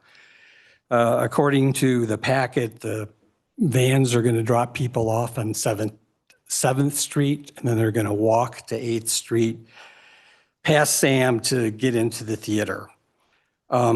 Statistically, if there's an 8 o'clock event at a time, 265 people to 300 people will arrive between 6:30 and 7:30 to get into the theater. 450 to 500 people will arrive between 7:30 and 8 if that's the time. And I just made that time up. Could be 9 o'clock, it could be 7 o'clock, but statistically, that's what happens.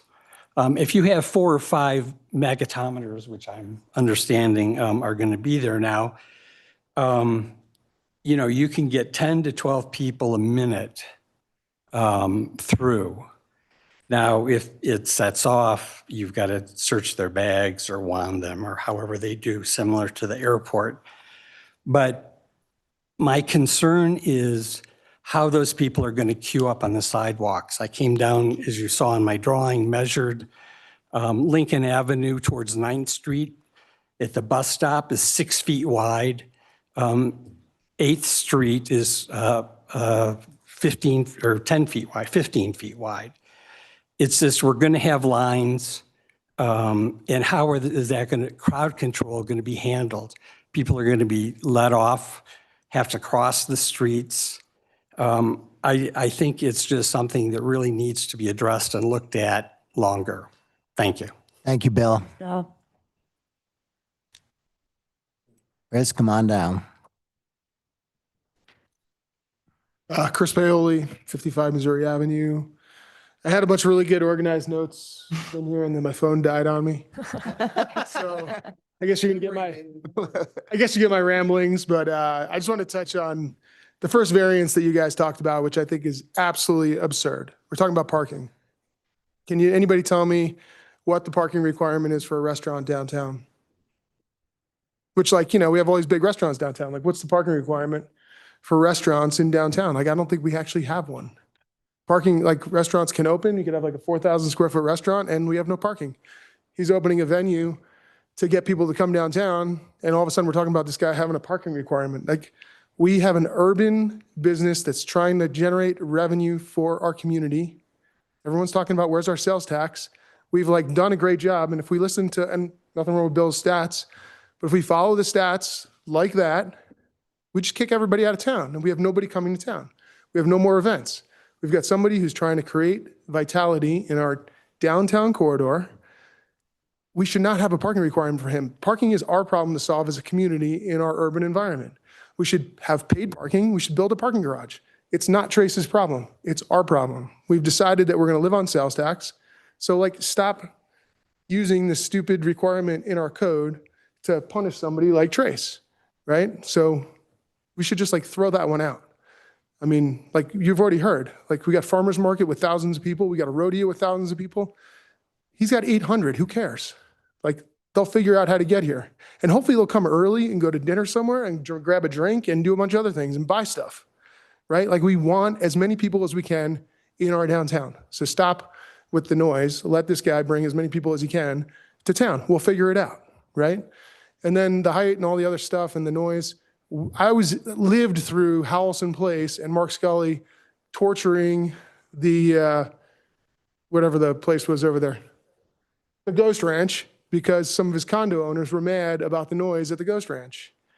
Well, I mean, there's a noise code in town, and they solved it with a vestibule and all this other stuff. It's solvable. Like, don't put that on him. We already have a code for like noise issues.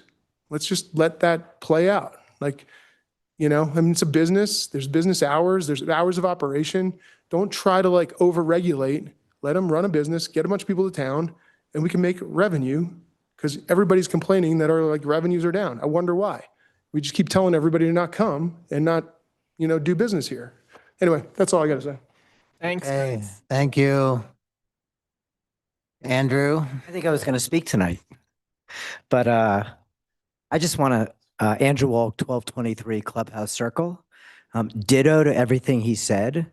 But then, so I'm one of the guys that travels to all the ski town venues in Winter Park, Belly Up and Aspen. And I just want to say, I don't understand what the big deal is. This guy is going to it's going to be a game changer for us.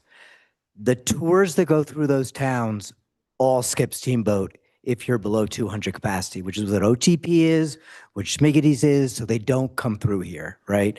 Strings doesn't want the bands. They just started having a no-seat band thing, and that's still not that much of a capacity.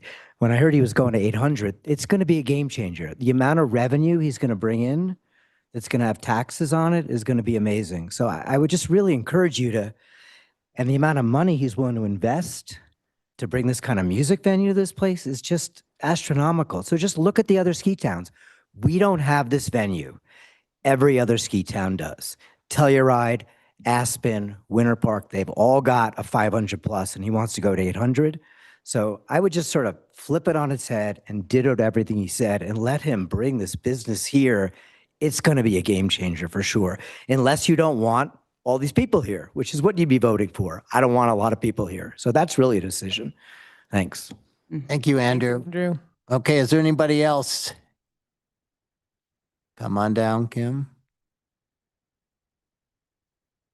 Hi, Kim Haggerty, 74 Park Place. Okay, they just basically said everything I was going to say. This is such a big opportunity for Steamboat. And for Trace to do what he's doing, I was on the Chief Theater Board for over 10 years with Jim Cook. Do you know how much money we raised to do a project like this? Nothing. So it sat there and we just scrambled and tried to make money and did what we can. And then when it closed, it was 2020, this is a gift. This is like a true, to make him come in and invest this kind of money in downtown Steamboat. So what happens in my world at Schmiggity's, I have these bands and then they blow up and they end up at Red Rocks. And just like he said, they're done in Steamboat. We can't ever have them again. So for us to be able to have like a stepping stone almost, 800 seating capacity is incredible. Like the venue could bring so many amazing acts to Steamboat. Like I am like beyond excited. When he called me, I was like, yes, let's do this, because this is like a dream come true. Like being on the board all those years and now having someone see this like come to fruition, it's amazing. Please vote for this project. I tell you, it's going to be amazing. Thank you, Kim. Thanks, Kim. I'm going to go online for a second here. We have Colin. Can you unmute? Colin Kelly. Hello. Hello. There Colin you Kelly, are. 235th Street. I'm here tonight to express strong support for the redevelopment of the Chief. Whether it's council, city in its official capacities, the chamber, you name it, Main Street. We speak as a community regularly and with a tremendous amount of passion about strengthening our downtown, supporting the arts, preserving our history, and maintaining an authentic sense of place.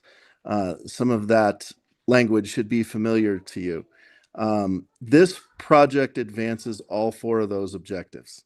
The Chief is not simply an aging building occupying valuable space on Lincoln Avenue. It's part of Steamboat's history. It's ingrained in our identity, and today, however, it's been sitting vacant for far too many years. And as you know, it has experienced repeated vandalism and break-ins. Despite what a few opinions in our community say, preserving historic buildings requires a lot more than just protecting the facade. It requires finding viable economic uses that allow it to remain relevant, occupied, properly maintained, and be valued by our community. Trace's proposal restores significant historic resources while returning to the original role as a place where our community gathers. The proposed theater, performance venue, event space, and food and beverage operations, and the restored marquee would bring back activity to our prominent downtown property, restoring it to its former glory, and creating a cultural amenity that Steamboat currently and very dramatically lacks. I can't speak strongly enough about what I think this will do economically for the city. I know that the patrons of the Chief will patronize all of our retail stores, art galleries, restaurants, and other amenities downtown. I don't have to tell you, when our town is funded by sales tax, concert tickets generate a whole lot of sales tax. The variance for the parking, the CO is all you need to dangle. No one's going to spend this kind of money and not get their CO. People will figure it out. They'll take an Uber, they'll take a shuttle, they'll park up and down all the numbered streets. Trust me, I live on 5th Street. The library, the house, and you name it, they're going to figure it out. So the private sector always figures it out. Trace and his family have such a history here. For it to not be done by them would be criminal. We don't want Anschutz or AEG to do this. We want a local to do this. We've got a historic preservation commission. We've got city staff, and we've got a planning commission. They've all approved it. I hope you do the same. Okay, thank you, Colin. Thank you. Okay, is there anybody else in the audience who would like to make a public comment? Okay, come on down, state your name and address, please. Gabe Selko, 74 East Maple Street. My phone also died, so a few notes here. Must be getting late with all these phones dying. I think so.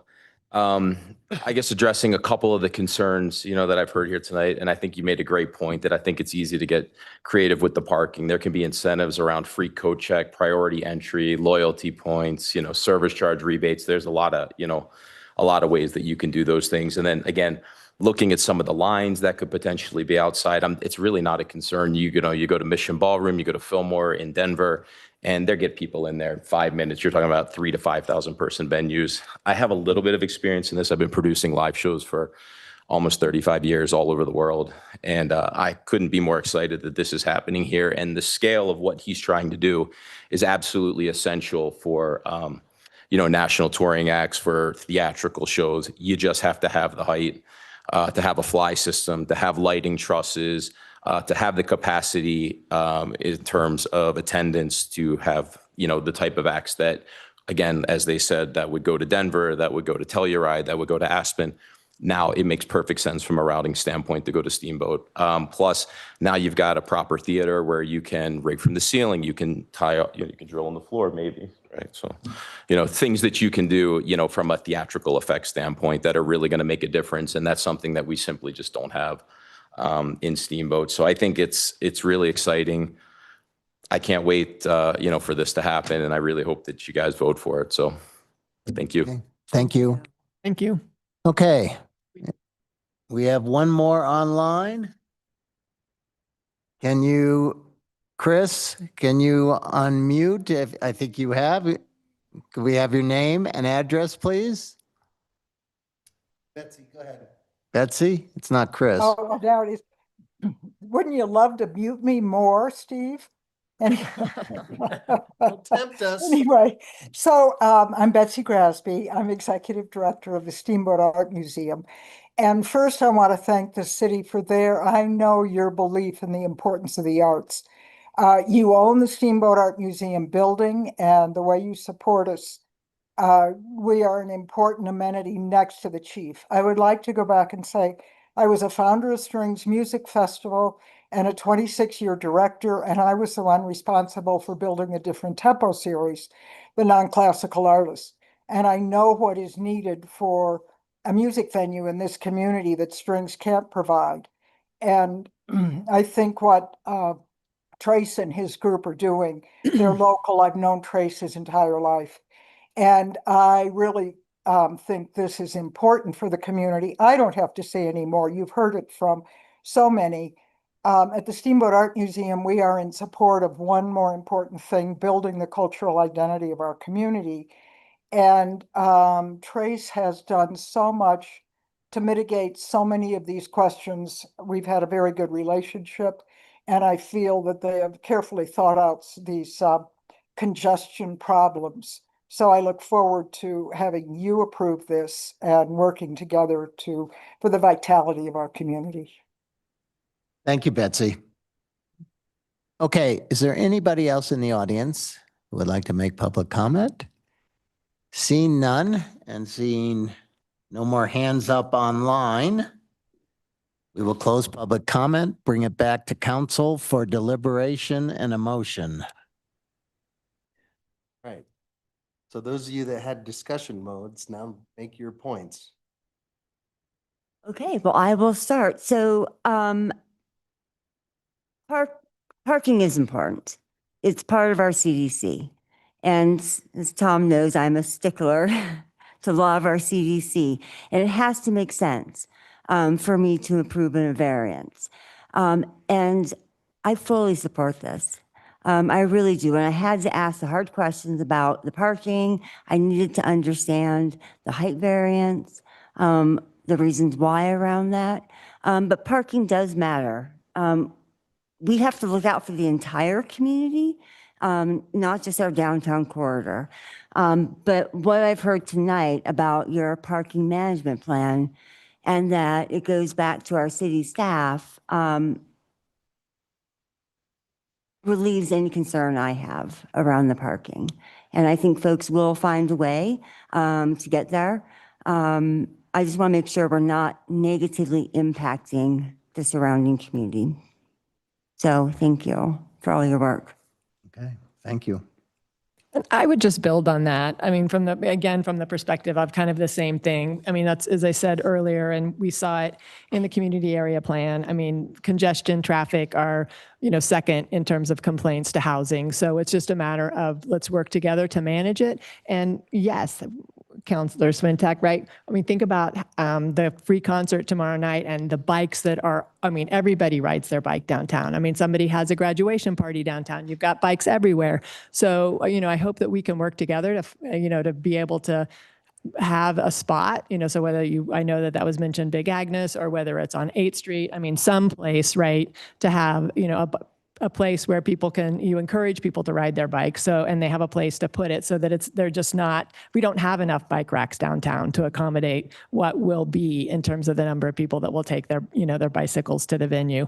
And, and again, we talk a lot about the community area plan. We talk a lot about the downtown plan. It's all about making walking, biking, and taking transit a more convenient alternative to driving, which furthers the community value of a well-connected and multimodal transportation system. So, again, I think from a staff perspective, as we work through this parking management plan, let's take the bigger vision in the sense of, again, how do we build that so that it serves our downtown and not so that we don't have more private shuttles driving around and stopping and, and cause more people to drive around looking, for a parking space. So I think the only other thing that I would think I'd like to put out there for an addition is back to this idea with the conditional approval, in terms of really talking about mitigating any sort of negative impacts would be having some sort of coordination with the special event calendar so that, again, not saying that there can't be an event, but it just, we're not drawing in another 800 people when we've already got 3,000 people in town. So, whether it's Steamboat Gravel or Winter Carnival or, whatever, any of our other big events so that it's a coordination and services the people that are already in town and just not, creating a situation where we've got, more people than in capacity than we can handle. So I don't know if there's. What does that mean exactly? Say again? Like they can't have an event when gravel's happening. Is that what you're talking about? I would say, yeah, let's coordinate with the special events, right? I mean, we've Coordinate could mean let's host an event while gravel's happening. So that's Right. what I'm trying to understand. Are you saying they can or cannot host? Well, how do we work that out, right? I mean, like I think you said, trying to augment, or if you've got, an event in town, drawing to that event, but not trying to bring in, again, like from a downtown capacity perspective, with, as I say, Steamboat Gravel, 3,000 people. I'd push back on that. Yeah, I do too. Yeah, I don't makes think no that sense. works because for me, when you have bad, maybe it's a bad example that you're giving. Yeah. Because Steamboat Gravel comes in, 3,000 people, 800 of those people may want to go to a concert at night when they're done with their bike ride. You're not going to limit 3,000 people or their 800 people venue that evening from a 3,000. I think what you're really getting at, the heart of it is it's conflicting at the exact same time. Like if there's, Schmigady's has a huge concert, Old Town Pub has a huge concert, there's 800 people going here and a rodeo and something else going on, all at the exact same time. So I do not agree with the fact that you can't have multiple venues in our community. This town can handle 15, 20,000 people on a weekend besides the locals that live here. What about summer concert series? They can handle 15 to 20,000 more people come to this town on the weekends. Just From a parking more downtown? constructive way, like having my teeny tiny ice cream stint though, like big events are like a good way to make money. So I feel like in a way we would be handicapping a business by saying, I mean, it would be great to put in there and say you have to host an event when we have a bunch of people in town, but it would be horrible to say you can't do this when we have a big event because we likely will be handicapping them. Like if I was running this, I would want to host something because I'd sell out. So I just, from a business point of view, I'm really not comfortable with doing that because we want this to be a success. We don't want it to end up as a meth den again in the future. No, I don't know who would govern it anyway. say again? I don't know who would govern it anyways. Who would look at the coordination and say this is good or bad?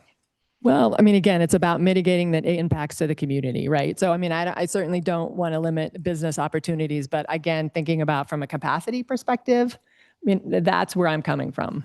I wouldn't know how to control that. Because actually, I think there'd be more cases where you would celebrate. We have a special event permitting process. Okay. All right. Well, I seem like I'm the sole voice, so. Okay, I just want to say one other comment about that I think is missing out of all this. The parking we've talked about, and you're going to put a plan in place for that. You're an entrepreneur, and this is not without risk to you. I mean, I look at this plan and it's not, there's a lot of money involved, a lot of capital involved. This is not without risk to you. So I just want to tell you, I think that this is the type of innovation and risk-taking that we need in this town. And we need to support it as best as we can to ensure it's successful. And there'll be things that happen that we need to adjust and you'll need to adjust, but I get the feeling you're more than willing to make those adjustments as things happen. But I'm really looking forward to this because I think what you're doing here is taking a risk that not that many people would take. So I applaud you for what you're doing here. And we'll work through these things, I believe. But I look forward to whenever when is the opening date if we approve it? Okay, all right, go ahead. The goal is for June 2028. Okay, 2 years from now. And with that as well, I really would appreciate the city support. We want to have a nonprofit arm to do fundraising for this community. Growing up here, I grew up in a more fun place. There was car races. There was Lincoln shut down all the time for big events. There was hot air balloon festivals that rivaled Santa Fe, and now we don't even have a hot air balloon festival. So in, your response a little bit to yours as well, like we need to look at the larger events. I know that for a long time, being close family friends with the Romics is when there's a conflict of having a free concert the same night as a rodeo, is there's some crossover at the exact same time, and the rodeo is a little bit, drier than it would be if everyone was at the free concert. And so I think the bigger picture is the chief isn't going to just be a private business. I think there's a much larger thing here to involve the entire community to focus on big events, to see how we can really, have a big paid concert at the mountain, have free concerts, have rodeo, have everything kind of exist with each other, but bring in more events as well. And we're here to support all of that. Thank you. Are we ready here? I'll make a motion if I can allowed. Yes. I will make a motion to approve Agenda Item 7, a resolution approving the development plan, conditional use, and major variance PL 20250341, the Chief Theater, All right, we have a motion from Michael Pacino. with conditions as presented by staff. And we have a second by Counselor Barnes. Any more discussion? If not, I'll call the vote. All those in favor say aye. Aye. Opposed? Motion passes 7-0. Congrats. Next agenda. Next is. Onward. We're not done? Thank you. Okay, number 8, resolution granting an appeal, PL 202-60083 of the planning director's decision of legal non-conforming use abandonment related to PL 202-20343. Councilor Gary, I believe you pulled this, I did. and what would you like? Well, I think since we had, I mean, I guess I defer to that since we had the 2 counselors that were missing, that I think going through kind of just high level what I think kind of the presentation. Well, Wait, what? you are in deliberations, basically. Oh, okay. Thank you. We continued It's our not an deliberation. opportunity to reopen the Okay. public hearing unless someone wants to make a motion to reconsider. Well, okay. So I have question. Okay. So help me out here. I still, let me find my notes. I guess, okay. So I oppose kind of the action that was taken and certainly support the decision of the planning director to decline the appeal. So when we say we're in deliberations, are we just still back in conversation in terms of deliberating on the new ordinance Sure, resolution? you're here to consider whether or not the resolution accurately reflects the decision that was already made at the last hearing. So we typically view this as not as an opportunity to reopen the hearing and take evidence and testimony as to the application. Okay. Well, so I guess I brought it back up because I do, as I say, still, you support the planning commission or the planning commission and the planning director's position of supporting the planning director's decision, right, in terms of denying the appeal. And so again, while I'm absolutely sympathetic to the appellant, again, I think if the intent was to comply with the SDR ordinance, right, there should have been knowledge by the applicant that this needed to be completed within 12 months, right? And so we heard from, the applicant that it was their intent to apply and to adhere to all of the various different rules. But again, the 12 months passed and she didn't reach out to the planning director. So, again, I don't support kind of the decision that was made to not uphold the denial. And again, just wanted to take the opportunity with the new council members that weren't part of the short-term rental debate and conversations that we had to remind everybody that the intent really was not only to address short-term rentals and the impact that they were having on our neighborhoods,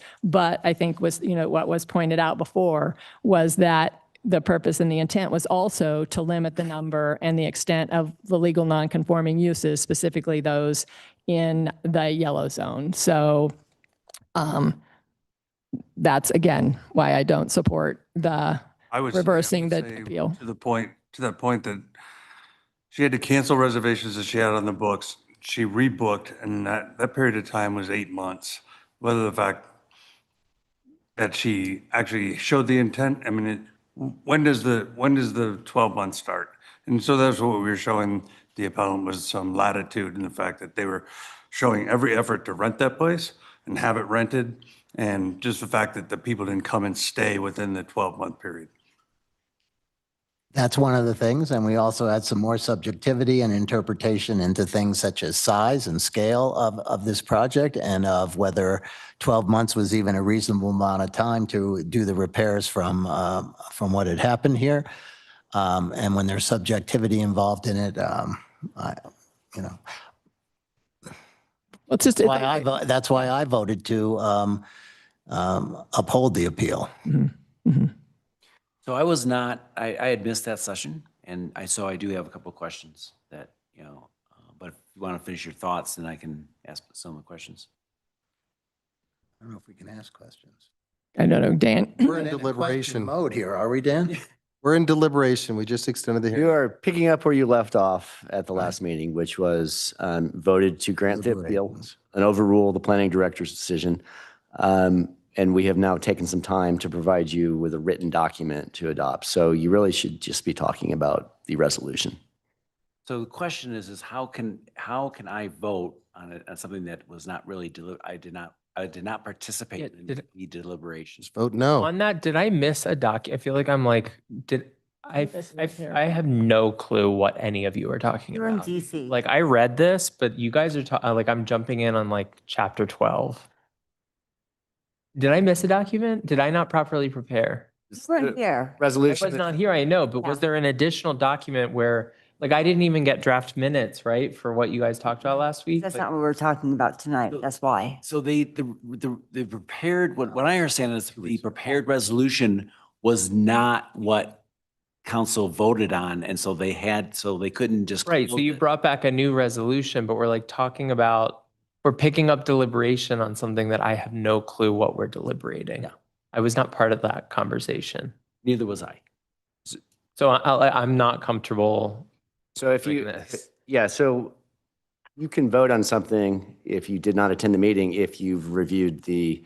I mean, I reviewed the material that I have, but I have no idea what was covered last week. Yeah, so if you don't feel like you have enough information, then you should probably recuse yourself. What did I miss with the conversation among everybody? In just a nutshell, if I can offer an explanation for you a little bit. This was, in my opinion, we're on opposite sides of this. There was an appeal that came in and we deliberated the appeal, went through ad nauseum. And it came to a 3-2 vote to deny or to accept, to uphold the appeal for the appellant. And it was a 3-2 vote. After that long deliberation, they did not have that in the resolution in the packet. They had the one to deny. That I know, but the justification you guys were saying is because of the construction and the timeline, and it was like unfair. Like that is the gray area I'm missing. What was the deliberation that the I don't think we can cover it. I mean, because we're going to have Rebecca come down. She gave a whole presentation. You're just hearing their side of why they. So I went, because then Gail and I are going to have to go into. We heard Gail's side. Why we supported Rebecca's decision. I feel like I get the why because it aligns with what's documented. What I'm missing is the opposite side of why are 3 people saying we should reverse what staff is supporting and what planning commission is recommending. Okay, fair. Okay, but So I would. do you feel based you have on enough to Dan's make a decision? Information, I would feel like I would need to recuse myself because I feel like I want to deliberate this. And it sounds like I missed the deliberation. Yeah, I'll just recuse So I myself, would too. I guess I would recuse myself. Does that mean I have to leave the room? No, it's not a conflict of interest, so. Okay, I recuse myself. too. You're both recusing. I will recuse You're myself. both recusing yourself. I think next time, maybe, Then watch the then video. I guess the question is, does somebody want to make a motion here? Make a motion to approve. Second. Okay, we have a motion from Councilor Barnes, second by Councilor Buccino. Any more discussion? All those in favor of upholding the appeal, which is the right wording, right, Dan? Yes, granting the appeal. Granting the appeal, say aye. Aye. Aye, opposed? No. Motion passes 3-2. Can I just ask, was it documented somewhere that this is coming back to us? Like, how can I avoid this in the future? Can there be like a note that says like, hey, we saw this last week? Just as an FYI, if I'm not here, I am not looking at council stuff. So like, I would love just even a personal email note to be like, FYI, this is coming back to council. So I know I should actually do additional homework. Well, or if anything, read the previous packet that we had 2 weeks ago. But I just told you when I take. Yeah, a no, week no, off, no, I you're not take a there. week No, I off. get that. Like, I'm not gonna. I understand. So. In the actual write-up from staff, the communication form, it does say on So I June missed that. 2nd, city council voted 3-2, Okay. blah, blah, blah. All right, so No. I missed that. I'll read more in more detail then. I did not miss that, and I did read planning commission and what you guys said, I still have follow-up questions, so that's why I accused myself, so I felt like I needed to ask more questions. So. Mine was user So error. basically, Dan, when you've started deliberations and in any case like this, then we just pick up where we left off. It is think of it as though you took a 5-minute break while Rebecca and I ran in the back room and wrote up a resolution and brought it back to you. Okay, I got you. But it takes more than 5 minutes. So it ended up being 2 weeks or whatever. But that's effectively where you would pick this up. Okay. Well, you don't have too many of these. All right, better luck next time. All right, we're going to move on to hearings, motions, resolutions, and ordinances. Number 10, second reading of an ordinance rezoning a portion of land as described in Exhibit A, depicted in Exhibit B, located at 1021 Merritt Street, from RN1 Zone District to RN2 Zone District, PL 202-50388. Toby, nice to see you. Toby Stoffer here for Jeremy Brown. I'll be real brief on this project. This is a zone map amendment to resolve a split zoned lot. That's a lot that has two different districts. This lot was approved through an administrative replat process. The two lots are in Old Town. The northern lot is expanding by adding a portion of the southern lot. Because these lots are also between the Boulevard and Merritt Street. Because the lots have different zoning, that northern lot ends up being split zoned. The CDC doesn't allow lots to have two different zone districts on one lot. So this project meets the criteria for approval. The adjacent lots are RN2. The lot is already being used as an RN2 use. The future land use district for this property is compact residential, which is consistent with RN2 zoning, and we recommend approval. Yes. Any questions? I have one question, Toby, and sorry, this came up when I was thinking later about it. I don't understand why they're doing this. I read that they wanted they own both lots and both homes or whatever's on there. And when I was reading through the planning commission meetings, I read something like they want to have a bigger yard for their primary home, and they're going to take that from the home that they use for an investment property. Is that right? Why are they doing this? I imagine, I think the purpose was to expand that northern lot. It was a bit smaller, and perhaps that southern lot doesn't use that property. I believe the properties are owned by family members, so they're probably trying to adjust that accordingly. Okay, and this is okay for us to just... We did approve, we approved the replat, so it met the subdivision criteria. So we've already approved that change of the land. That replat is conditional upon this zoning. Okay. So if the zone map wasn't approved, then that land would have to go back. So, Okay. Both of those projects need to happen. But we did find that subdivision was appropriate. Okay, thanks, Toby. Any other questions? If not, we'll open it up to public comment. Is there anybody in the room who'd like to make a public comment? Anybody online, please raise your hand. Seeing none, we'll close public comment, bring it back to council for a motion. Move to approve. Second. We have a motion from Councilor Swintek to approve Item 10. number 10 PL 202-50388, and a second by Councilor Pacino. All those in favor say aye. Aye. Opposed? Second reading of the ordinance passes 7-0. And then we're up to number 11, an ordinance authorizing the placement of a conservation easement on 131 acres of Slate Creek property. Does anybody have a question for maybe Matt? He's sitting figuring there won't be any, I can tell. Guy. I think you're right, actually. No questions? No questions. Okay, we'll open up public comment. Anybody in the room, anyone online, please raise your hand. Seeing none, we'll bring it back to council for a motion. Thanks for being here all night. Yes. Move to approve agenda item 11. Okay. Ah, Oh, wait, let Amy do it. Come on. no. Motion by Councilor Pacino, second by Councilor Barnes. All those in favor, say aye. Aye. Opposed? Passes 7-0. Dan, do you have an update? I do not. No update. Motion to adjourn? Motion to adjourn. We are